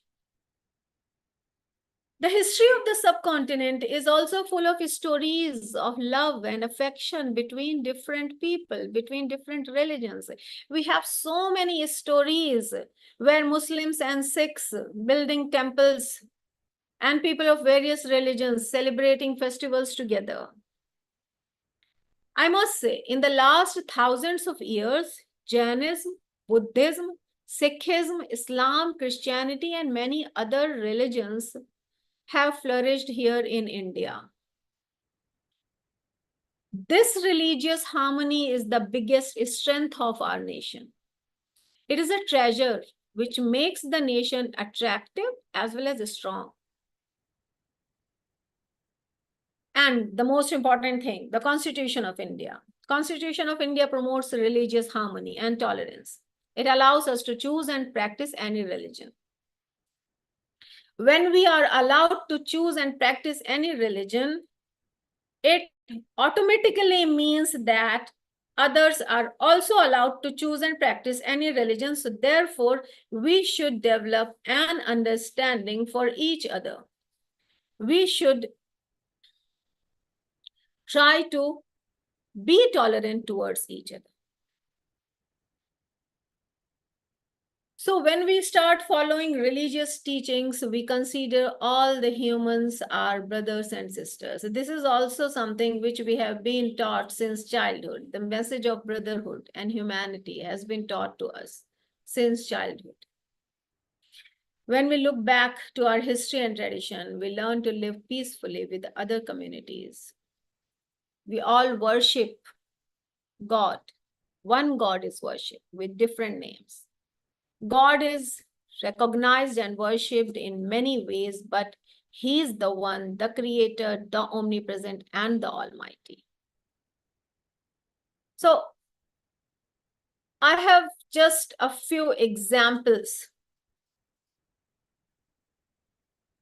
to prove, or you can say just to highlight, religious harmony that has existed in our nation since the beginning.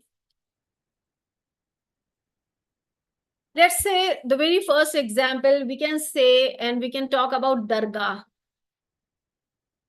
shrine. Ajmer Sharif Dargah, which is visited by the people of all faiths, and that is known to everyone. Ajmer Sharif Dargah is the shrine of Hazrat Khwaja Moinuddin Chishti, one of the revered religious figures. He was a saint. Islamic Sufi saints had always shared the message of love and unity. Khwaja Moinuddin Chishti promoted the love of God. He had always discouraged any sort of discrimination, specifically discrimination on the basis of religion. This is the reason that his dargah is visited by the people of all faiths. So since medieval times, Muslims and Hindus and people from different religions, they have been visiting Ajmer Sharif and praying for their well-being. And it is also said, it is believed that whatever you wish there, all their wishes get fulfilled after visiting that dargah. So one such example of religious harmony in our nation is Sufism. Sufism has been one of the oldest traditions in India. Ever since its advent around thousands years ago, it has promoted religious harmony. In the 10th and the 11th century, Sufism became prominent. Sufi saints gave the message of divine love and cosmic harmony, and their age-old stay in India resulted in assimilation into Indian culture. So, sliding from Sufism, another example that we find of religious harmony is in Bhakti movement. So the message of social harmony got mixed with the Bhakti movement. Some of their theological notions got inspired by the Hindu devotional system also. So when we talk about Bhakti movement, we have different names, like we have Kabir Das, Raidas, Rahim. So this was a movement where they promoted Hindu-Muslim harmony, where they had brought so many things, so many teachings from different religions, and then presented those just to promote religious harmony in the society. Another such example we can find in the late 19th century, that is Sai Baba. To promote religious harmony, he had combined the celebration of Hindu festival of Ram Navami and the Muslim celebration of Urs. Urs is a celebration of birth anniversary of Sufi saints, which is celebrated around their shrine. So the devotees of Sai Baba are from all religions. Hindus believe in Sai Baba, Muslims also believe in him, and people from different communities, different religions, they also believe in him.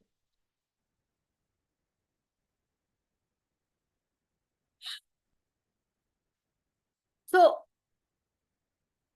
these are just a few examples from the history of our own nation. Another such example can be Mughal Emperor Akbar. He was a seeker of religious harmony. Through his efforts in medieval India, the tradition of interfaith dialogue reached its zenith. To promote the idea of interfaith dialogue, Emperor Akbar institutionalized it and organized various discussions among the leaders of different religions. So we can say that the reign of Akbar was the time period when these interfaith dialogues, these interfaith discussions had started formally. So such discussions were organized to reach a mutual level of understanding and unity. During his kingdom, during his reign, the course of interfaith discussion was transformed into a public movement, which we need in the present era also. Interfaith harmony can be built not only by organizing some interfaith dialogues at one specific level, just by involving certain specific people, but it should be transformed into a public movement where people from all backgrounds, people from all the areas, all the fields may come forward and share their own views about the need for the interfaith dialogue. They can also come forward to share their own experiences. So while talking about Akbar, there is another name from Mughal era only, Mughal Prince Dara Shikoh. He carried his grandfather's legacy forward. His concept of religious harmony was based on his personal experiences because he had studied and translated many Hindu scriptures and had also written some books.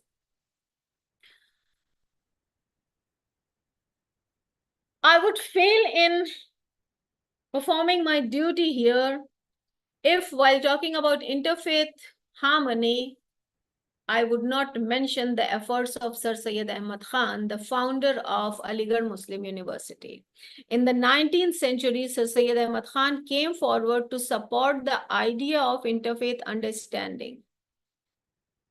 He said that interfaith understanding plays an important role in nurturing the fundamental ethos of India and protecting the legacy of Indian tradition. He promoted Muslim-Christian dialogue by writing an introduction to the Bible, as well as translating some portion of the Bible into Urdu. He believed in equality and unity. Sir Syed had considered Hindus and Muslims as two eyes of the nation. He had always propagated the message of unity and harmony.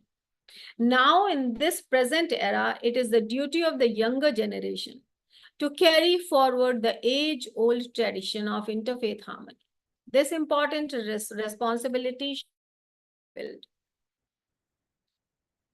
So, let not the hardships of saints and sages of our nation towards promoting religious harmony be lost in bigotry and irrational doctrines. God has created us all for a purpose. We should understand our purpose. We should understand why are we here. God wants his creations to live together happily and peacefully. So respecting our thoughts and beliefs is important, but revering others' thoughts and beliefs is more important. When one respects all the faiths in the world, one becomes more receptive to life. We start understanding life. We start not only living, but fulfilling our purpose, which God has assigned to us, the purpose of life. So,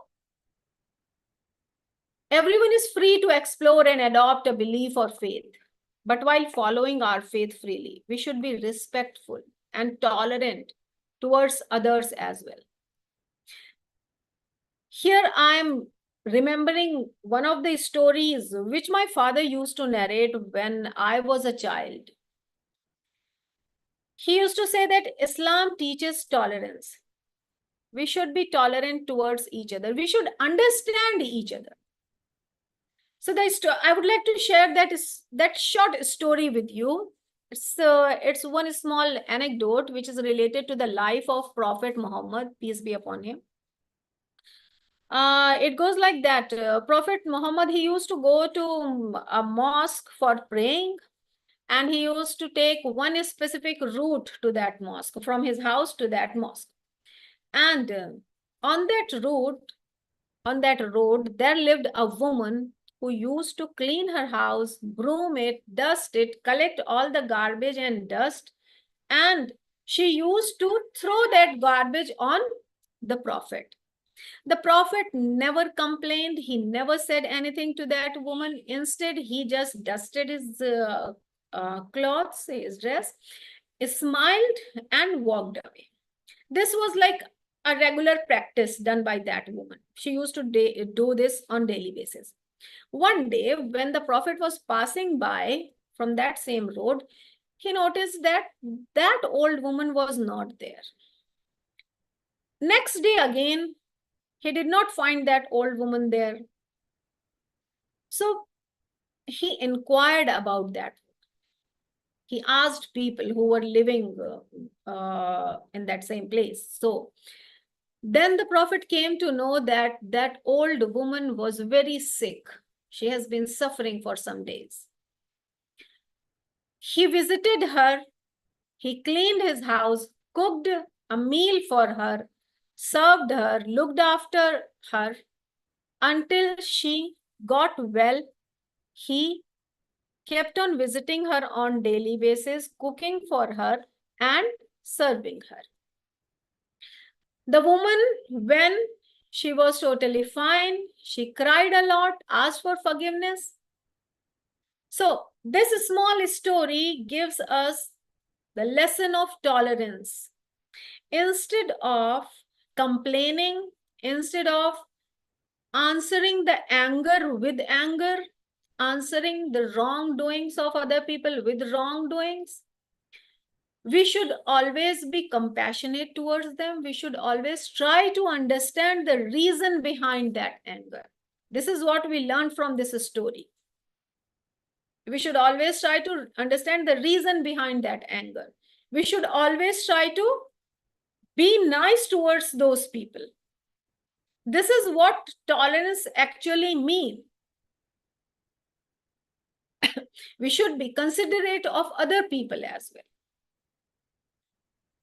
Because good deeds always bring good results. This is what we have been taught since the beginning. And the lesson of being compassionate, being considerate towards people is a very important lesson which every religion teaches us. It's not a lesson that has been given by one specific religion. No, all the religions talk about this thing. All the religions tell us to love each other. All the religions tell us to be nice, to be kind towards each other. Because we are humans. These are the traits that make us human. Be kind, be compassionate, be understanding, be harmonious, be peaceful.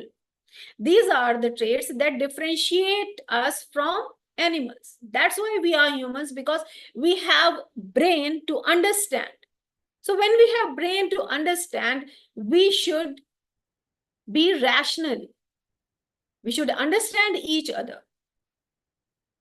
Here I'm remembering one more thing that we were taught when we were in school. Again, I've learned this from my school. I have studied in a Christian missionary, a convent. So our sisters used to say, love thy neighbor, a teaching that we have got from Christianity. But I believe that this is the teaching that comes from each and every religion, because Islam also talks about loving thy neighbor. So love thy neighbor. As kids, as children, we believed neighbor means the person who lives just next to our house. But as we grow up, we understand it is not only the person who lives next to our house, but this concept of loving thy neighbor applies on each and every person who is around us. That's why Islam says, a man is not a believer who fills his stomach while his neighbor is hungry.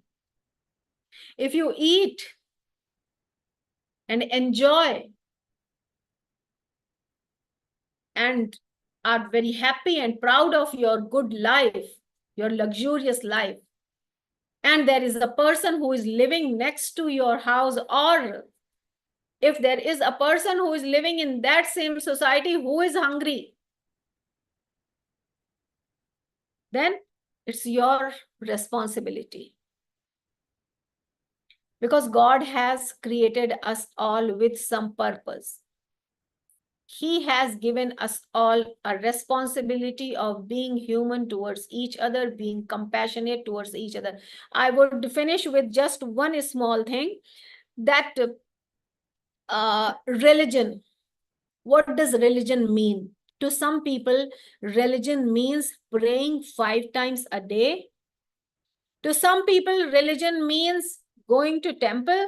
To some people, religion may mean that Sunday prayer in the church. But I, as a human, I don't say that I'm an expert in this field, or I never say that I'm an expert in anything. I believe that I am a learner, because learning is a continuous phase which goes on till we are alive. But as a human, as an individual, I believe that prayer is only one section of religion. There are other sections as well. Being kind, being compassionate, affection, understanding, behavior, good behavior is another section of our religion. Mutual trust, understanding is another section of our religion. There are so many sections in every religion, and we are supposed to understand those sections so that we can be better human and we can understand each other. So thus we can say that religious harmony is the need of the art. That is the thing that we all need. in the present scenario. Thank you so much for listening to me so patiently. And thank you so much to the organizers for inviting me and allowing me to share my views about this topic. For your wonderful words. Now we move on to our next speaker. Dr. Vincent Shekhar is a Jesuit and a rare priest scholar in Jain philosophy and religion with an MPhil and PhD from the University of Madras, Chennai. He has 2 master's degrees, one in Sanskrit and the other in contextual theology.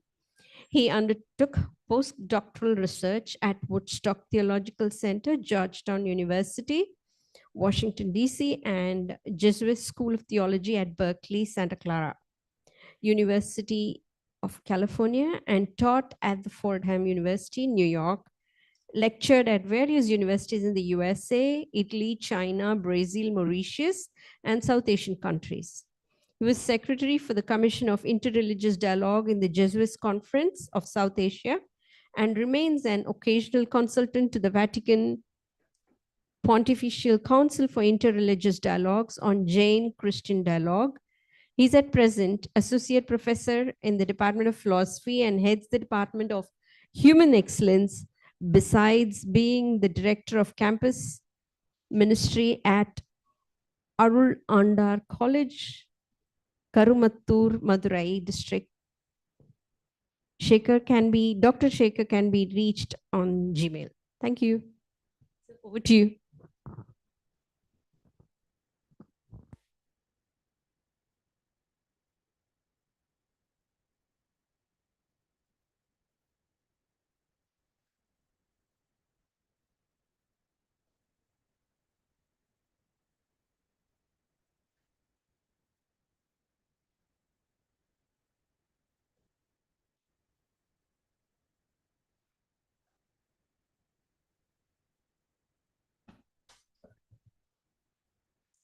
Religion's peace and harmony of life, and meeting the challenges they give us.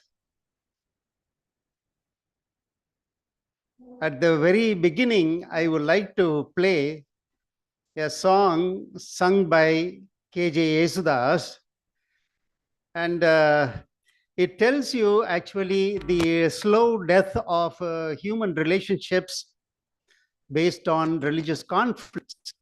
So I request Shyam to play this short video song. It is in Malayalam, and then I am sure that all of you will be able to follow it.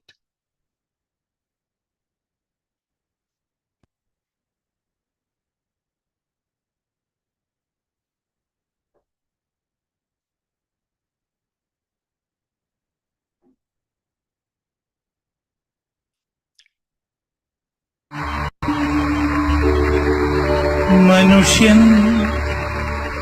മതങ്ങളെ സൃഷ്ടിച്ചു,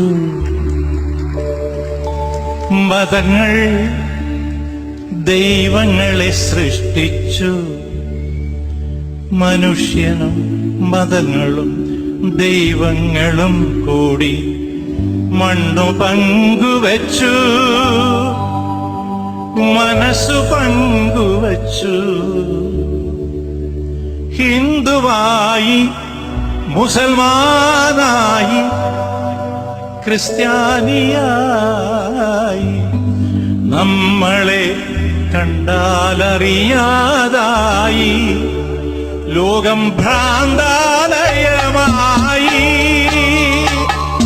ഹിന്ദുവായി, മുസൽമാനായി, ക്രിസ്ത്യാനിയായി, നമ്മളെ കണ്ടാലറിയാതായി ലോകം ഭ്രാന്താലയമായി.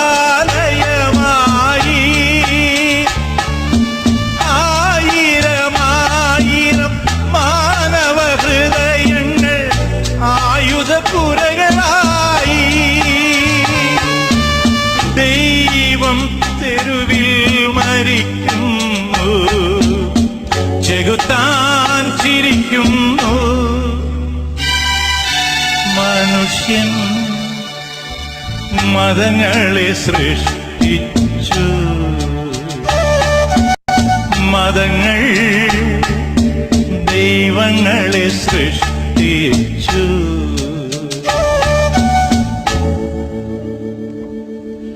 സത്യമെവിടെ, സൗന്ദര്യമെവിടെ, സ്വാതന്ത്ര്യമെവിടെ,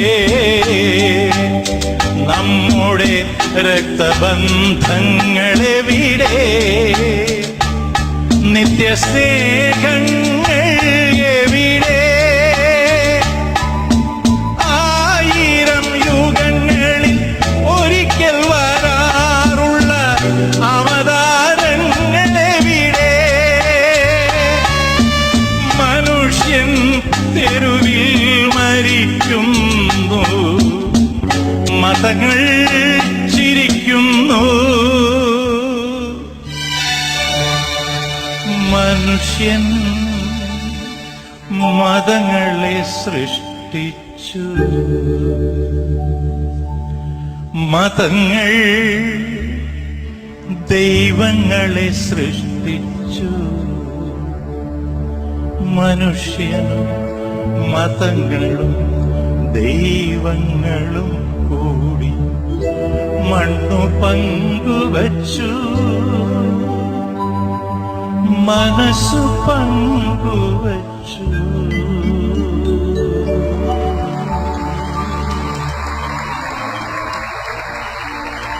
So, my dear friends, this song actually depicts our own situation in the last 4 decades at least. So many incidents of religious violence, deaths, finding it so difficult actually to rehabilitate people, so much of trauma. So it is really immeasurable. It looks like that, it is one side of the story. But actually, it's all been carried by the newspapers. It's not my own concoction. All the events that we see in the last 3-4 decades relating to religion, religious violence, and conflicts in various places in India, especially, they just reflect the pain and suffering of people. I'm just showing certain pictures. The pictures themselves will tell you the stories. Just a kind of a courtesy warning. Some pictures are very horrible. But the thing is, these are facts in India. All came in the newspapers, journals, things like that. So much of debates have been taking place on TV channels.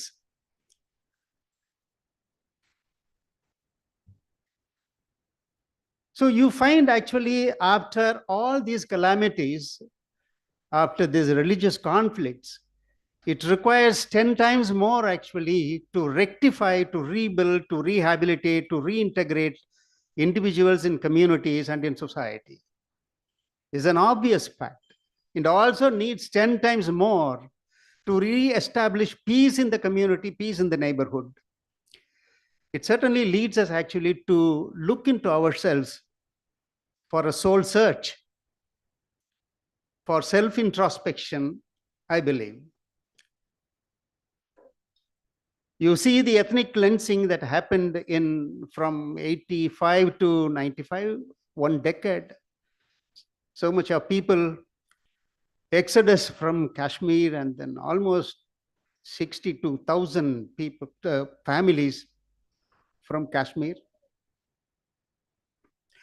You find the demolition of Babri Masjid on the 6th of December, supposed to be known as the Black Sunday, in 1992, over 2,000 deaths. You find the Bombay blast with the 317 deaths has been mentioned, recorded in 1993. And you find anti-Christian violence in both in Gujarat as well as in Orissa in 1998 in 1999. Of course, the death of the great missionary, Graham Stein, and so many others. And you find the attack in the parliament in 2001 with the 9 deaths. You find the Gujarat genocide in 2002, over 2,000 people who died. And anti-Christian, anti-reservation violence in 2006. And the Orissa violence in 2007, 2008, with the 45 deaths. So many people and homes burnt, churches burnt, etc., etc. So you find the Mumbai attacks finally in 2008, known as the 26/11. And there are so many other incidents actually after 2008. I cannot enumerate them, though I have data. But there had been these incidents of violence, deaths, death tolls, property damage, identity cleansing, evacuation, etc. It is not so easy actually to trace the reasons for these things, although we can always say a few reasons which you may all agree. Of course, the main or the important reason we normally find is a kind of a fight between social groups or by the social groups and organizations with probably immature ideologies or wrong ideologies or incorrect ideologies or insufficient ideologies. Fundamentalists, it is possible. It is mainly for the sake of social as well as religious power, political power, gain, control of power, and for success and prominence. These are some of the reasons that we normally find. Of course, there is always a kind of group of people mythifying, also spreading hatred, hate speech. Even now, hate speech is really prevalent everywhere. You find the media also not really objective. It plays a very wrong role, many times a wrong role. And then I can always include that retributive justice is not at all happening. Professor Radhakrishnan, I think he was saying, you know, if there is a legal justice, it is a miracle. You see. So you find more of both retributive justice as well as restorative justice. They are not actually as we expect. And we also find a certain conservative and fundamentalist attitude and trends among us, always living in the past or neglecting the others, unupdated, becoming self-righteous, outright rejection of others. You know, fundamentalism, the very key point is that you just reject others and nothing else. So which means also kind of an exclusion, that you exclude all others, that you are right. And you also find so much of imaging and stereotyping people and groups, including religious communities also. You ask Christians are kind of drunkards, wine drinkers, the converters. So the Islamists and the Muslims, and you always know that, oh, they are the terrorists. So these are all some of the stereotyped images that we also spread, keep on spreading. You know, that. But I really do not know how many neighbors, Muslim neighbors, are terrorists. Just in your own apartments, just around you, in the neighborhood, how many are terrorists? Are good people. So we also take risks actually in relating to people, because there is so much of prejudice, doubts, and suspicion also is there among us. So you find there are ways actually for justice and peace to flourish. There are ways. So we need to find some ways actually, because we cannot live peacefully unless we relate to others and we take risks. We need to take risks. That is a common practice actually in all our lifestyle there, in our families, in the apartments. We have to live with others and nothing else, you see. So I would find that there are ways which the government has to do and the government has to encourage. What are they? Especially with regard to peace policies and announcements, things like that. Encouraging people, especially the NGOs. This morning also people were talking about that. Encouraging NGOs actually for peace activities. Abiding by constitutional laws, respecting the fundamental rights, and also trying to understand and practice the preamble of the Constitution. That is our Veda. That is our Bible. Equality, liberty, justice, and fellowship, and for fraternity. These are the 4 key values actually which we need to practice. This is the summary of the Vedas. This is the summary of the Bible. And this is the Indian Veda, Indian constitutions. I would say that we have to educate our own children, especially about the preamble of the constitutions. Of course, in the schools also, as well as in the college. So, and especially with regard to the non-governmental organizations that they need to be bearers of peace. One example that has been mentioned, and I really vouch and subscribe to this Vishnu Mohan Foundation. Somebody said that Swamiji is not Advaita Swamiji, but Peace Swamiji this morning. I really liked that. He stands for peace. Otherwise, this gathering is not possible. People coming from various religions, various sectors, various caste communities, language communities, coming together actually to talk about peace and justice and reconciliation. Peace and justice all towards reconciliation. Reconciliation is also a means actually to establish peace. So at this time, I really make my pranam to Swamiji for inviting me also. He very nicely, he says that you are part of the Vishnu Mohan family. No, he says that. I enjoyed that. So as I said that, religious leaders, whether they are small or big, to the extent or to the headship of Pope, for instance, it's the highest authority for the Catholic Church, highest authority. So he went to G7. He talked in COP22. He has issued a whole document, Gaudeum Deum, whole document running to several pages, especially on climate change. He is so updated. I was really surprised that he went with this, 87-year-old, and then we were having a stick with him, and then going by the wheelchair. Is the most traveled Pope, more than 60 countries. In all the countries, wherever he went, actually, most of the countries, he held interreligious conversation, interreligious dialogue with the religious leaders. So I always feel that, by the way, he is also a Jesuit. He's the first Jesuit Pope. I don't think nobody else will be chosen hereafter because of the kind of a Jesuit Pope he is acting, It is very difficult. So I also feel proud I'm a Jesuit. That is a kind of a Loyola College product. So Jesuit means many people may not understand. Loyola College is an institution run by the Jesuits.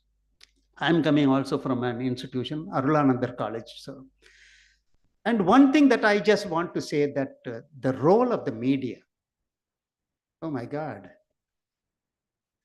just before the election, during the election, after the election, have you watched the debates?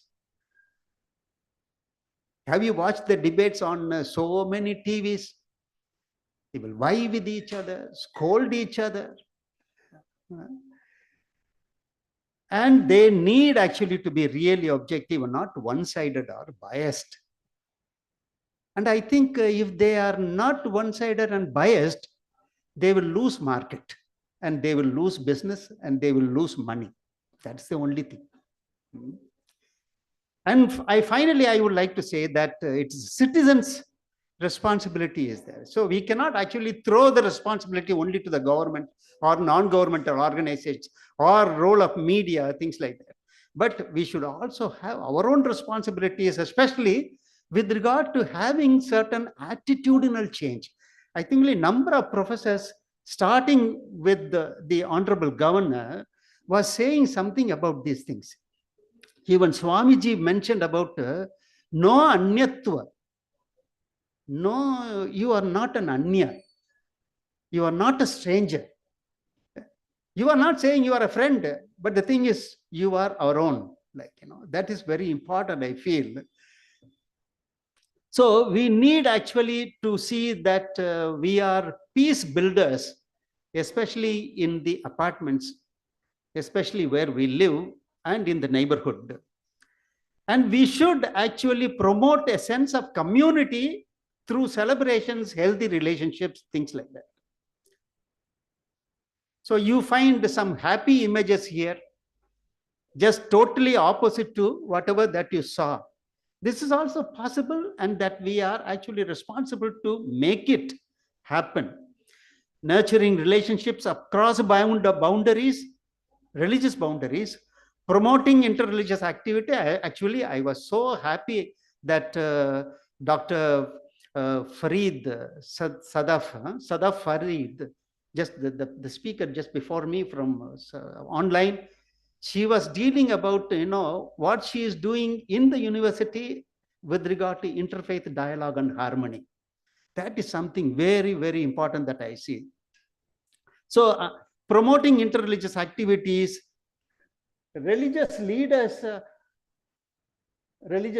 holding dialogue. So I have just picked up some pictures in the Google Images and then put it together.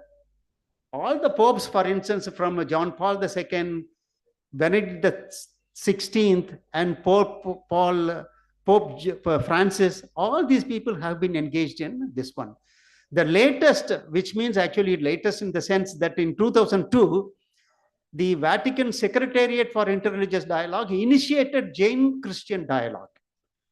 In India, I am the only Christian priest who has done MPhil and PhD in Jainology in the Department of Jainology in Madras University. So I was called to Delhi actually to speak on this Jain Christian dialogue and what can bring people together of both the communities. So it was a very interesting, and first time they initiated from Vatican level. So I would say that unity in diversity is the Taragai Mandiram. Taragai Mandiram, that's the mantra for us, for India, for us to be together, united, and that we stand. And as I mentioned, small little things that we can reflect for ourselves individually as well as in our families and groups, saying that we need to not only know, but also practice the preamble. We try as much as possible to become inclusive, not to exclude people. That is very important, I feel. Will we exclude a Muslim scholar, a Muslim teacher who teaches science well? Supposing if we need a certain practice or tuition to our own daughter, will we really hesitate to send the daughter or the son to the Muslim science teacher? Will we do that? We won't do that. Rather, we will say, whether he is a Muslim or a Hindu or a Parsi or whoever it is, our child should come very good in marks, especially in science or any other thing. So you send them there. So we have to become accommodative and we have to become inclusive. And it's better to be less and less critical about others. More and more positive about others is good. And we need to be more tolerant, more open persons, stand for objectivity, and have good judgment. Seek for truth, things like that. Emotionally, we need to be slow to anger, manage our emotions, not to act on ignorance, things like that. And finally, to engage in healthy relationship with others, to support the cause of justice as well as human rights. The main thing is to seek the truth and to hold people in our own hearts and minds, all of them, all. It should broaden our mind actually to hold all. That is the most important thing I really feel individually. So finally, let us be Indian than anything. So you see, it's a frame that I really like. It's been shown everywhere. So you see Hinduism, the I in Hinduism, N in Jainism, D in Buddhism, I in Sikhism, A in Islam, N in Christianity. They all together make Indian. So this frame I really like. I really wish that we all become like this. Then crossing the boundaries of both caste as well as religion. Thank you very much for giving me this particular opportunity.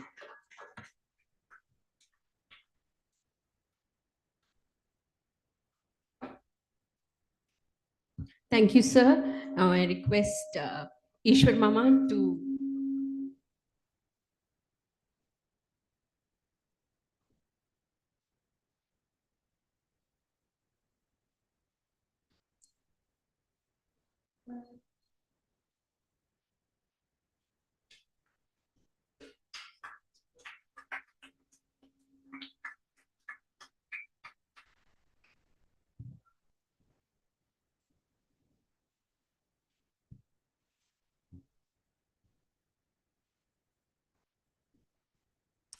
Our next speaker for the conference is a very familiar face at this conference, Dr. Samita Hettige, visiting professor of conflict prevention at Kuala Lumpur University. He's a head of faculty, arts, humanities, and social sciences at SLTC University, Colombo.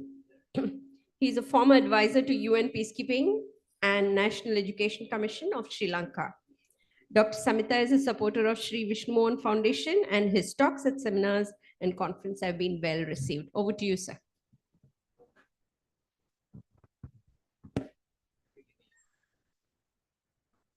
I send you a WhatsApp message. That's okay.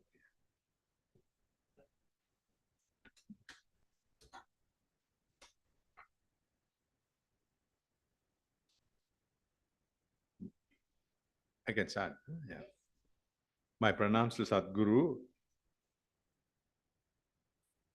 Swami Sri Hari Prasad, though he is not here, members of the clergy, distinguished guests, ladies and gentlemen. Good afternoon to all of you. The audience reminds me of the day of the third reading of the Sri Lankan budget in the parliament. Very less crowd. Anyway, yes. And this day is very special, ladies and gentlemen, because on a day like this, approximately 2,332 years ago, the son of Emperor Asoka, Arahat Mahinda, came to Sri Lanka to help us establish a system, a proper system of government. Because, as you know, the Buddha visited, according to chronicles, Sri Lanka 3 times. So we are the first nation to issue visa on arrival to Indians. But he never pushed us to be Buddhists. It was Emperor Ashoka who thought that we have to be helped. So, as you know, after chasing King Nandasena away, the Mauryans established power. And the most powerful among them was Ashoka the Great, who is very well respected in Sri Lanka. He was considered a man of action since he educated most neighboring countries on the Dasaraja Dharma, or the Buddhist teachings on how to govern the country properly. I don't want to go into detail on the Dasaraja Dharma. So, therefore, we in Sri Lanka still, as I said, we respect Emperor Ashoka. Sri Lankans are used to the welfare state, only talk, no action.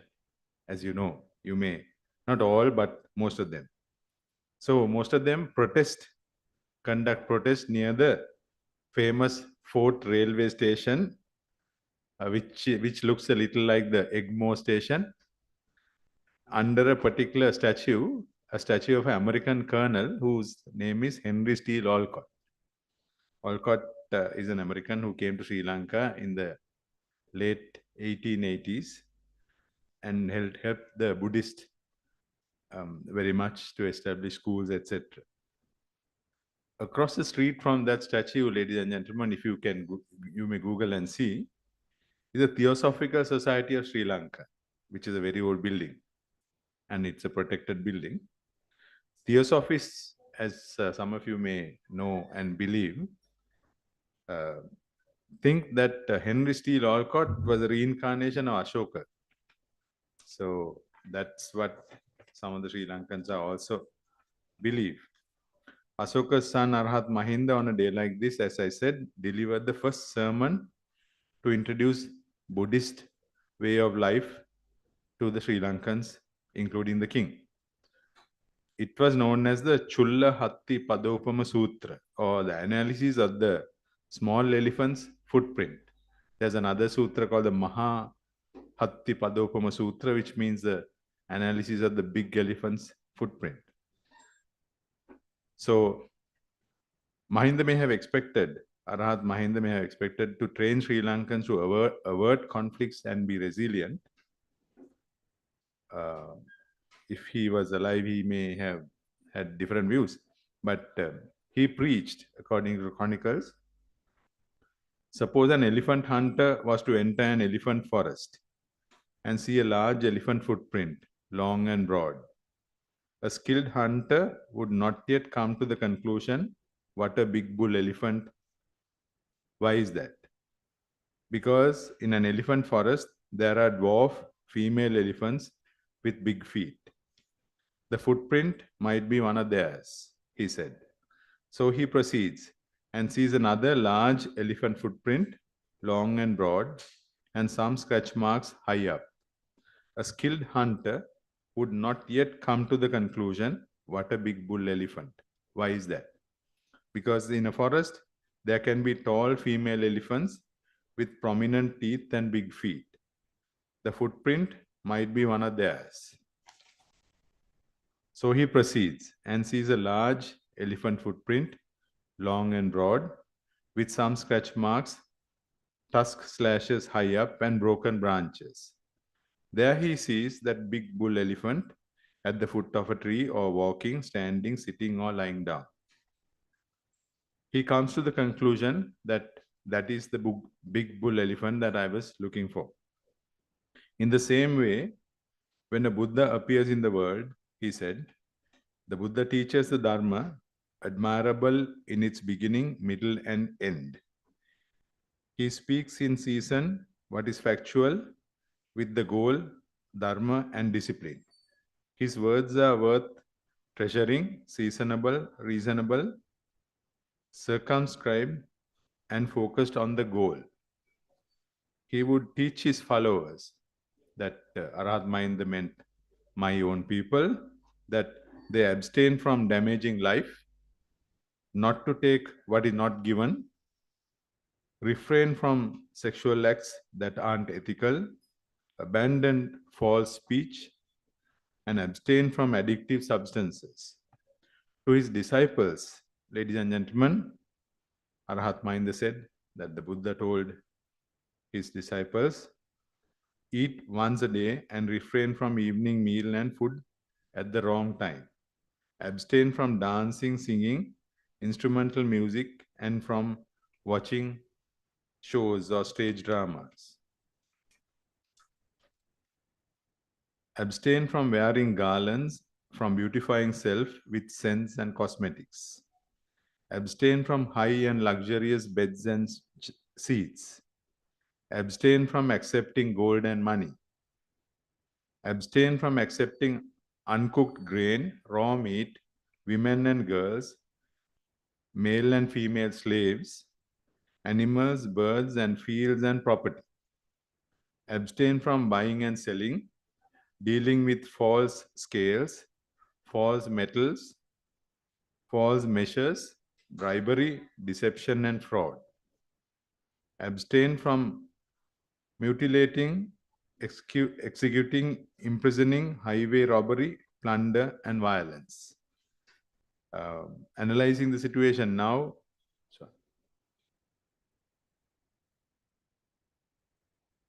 I have my reservations, ladies and gentlemen, about the situation in Sri Lanka.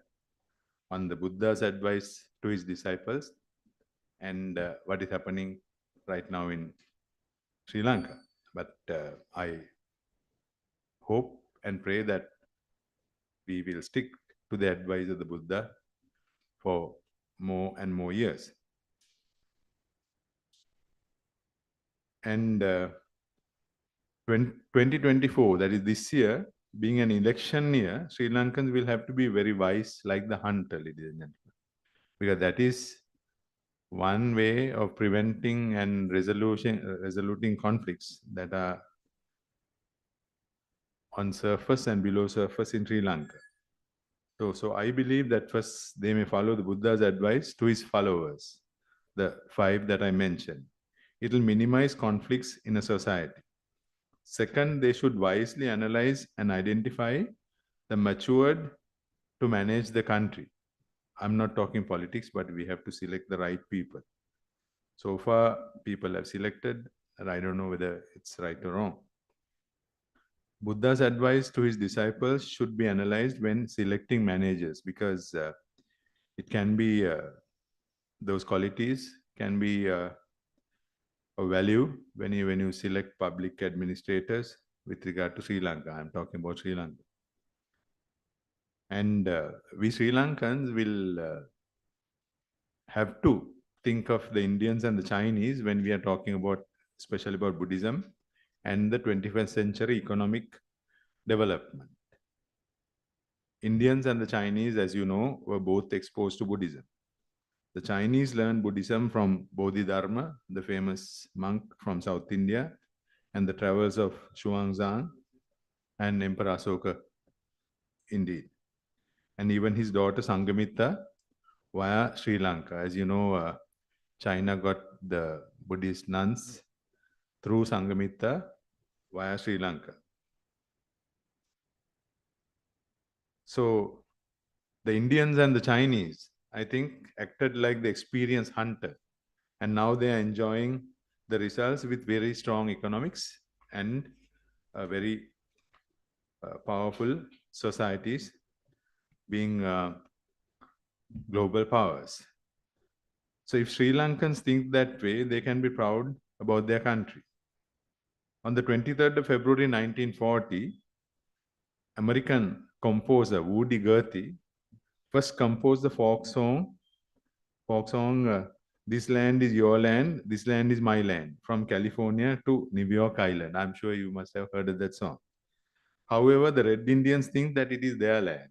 That's their matter. As you know, the Chinese Admiral Zheng He has been there during the same time when he visited Saudi Arabia, Java, Zanzibar, Calicut in India, and Sri Lanka. However, there was no stories of colonization, but Western colonization attracted people from Europe, Asia, and Africa to the land of the Red Indians, which is now the United States of America. Among them were the Indians of South Asia, and professionals with Indian origins, as you know, are running some of the key establishments in the USA at present, and even in England, in the British Empire.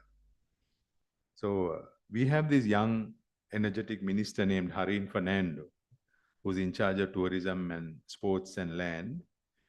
Sometime back, he made a comment in India. He said he was talking about developing tourism and economics and with collaboration with the Indians. So when he made these comments on Indo-Lanka relations, he was criticized by many. Among them are those who make offerings to the Indian philosopher Buddha on a daily basis. Buddha visiting Sri Lanka and assigning locations for future projects is considered sacred, ladies and gentlemen. Even now, we talk about how Buddha allocated certain locations to build certain places of worship are considered very important. Then on the day the Buddha passed away, Prince Vijaya from South India came to Sri Lanka with 700 men and established settlements and named them after his men. And Emperor Asoka, later deploying professionals from 64 walks of life, along with his son and daughter to put systems in place indicates a complicated bond that Sri Lanka would not be able to live without. Those concerned should study the conflict prevention skills of the Japanese in Okinawa, the people in Mauritius near Diego Garcia, and the conflict prevention skills of the Spanish living near the British in Gibraltar. However, becoming more global may reduce regional impact on Sri Lanka, and it is good for Sri Lankans as well, because as you know, our number one resource is the human resource. We don't have that much of natural resources. A few months ago, ladies and gentlemen, the chief prelates of the 3 Buddhist chapters wrote to President Wickremesinghe, warning of civil unrest that can arise due to privatizing national assets. As you know, we are coming out of an economic crisis, and we are realizing that nationalizing is not the way, as Indian economists told us in the 1960s. We have to do otherwise. Actually, Indian economists advised us nationalizing should not be the way in the 1960s. We didn't do that. It may be those making money using state-owned label planning the unrest. That is what I feel, because in Sri Lanka, unrests and strikes can be organized for personal gains. If not, it is a good opportunity to analyze the need to reduce wastage and increase efficiency in state enterprises, because there can be entities which are technically making profit, but which can make more profit if properly managed. The civil society should monitor and discourage Russian-style privatization. That is the talk of the town these days, which happened after the fall of the USSR.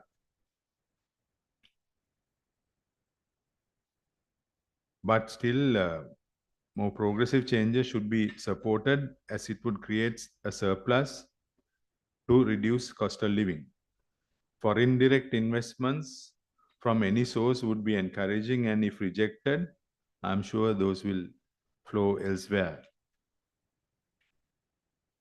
For that, ladies and gentlemen, uniting as one is very important. We are only 25,000 square miles, and it's a very colorful mix of ethnic groups, but still some are fighting, not on surface, but underneath. As you know, the Sinhala and the Tamil communities celebrate the Sinhala Hindu New Year in April, showcasing the historic bond which prevails over thousands of years. And this year, interestingly, they were divided on deciding the auspicious time to unite, because the astrologers were arguing with each other on deciding the time.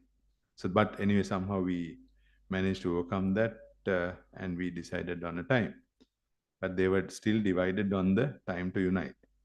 Some also dispute on the Kurundi temple lands in the northern province. You may have read about the Kurundi temple issue. Kurundi monastery, constructed in the 1st century before Christ, is considered sacred, as the Buddha had visited the site during his 2nd visit. I mentioned that he was there on 3 occasions. And also, some Sri Lankans believe that Kalinga Maga, whom some believe that he came from India and some believe that he came from Malaysia, the present-day Klang Valley of Malaysia, it has been one of his bases, military bases, the Kurundi temple. And the British Archaeological Commissioner, famous H.C.P. Bell, gazetted approximately 78 acres of the Kurundi lands as an archaeological site in 1933, and left it to the Sinhala and the Tamil communities in 1948. After 3 decades, the Sinhala and the Tamils, they started killing each other for very minor reasons. For over 30 years, they were fighting. And now the ground reality in Kurundi has changed with the rest of the society. And by now, the people are still arguing, some of them are still arguing on the land and the ownership. Sri Lankans should unite to use Kurundi to develop the district that is, which is located in the northern province and the country. How can they do that? I feel that they should learn from other success stories, like the Cambodians are having a hard rock cafe in the middle of Siem Reap, if you have been to that. And the Chinese are having the West Slender Lake as a tourist attraction.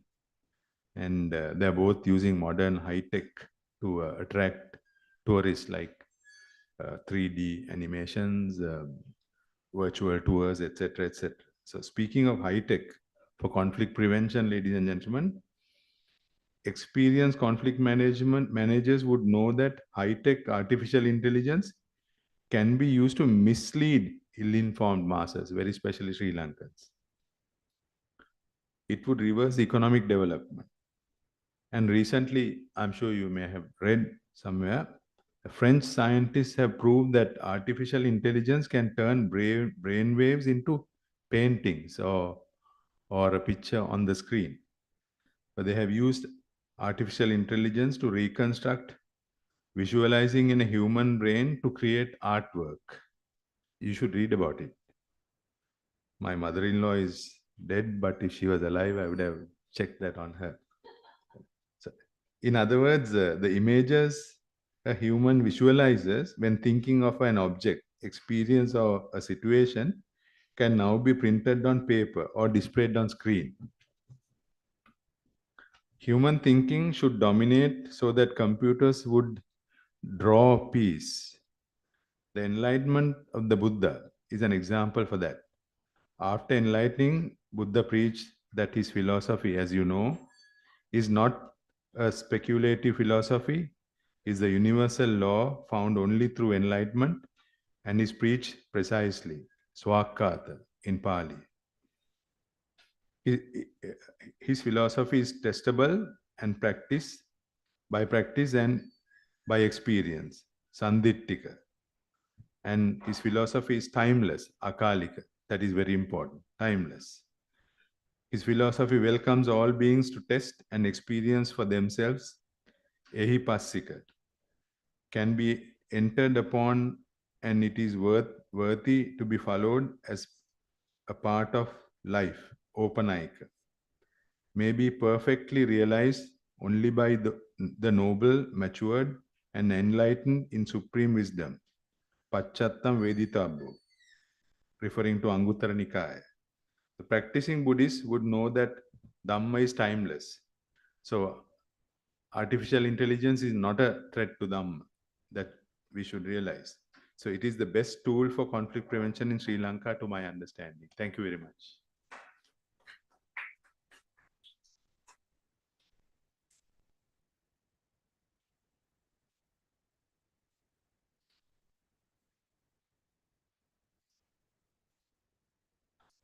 I request Mr. C.L. Ramakrishnan to come and honor Mr. Samita Hedige.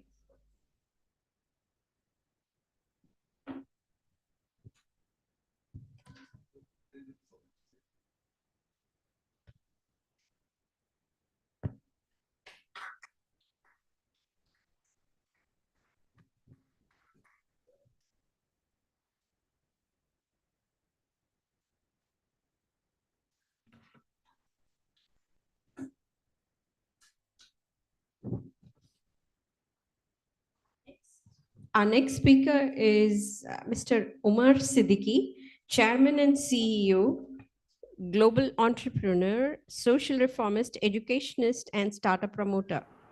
A multifaceted personality as Chairman and Executive Management and Chief Executive Officer, he is the Managing Director of Global Pact Holdings, which specializes in business and technology management. He has managed large software design and development teams for some Fortune 500 companies. His technical engineering and account management served clients such as JRI Group, Shapurji and Palonji and Co., and Abu Dhabi Investment Company. He's the founder president of the prestigious Anti-Corruption Academy, SARC region, and also founder of the think tank foundation named Idea of India. He's an outstanding public speaker and has been interviewed by electronic media such as BBC, NDTV, and CNN-IBN. He is also the chairman of Global Education and Research Foundation. Over to you, sir. So can you hear me? Thank you very much. Can you hear me? Yes, we can hear you. Yeah, adab, namaste, namaskaram, good afternoon, and a special thanks to Swamiji. I'm really missing the august audience there, particularly you, Swamiji. You are always an inspiration and a peace-loving friend for us, for all of us, in fact.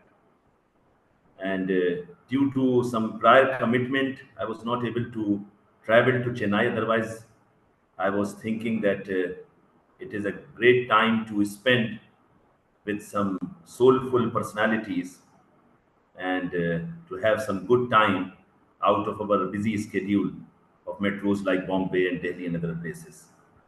Anyway, hope to see all of you soon in the next round of meeting. And I congratulate Swamiji and Shri Vishnu Foundation for this wonderful and august conference. And it is always a torchbearer and it's always a milestone. And it gives us an inspiration to think beyond our present assignments, our present commitments, our livelihood, our corporate and the materialistic world also. The topic today I have taken is a beautiful topic, and it's very relevant as well as it's very critical also. It's truth telling, deep listening, justice and healing. So I think as if you just analyze this entire topic and the ingredient out of these topics. So truth, deep listening, justice and healing. These are all the basic ingredient and factors that can act as a catalyst to unite the society, to bring peace in the society, to bring the harmony in the overall consortium of the society. And somewhere, unfortunately, all these ingredients are either missing, or even if it is available, it's in a very diluted form at the moment. We start with truth telling. In all the religions, whether it is Hinduism, Satya. If Satya is missing, the whole structure of the universe is somewhere will get dismantled completely. इस कायनात का सारा structure ही ढह जाएगा अगर सत्य missing है. Hinduism इसको कहता है. The saying of Prophet Muhammad sallallahu alaihi wasallam always say, "As-sidqu yunji wal kizbu yuhlik." सच्चाई निजात दिलाती है, झूठ हिलाक करता है. The truth always leads you to freedom, to ultimate destination, and the lie always leads you to a disaster. As-sidqu yunji wal kizbu yuhlik. And if you see the greatest personalities, our prophets, our greatest avatar, if you see their life, they have faced all sort of situations. We can't even imagine what they have faced. All hurdles, all sacrifices, all qurbani, but they never went against the path of truth. So it shows that truth telling is the basic ingredient to bind the society. It's a very, very important part, ladies and gentlemen. And today, unfortunately, it is so rampant, and it is in our life also. I can't blame other people. It has become an integral part of our life that we are going away from the truth telling. When it comes to our own people, we are justifying them by telling anything, any lie. When it comes to like some strangers, we are saying any lie, and we are trying to basically put blame on others. So truth telling is something that if we need to achieve something in life, if we need to bring peace in life, if we need to bring peace in the society, if we need to bring peace in mandir, if we want to bring peace in mosque, in all these structures, I see unfortunately, even in the religious structures, masjid, mandir, gurdwara, any structure, it is so rampant that we just tell lie. Yes, it's happening. There is no accountancy, there is no accountability, and in order to safeguard the situation, we just like tell any amount of lie. So we can't be the torchbearer of the truth, and because truth always leads to the success, to the freedom, to the najat, all those stuffs. So it is the very important part that any leader, any important personality, any religious leader, or any peace-loving leader has to show to the world that in every circumstances, we need to basically rise to the occasion and we have to talk about the truth. We have to go to the path of the truth. The second point today is deep listening. I think there is a scarcity of deep listening. We always want to put forward our points over others. But always, if you see the life of the greatest personality, the people, those who have created wonders, those who have created real like revolution, the peace-loving revolution, if you see their life, you find them, they are always the deep listeners. They are always the beautiful listeners. Until unless I will not absorb what others are saying, until unless I will not understand what others are saying, until unless I will not understand the difference of opinion, until unless I will not understand from which background the gentleman is coming, until unless I will not understand the whole structure of the society. So without having the deep thinking, because then after deep thinking, the same thing translates into your further actions, into your deliberations. Till the time you will not be a good, or I am not a good listener, I am not a deep listener, and I will not read between the lines, I will not go inside people's mind, inside people's, like, in the shoes of the people, and will not understand what they are trying to say, what confusions they are having. Unfortunately, because of the lack of communication, the lack of understanding, the lack of listening, sometimes it leads to disaster. If you see the real incidences over the last decades and decades and decades, you find like, the baat bahut choti si hoti hai. It's a very small thing, but it leads to a situation where we are not able to basically control the situation. The reason is that we are not listening others. So the deep listening and understanding is an integral part for peace and reconciliation. And of course, justice and healing, it is directly proportionate to each other. You see, disaster can happen. Natural disaster can happen. Societal disaster can happen. Riots can happen. Differences can happen. All these things can happen. But are we really like proceeding with the damage control? Are we really following the healing route? Are we going to the people in the camps in different places in the right affected areas, or even the people like, those who have suffered for decades and decades and decades, and try to put some balm, try to put like, some like, sincere words to try to inspire them and motivate them for a real life? Are we doing it? Or just like, lip services? Justice, where is our justice? We find we are only blaming our judicial system. But if you see the real justice system, judicial system is not the only system where we are going to get the justice.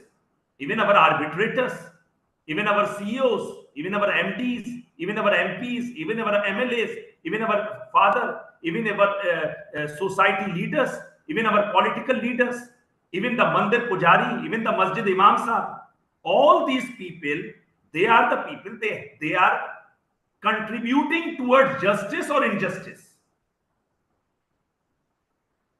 That is why, ladies and gentlemen, it's a very, very important part that today we should understand the real meaning of justice.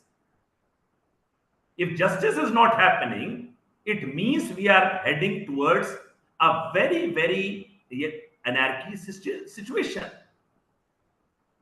And healing process, the justice system can add a lot of value to the healing system. When we go to a particular court, and when we go to like an arbitrator, when we go to different courts, and even when we go to our panchayat and all that, at the ground level, if you go to like, because India is vastly like, a rural region. So when we go to the panchayat, we are seeing like, regular injustice. When we go to the police station, we are seeing regular injustice. When we go to the MP and MLA places, we are seeing regular injustice. It is the time that we as consortium partners, we as stakeholders must strive towards it, and we should go beyond conferences, and we should sit with the police officers. We should sit with the politicians, irrespective of their ideologies, irrespective of their affiliations. We should ask them that we are here to support you. We are here to like, do so many cases are there. Family issues, no justice is there. We are not giving justice to our sisters. We are not giving justice to our women. We are not giving justice to the people, those who are like, into a situation, an economically like backward situation. We are not giving. So this topic, ladies and gentlemen, it is a beautiful topic, but at the same time, it reminds us that we need to follow the path of truth. We need to understand each other, and that is possible only if we have a deep listening, a mature listening, and intense listening of different faith, of different people. Today, Hindu, Muslim, Hindu, Muslim, Hindu, Muslim. Why? The reason is that a beautiful Hindu is not able to understand the core tenets of Islam, how a Muslim should be, because Muslims are not the role model for their religion, unfortunately. And same is the case with other religion also. So in order to understand each other, we need to sit, we need to understand that what are the basic principles of Islam, what are the basic principles of Hinduism, what is the basic principle of like Christianity, and even the religions like Judaism and all those things. So till the time deliberation will not be there, good listening, sincere listening, not only good listening, sincere listening will not be there. And we are not going to basically drive the best of the treatments out of our judicial systems and justice system, not only at the highest level, not only at the Supreme Court and higher court level, but also at each and every, even at the mediation level, even at the arbitration level. And we try to basically put balm to the person, irrespective of its ideology, irrespective of it, like, his religion, irrespective of like, her class and caste and all that. We need to proceed further. So with these few words, ladies and gentlemen, I'm again thankful to Swamiji, and I would like to finish my talk with a couplet that फूल की पत्ती से cut सकता है हीरे का जिगर, फूल की पत्ती से कट सकता है हीरे का जिगर, मर्द नादा पर कलाम नर्म नाजुक बेअसर. Thank you very much.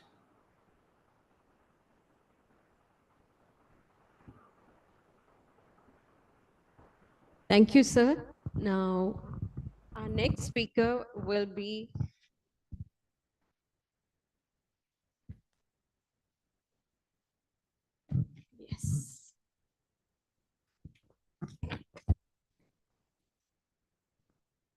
Major General Rajiv Narayanan, AVSM, VSM, retired. He's currently a professor of practice with IIT Madras.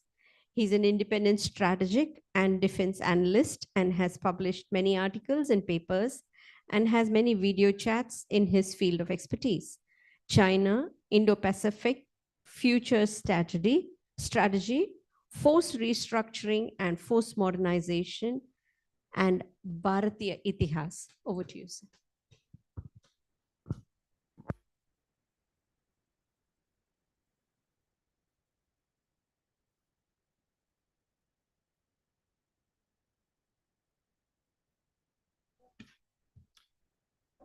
My humble pranams at the lotus feet of Swamiji, and I thank Swamiji from the bottom of my heart for giving me a platform again to speak amongst such eminent speakers and who are eminent theologists and psychologists.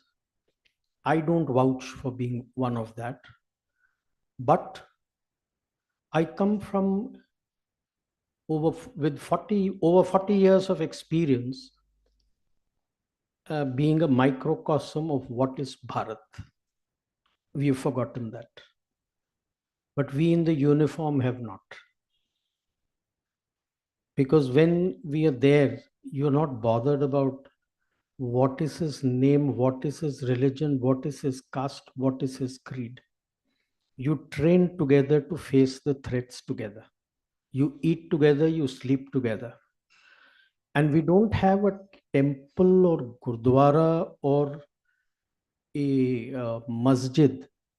What we have is called a Sarva Dharma Sthal. And all the religious places are placed inside there.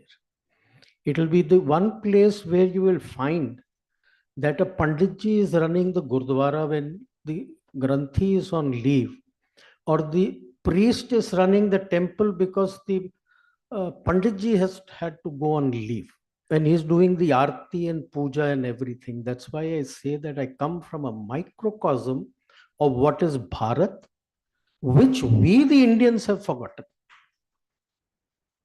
Thank you. We look ourselves, we have divided ourselves.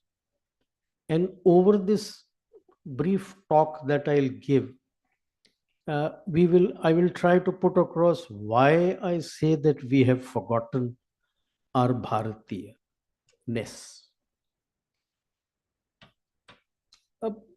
At the moment today, the topic which I have is justice through peace, or rather, sorry, peace via justice. It's a very wonderful thought, but at the moment it appears utopian. When you look at the divisiveness that is becoming more and more rampant today. Why is that? It's not just within your country or your society. It's everywhere in the world. And this division comes just for the avarice of power and pelf. I, me, myself. Full stop. And religion has been used as a tool by these people for their own benefit.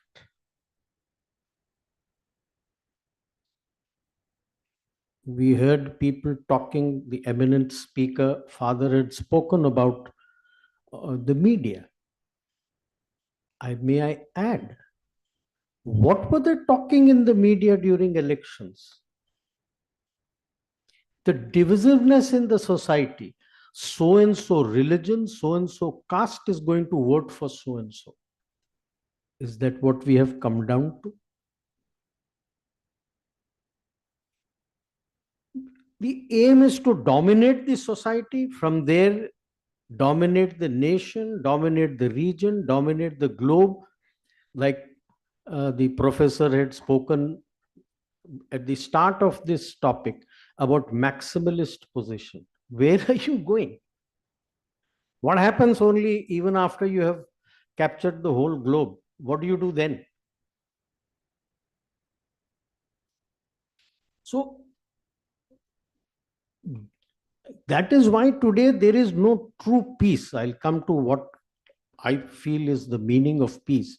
Because what we see today is peace is the gap between two strifes.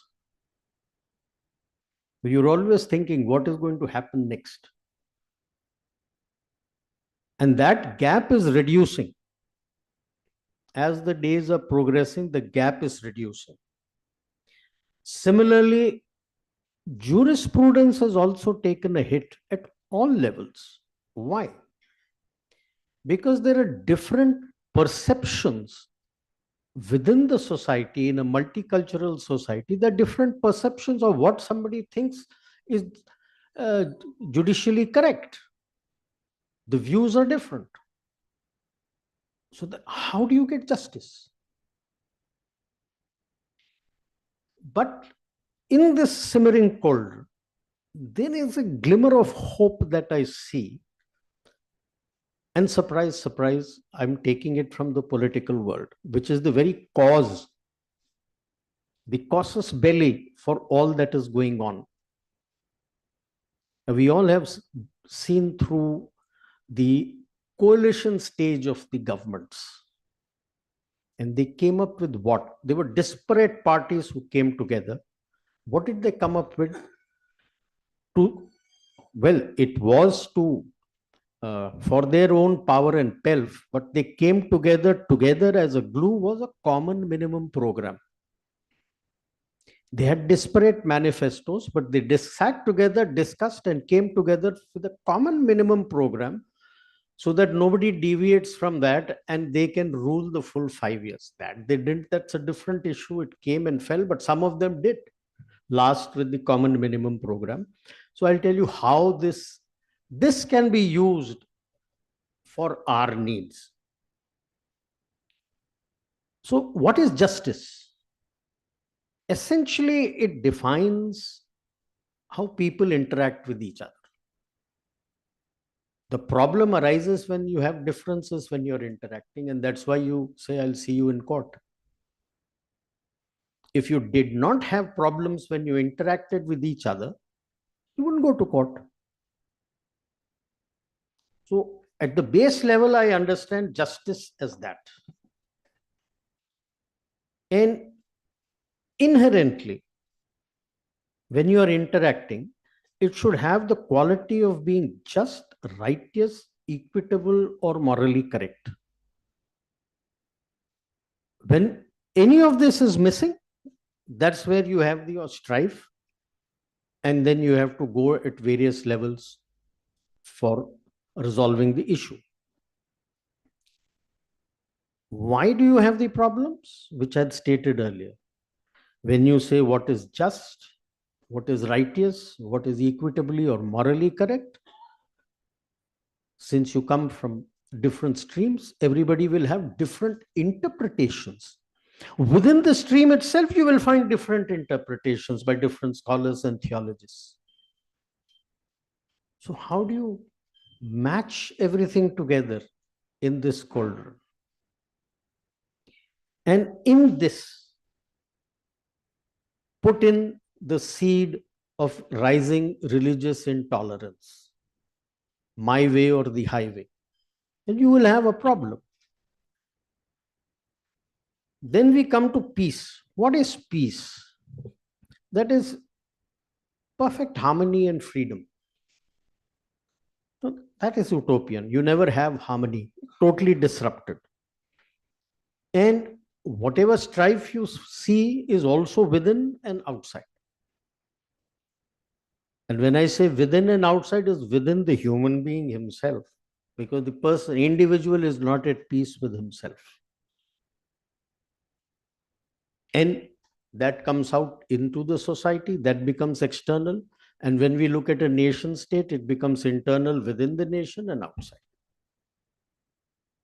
And you can see the Americans used to call it earlier small wars, and then they now called it coin operations, that is counter-insurgency operations. But the most famous term which they used to talk of was small wars. You have small wars everywhere. War does not mean physically fighting and shooting at each other, but an individual is at a war with himself, cannot be at peace within the society. He will be at strife with the society. Now, add to this today is why is the individual not at peace? His avarice for power and pelf. He wants more and more money. He wants more and more power for himself. He wants to be better than the Joneses, the next door neighbors, competing with them. Can you ever be? We have forgotten the term in English, contentment. We are all striving for happiness and our own version of happiness, how you can be happy. You've forgotten to be content. Content is when you're at peace and you like what you have. The moment you are not content, you will never be content, you will never be happy, because you will keep wishing for more and more. And this is what is being manipulated by people who want to gain power within the society, knowing that weakness of that person and using the religious and the societal divides and fractures to keep them separated so that they can progress in life. So what's the way ahead? I had said the political system was a common minimum program. I think we need to have a civil code for interaction with each other, which is common. A uniform civil code, not made by the politicians, I don't trust them, made by the people and of all sections of the society together, that what is the common ground for all of us to stay together and stay at peace for the larger benefit of the society. So that is one of the glue, I feel, which will hold the society together and gradually start the process of accountability of the people in power and government. Because within that common code that you have set for yourself, that this is the platform which we will all work together, then creating a divide becomes difficult. And then you would say that if I am paying X amount of tax, where has it gone? Why is it not here? You will stand together and you will benefit better as a society. But for that, you need people with foresight, sagacity, maturity, and deft handling of the hardliners. How do you handle the hardliners? You can't wish them away, they exist. And this would, I feel, strengthen the hands of the moderates and tilt the odds in their favor. United we stand, divided we fall. And it is for us to come together to unite, and that is what I say, a uniform way of managing our affairs has to be brought about. And which is where I feel that if we are able to achieve, even within a small group, in a small society, in a city, it will have a sort of a domino effect and start spreading, and it would spread to most of the states and then go beyond our borders too. It will not happen overnight. It will not happen in one day. But if we start today, one day it will happen. Thank you.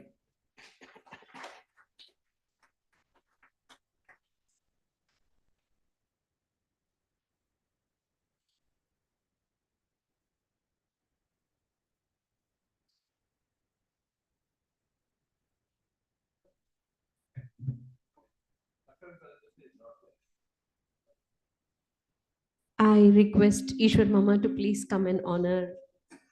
Bring it in.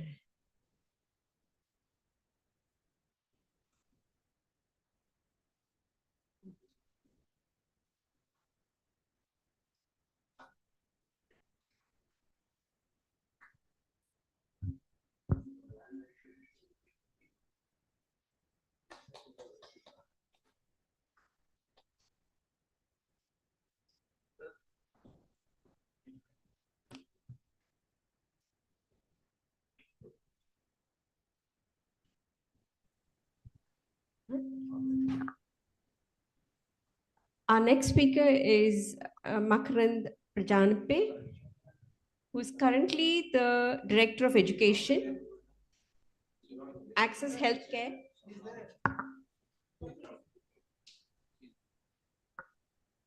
Access Healthcare physician, Spring Hill, Florida. He has served as professor of English at Jawaharlal Nehru University for nearly 25 years and also director, Indian Institute of Advanced Study, Shimla. He has held several fellowship visiting professorships, including the inaugural India Chair at the South Asian Studies Program, National University of Singapore, the Shivdasani Fellowship, Oxford Center of Hindu Studies, the Capes Visiting Professorship at the University of Sao Paulo, and Federal University of Minas Gerais, and the inaugural Eric Orbuck Visiting Chair in World Literature at the University of Tübingen. The author editor of over 50 books, he has published over 200 academic papers, book chapters, and over 1,000 newspaper periodical essays and op-eds. His ongoing columns include Soft Power, Open Magazine, Right Turn, The Gulf News, Truth or Dare, Times of India Plus, and US Sutra First Post. His latest books include Mahatma Gandhi, Mrityu or Punartam, Penguin Swadesh 2024, Identity's Last Secret, Blue One Inc. 2023, and Swami Vivekananda, Hinduism and India's Road to Modernity, HarperCollins 2020. Over to you, sir. Thank you very much. Swamiji, my pranams to you. Pranams to Mataji. I hope everyone can hear me. Am I audible? Yes, sir, you are audible.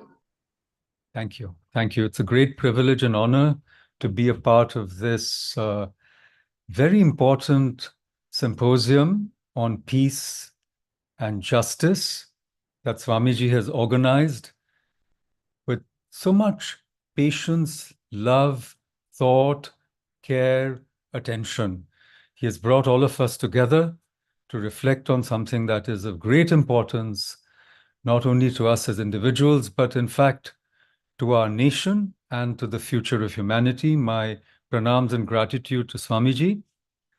And I just wanted to say that only he could have done this through the force of his sankalpa, his sincerity to the cause, and his service to humanity, which he, I think, puts above his own health from time to time. And it's a great privilege to join this from another part of the world, where it's early in the morning. I was up before 6 just to listen to some of the earlier speakers. So with Swamiji's permission, I want to say just a few words about the speakers who have spoken prior to me, not individually or personally, but just a few reflections. Some of them might be critical, but here we want to listen to each other with an open heart, a loving heart, I might say. And in fact, I might begin with that, should I say, precondition. I was recently talking about a book of comparative philosophy and virtue ethics. And one of the points that is being made in that book is about how Chinese philosophy differs from other philosophical traditions, especially the Western. And the point that was being made is that in Chinese philosophy, the heart is as important as the mind when it comes to philosophizing. Of course, philosophy means the love of wisdom. And it is this wisdom that we want to tap into even today in order to bring about lasting peace. But this point from the Chinese philosophical tradition, I thought, was really crucial, because whenever we talk about whether it's philosophy or criticism, I'm a literary critic by training, it's usually so mental. There's no heart in it, and there's no empathy. So we're not able to reach to other people because the heart is missing. But if one looks at the Indic tradition, in the right sense, then the Hridayam, the heart, is where the Atman and Brahman, as it were, come together. So whatever understanding we develop intellectually must be, as it were, bolstered or must be grounded in the Hridayam, must be grounded in the heart, the seat of empathy and of fellow feeling, of love for humanity, of compassion. And only then we can, I suppose, reach out to other people. But I think it is in that spirit that I wanted to make a few comments about what I've heard before, since I woke up to listen to the previous speakers. And then in a few minutes, talk about what I had intended to actually discuss today, which is two, I guess, very seminal articles or essays. One is, of course, the very, very famous, even foundational essay by Immanuel Kant, which is translated into English. It's known as Perpetual Peace. It was published in, I think, 1795. There are professional philosophers in our midst today. I will very, very humbly say that, I mean, I'm not a professional philosopher in the sense that my PhD is not in philosophy, it's actually in literature. But I believe with utmost humility that I also do philosophy, which is to say that, like many of us, philosophy is not divorced from ordinary life, from day-to-day concerns. And therefore, in India, I believe everybody is a philosopher in that broader sense of the word, as a lover of wisdom. So I wanted to talk about this foundational essay of Immanuel Kant, and also then to jump a few centuries to talk about another very important essay by Sri Aurobindo, which was called War and Self-Determination. Now, Kant's essay was written after the French Revolution. It was written after a lot of wars in Europe. And Sri Aurobindo's essay was written during, or rather just after, the conclusion of the First World War. War and Self-Determination, I think, was written a little bit after 1919. And after, in a sense, the League of Nations had collapsed. And actually, Sri Aurobindo had predicted that the League of Nations would collapse. Why do I want to, in a sense, connect these two essays, though they are divided by such a long interval in time? Because I think that both represent slightly different approaches to ensuring world peace. We all know that we are in the midst of conflict today in Ukraine, in the Middle East, and it would seem that lasting peace eludes us, though we have not had a very big war, world war. If you've seen the movie Oppenheimer, the argument there is that Oppenheimer participated or led the Manhattan Project so that he could produce a bomb to end major wars. And we've luckily not had a nuclear war.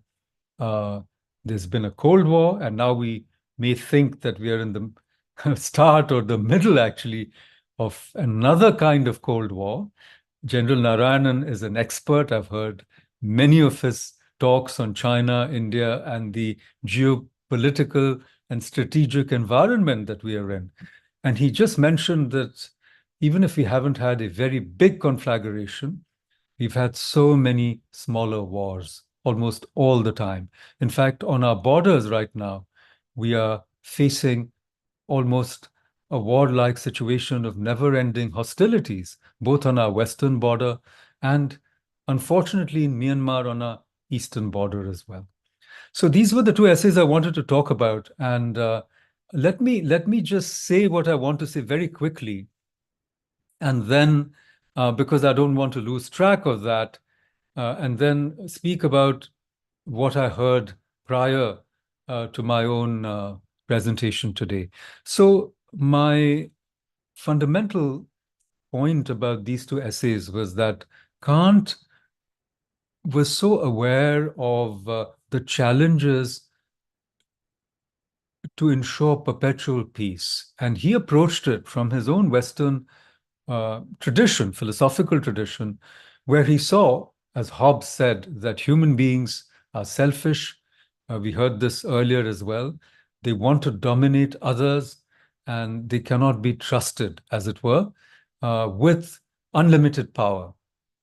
So the principles he set forth, though he himself was a part of the Prussian Empire, and in fact had restrictions on his philosophizing also. There was different kinds of explicit or implicit censorship that Kant had to face. But he came up with these preliminary articles and then the definitive articles and supplements. That's how, if I remember right, his essay has been divided. And it's very interesting that way back in 1795, he wanted a republican form of government rather than monarchies and empires. And he also wanted to ensure that the powerful do not gobble up and trample upon the weak, because the history of the world, as he knew it, even before the heyday of British colonialism, the great colonial empire on which the sun never set, even before the heyday of British colonialism, he knew the tendency of big powers to gobble up little powers, right? So he wanted to ensure that there was a level playing field when it came to nations, and that bigger states who were very powerful militarily also undertook to protect smaller states. In fact, he even wanted to abolish standing armies. Can you imagine how radical Kant's ideas were? We don't have time to get into it in great depth because we don't have that much time. And I know it's the end of the day. Everybody must be quite exhausted by now.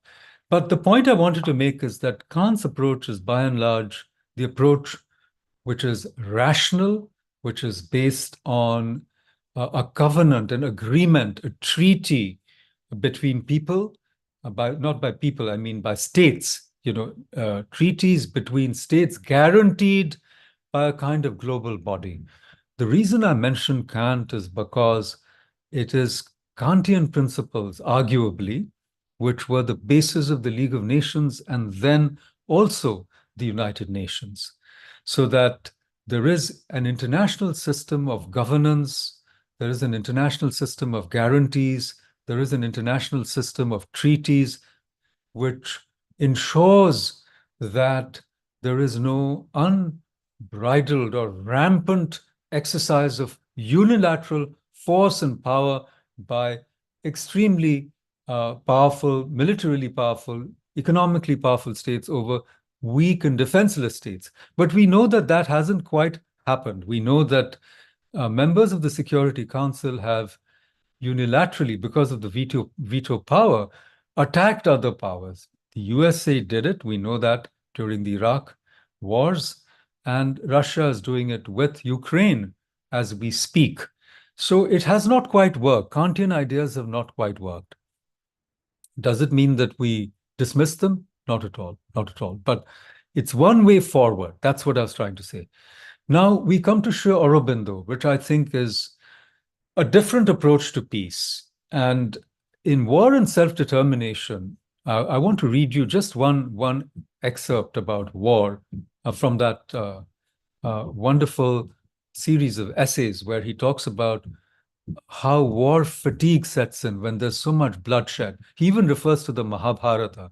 If you read the last section of the Mahabharata, where there's just carcasses strewn over the Kurukshetra battlefield, wailing mothers, widows, and a slaughter on a scale never imagined before. And, birds, crows, eagles, vultures pecking at the bodies of great warriors, And the only 4 or 5 people, I mean, the 5 Pandavas, as we know, and, one child still in the womb of one of the, Pandava daughters-in-law has, is going to survive the carnage, the bloodshed. So Sri Aurobindo talks about war fatigue that sets in after so much killing, so much bloodletting. But he says it's only temporary because we forget. And in a few years or in a few decades or maybe a century or two later, we are ready and armed to the teeth, ready to fight again, bristling with weapons and at each other's throats all over again. So he talks about that, and he says that just the fatigue and the exhaustion that killing brings about is not enough to guarantee peace. And he goes on about it at some length. And then he says, that wars are made possible by organization, finance, and the intentions of people, of countries, of states to dominate others. So he talks about the colonial or the imperial route of power, conquest, exploitation, all of that. And he says that, do you mean to say that you can abolish these organizations and the financial powers or the interests behind wars? No, you cannot. You know that the military-industrial complex will definitely periodically produce wars. We know even in the Ukraine war that is ongoing, the billions and billions of dollars, close to $1 trillion, that the United States has put into the war are round-tripped. In other words, they come right back to the US to pay those who are producing the ammunitions, and the contractors and the military-industrial complex as it's known. So war is very profitable to those who produce weapons. And so there's a big interest in keeping wars going, especially when the wars are not in your own backyard, when they're very, very far away.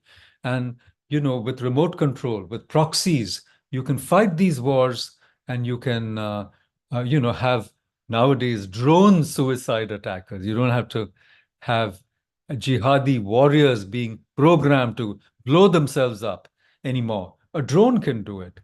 But we know how violence functions from a more spiritual standpoint. If you're going to be extremely violent, as General Narayanan just said, inside yourself, at conflict with yourself, then that conflict will manifest outside. And we know that the US is one of the most violent countries in the world because violence is at the very root of the foundation of this country, where the Native Americans, the so-called Red Indians or the First Nations or whoever they are, how they were wiped out, systematically wiped out. Their treaties were violated, smallpox diseases were introduced. In fact, one might argue that modern civilization itself is based on violence, as Mahatma Gandhi said in Hind Swaraj. There is structural violence at the core of modern civilization, the structural violence which Marx talked about in terms of the exploitation that capitalism brings. So when you have so much violence at the very root of human society, how are you going to have perpetual peace, right? And here's what Sri Aurobindo says. He says that so long as war does not become psychologically impossible, it will remain, or if banished for a while, return, unquote. So I think the challenge for those of us who want to work as very humble spiritual workers is how to make war psychologically impossible. And I think the answer is that only through a consciousness revolution can war become psychologically impossible. We are still far away from that, but one of the points that Sri Aurobindo is making is that only a global transformation in human consciousness, which he called supramentalization, will make war impossible. Now, we are very far from that, and I can reflect very briefly on the other speakers here, because from such a standpoint, when we look at the existing religions in the world, then unfortunately, religions are not the solution. Religions are actually the problem. Religions have caused incredible violence and bloodshed and have sanctioned conquest, slavery, in fact, and have sanctioned the destruction of societies and civilizations. And who can be exempt from this sordid history? We had a learned Jesuit father speak to us. The Jesuits are one of the most learned orders of the Catholic Church, but the Catholic Church is blood-soaked in its complexity with the destruction of native cultures in South America. The history shows us that. And we don't have to go that far. Let us look at the Inquisition in Goa, or even in Pondicherry, and the destruction of other traditions, other religions, other faiths, their temples, is a part of the recorded history of the Catholic institutions and of the Catholic Church itself. In fact, the profession of faith of the Catholics, which has, of course, undergone some change, needs them to abjure the heresy of holding false beliefs. The Catholic Church in 1909, actually one of the popes required an oath against modernization as well. That oath has now been suspended in, I think, 1967, if I'm not mistaken. So we have to be open and see our own past and the harvesting of the souls, conversion. All of this is a part of the professed intention of many of these orders, and we have to look into that a little bit as well. Now, I wanted to say a couple of more things about Christianity in the subcontinent. I must say that Christianity in the subcontinent has been very innovative and has actually come up with ecumenism, coming together of different denominations, much more successfully than was possible abroad. In Europe, Christians fought with each other for hundreds of years. Catholics and Protestants fought with each other. We know that. The Huguenots and others who were Protestant were sent out of France because France had to be fully Catholic. In Spain, when Spain was reconquered, all the Muslims were given a choice of either to convert or leave. The Jews were driven out of Spain, the Sephardic Jews. And that's why, they were all over the world, in fact, in India as well. Now, the story of Islam, we don't have to go into it. We don't want to offend anybody. But a learned speaker before me spoke about Akbar. Indeed, Akbar was a great and very open-minded emperor. He founded Din-i-Ilahi. But what happened to Din-i-Ilahi? After he died, it disappeared. What happened to Dara Shikoh? His own brother Aurangzeb beheaded him, also for heresy, also for apostasy. And he was paraded in Shahjahanabad on an elephant, and then his head impaled on a stake was paraded to show what happens to people like him. And we know how many temples, despite all the apologetics of Audrey Truschke and others, Aurangzeb destroyed. The records are there. There's not a single icon, idol, that you can find in India which has not been disfigured. Not a single one. If it was discovered, it was disfigured. If it was hidden, that's a different matter. Where is the justice? Where is the justice? Where are we going to acknowledge that this has happened? And it has been theologically justified. That's my point. Nobody has apologized for that. Nobody has said that we apologize for what happened. We apologize for all the destruction that was done in the name of religion. So Christianity in the subcontinent, I believe, has accomplished something unique through ecumenism. Islam to some extent with the Sufis. Not all Sufis, many Sufis were violent.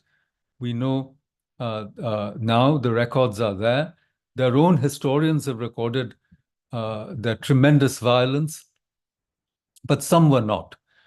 And the syncretism between Sufism, Bhakti was stupendous. It produced a different kind of culture. That we must acknowledge. But subcontinental Islam, I'm afraid, chose, someone mentioned, the learned speaker mentioned Sayyid Ahmad Khan, who founded, in a sense, the Aligarh Muslim University, what became the Aligarh Muslim University.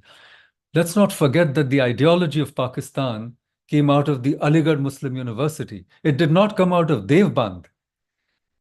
And the two-nation theory came out of Aligarh Muslim University. It came, in fact, out of Sayyid Ahmad Khan's writings. I can quote you passages, we don't have time. And the ideology of Pakistan still does not want to live at peace with India. They bleed us with 1,000 cuts. They want to play cricket. And, there is Aman ki Asha on the one hand. On the other hand, there's always infiltration across the border. They're promoting Khalistan. All of this is well documented. We know what happened in Kashmir, where the minority Hindus were driven out of their own homeland of thousands of years. So what hope can subcontinental Islam offer to the world for peace? Reform is actually coming from the Middle East. It's coming from Saudi Arabia. It's coming from UAE today, which has a temple.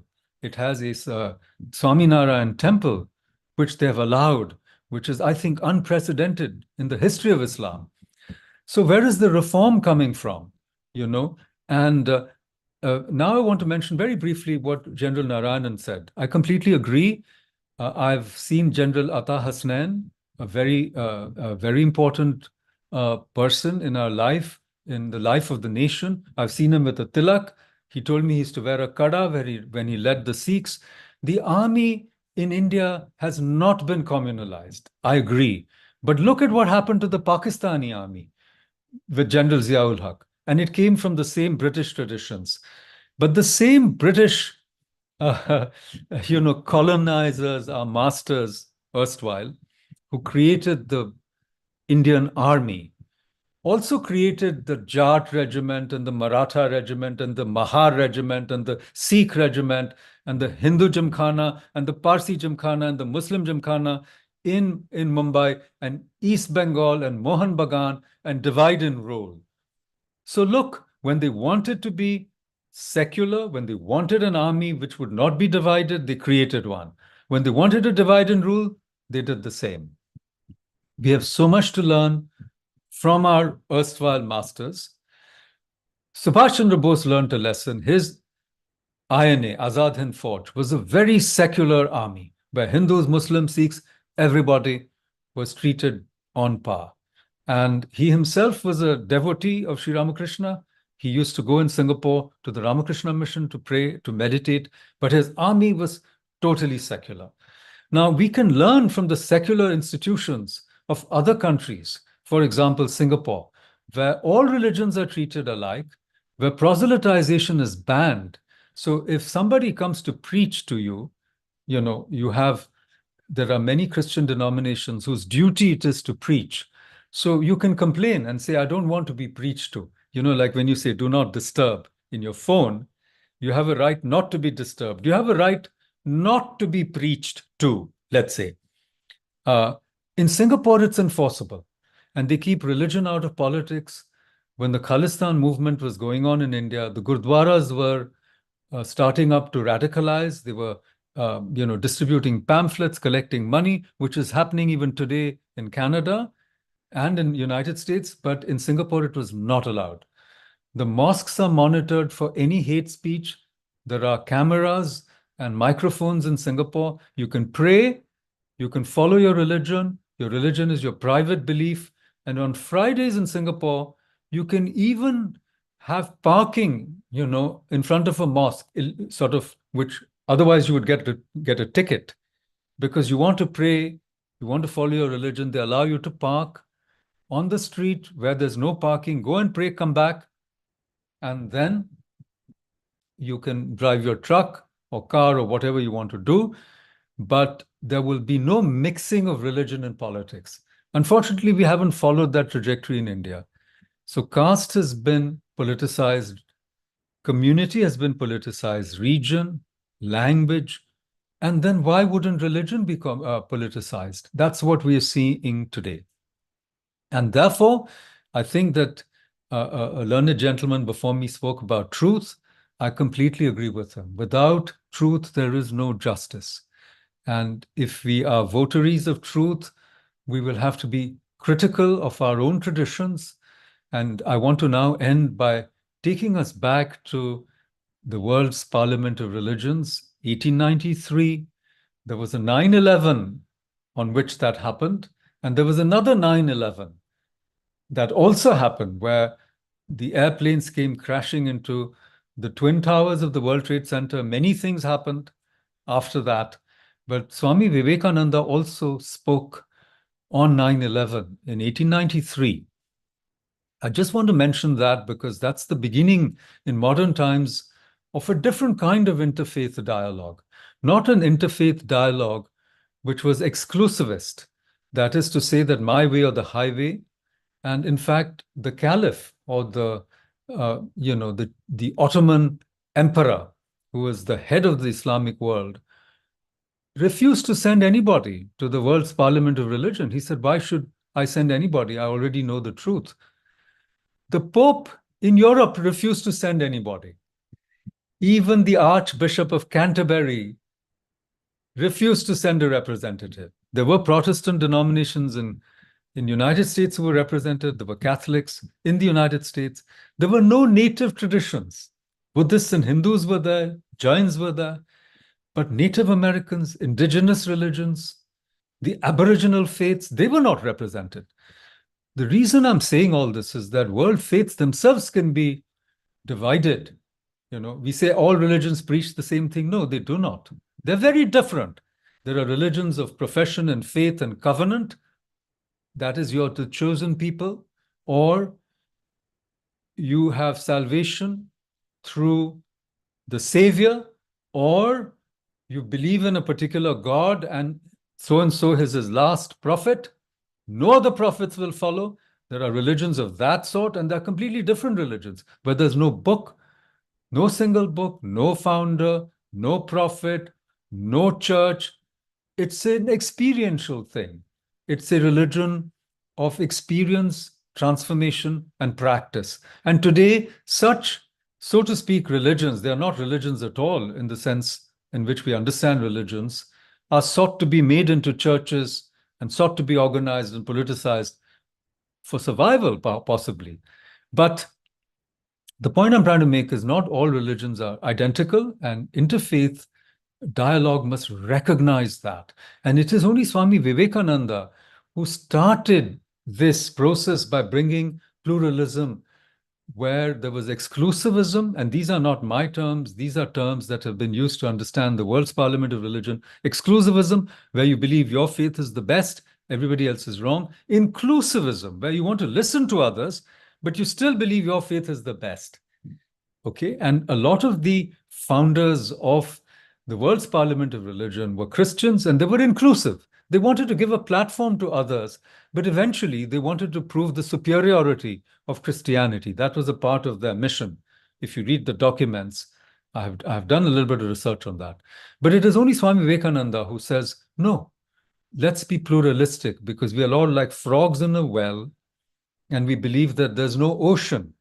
What is this ocean? This ocean is a consciousness where, the self and other dichotomy does not exist, because we are all selves of the same plenary consciousness, So to conclude, I think that lasting peace is not possible merely through treaties, through guarantees, through international institutions, though all of these are extremely important, through rational processes.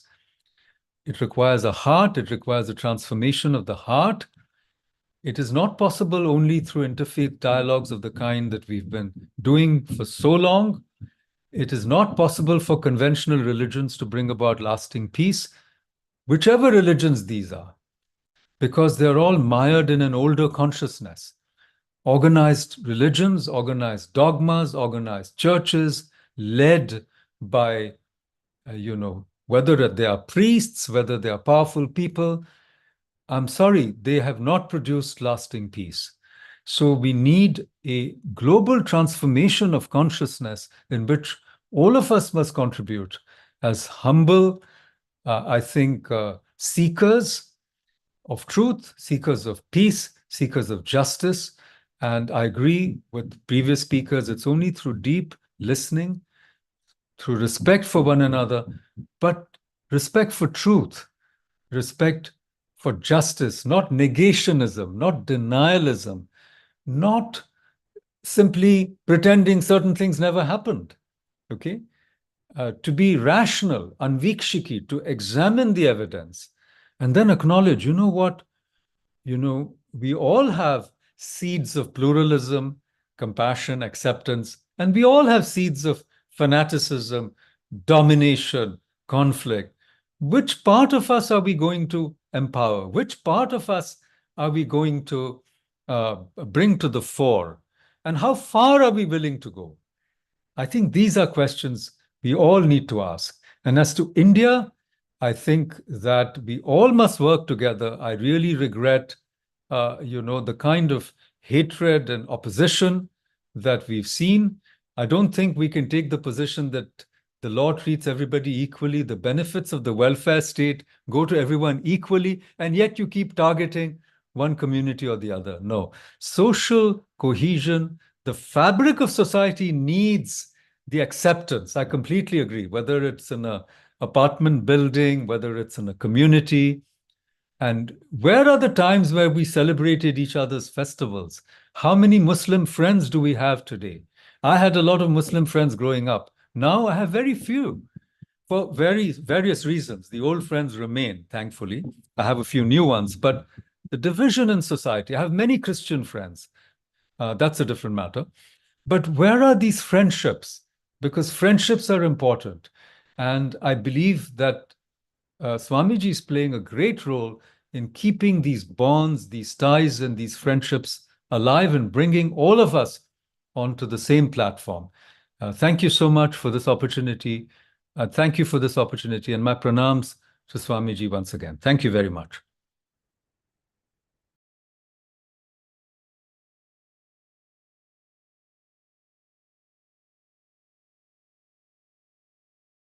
About where we are heading.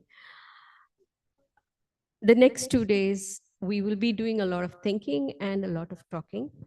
So be ready for it. Tomorrow morning, we assemble once again at 9:30.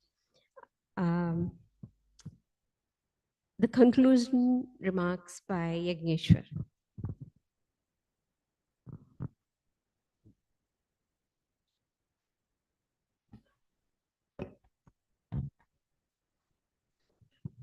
Pranams to Sri Sadhguru. Pranams to Swamiji. As the chairperson of this session, I have the responsibility to conclude. It's late in the day, so I will just take a minute or two. So I thank all the speakers, starting with Antriksh. I won't name everybody. So starting with Antriksh to Dr. Makarand Paranjpe. It has been a really enlightening and knowledgeable experience for me, definitely, and I'm sure for many in the audience. I think, several speakers showed us the mirror very clearly. And I think, we'll be living in a fool's paradise if we think peace and justice is possible in an easy way, So the mirror was shown very starkly by several speakers, including Dr. Paranjpe. But the good news is that, at least the takeaway for me was that people talked about how we have been inclusive and harmonious society for generations and for thousands of years, even though we have several instances of violence and other issues along the way. And I think Major General spoke about the armed forces, and it's very nice to know that, how the Army and the Navy and the Air Force, they don't discriminate, and they really live, it's a microcosm of Bharat, the words that he used. And I think whatever we have seen in India, Dr. Hedige also spoke about similar issues in Sri Lanka. And he also spoke about how it's necessary to elect the right leaders who believe in the Buddhist way of life, which was interesting. So, so I think from though it looked very bleak at the start, everybody painted a very bleak picture, but they ended by giving several solutions. So I think that's an interesting outlook, and it gives us a lot of hope. So thanks to all the speakers again. And on behalf of Sri Nane Advaita Peetham and Sri Vishnu Mohan Trust, I thank all the members of the audience for the patient hearing. Thank you very much.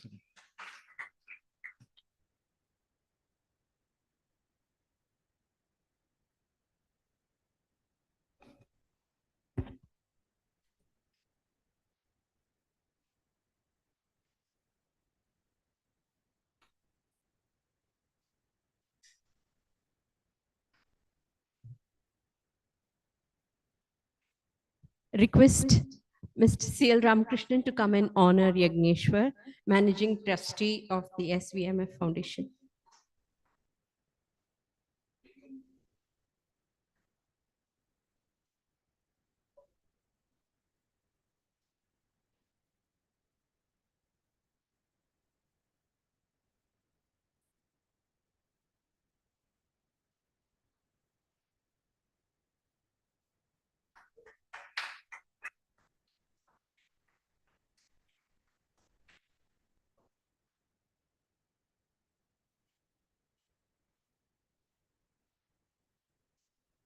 So like I said, a gentle reminder, tomorrow morning we start at 9:30 and hope to see you all again tomorrow morning. Thank you very much. We conclude the session today.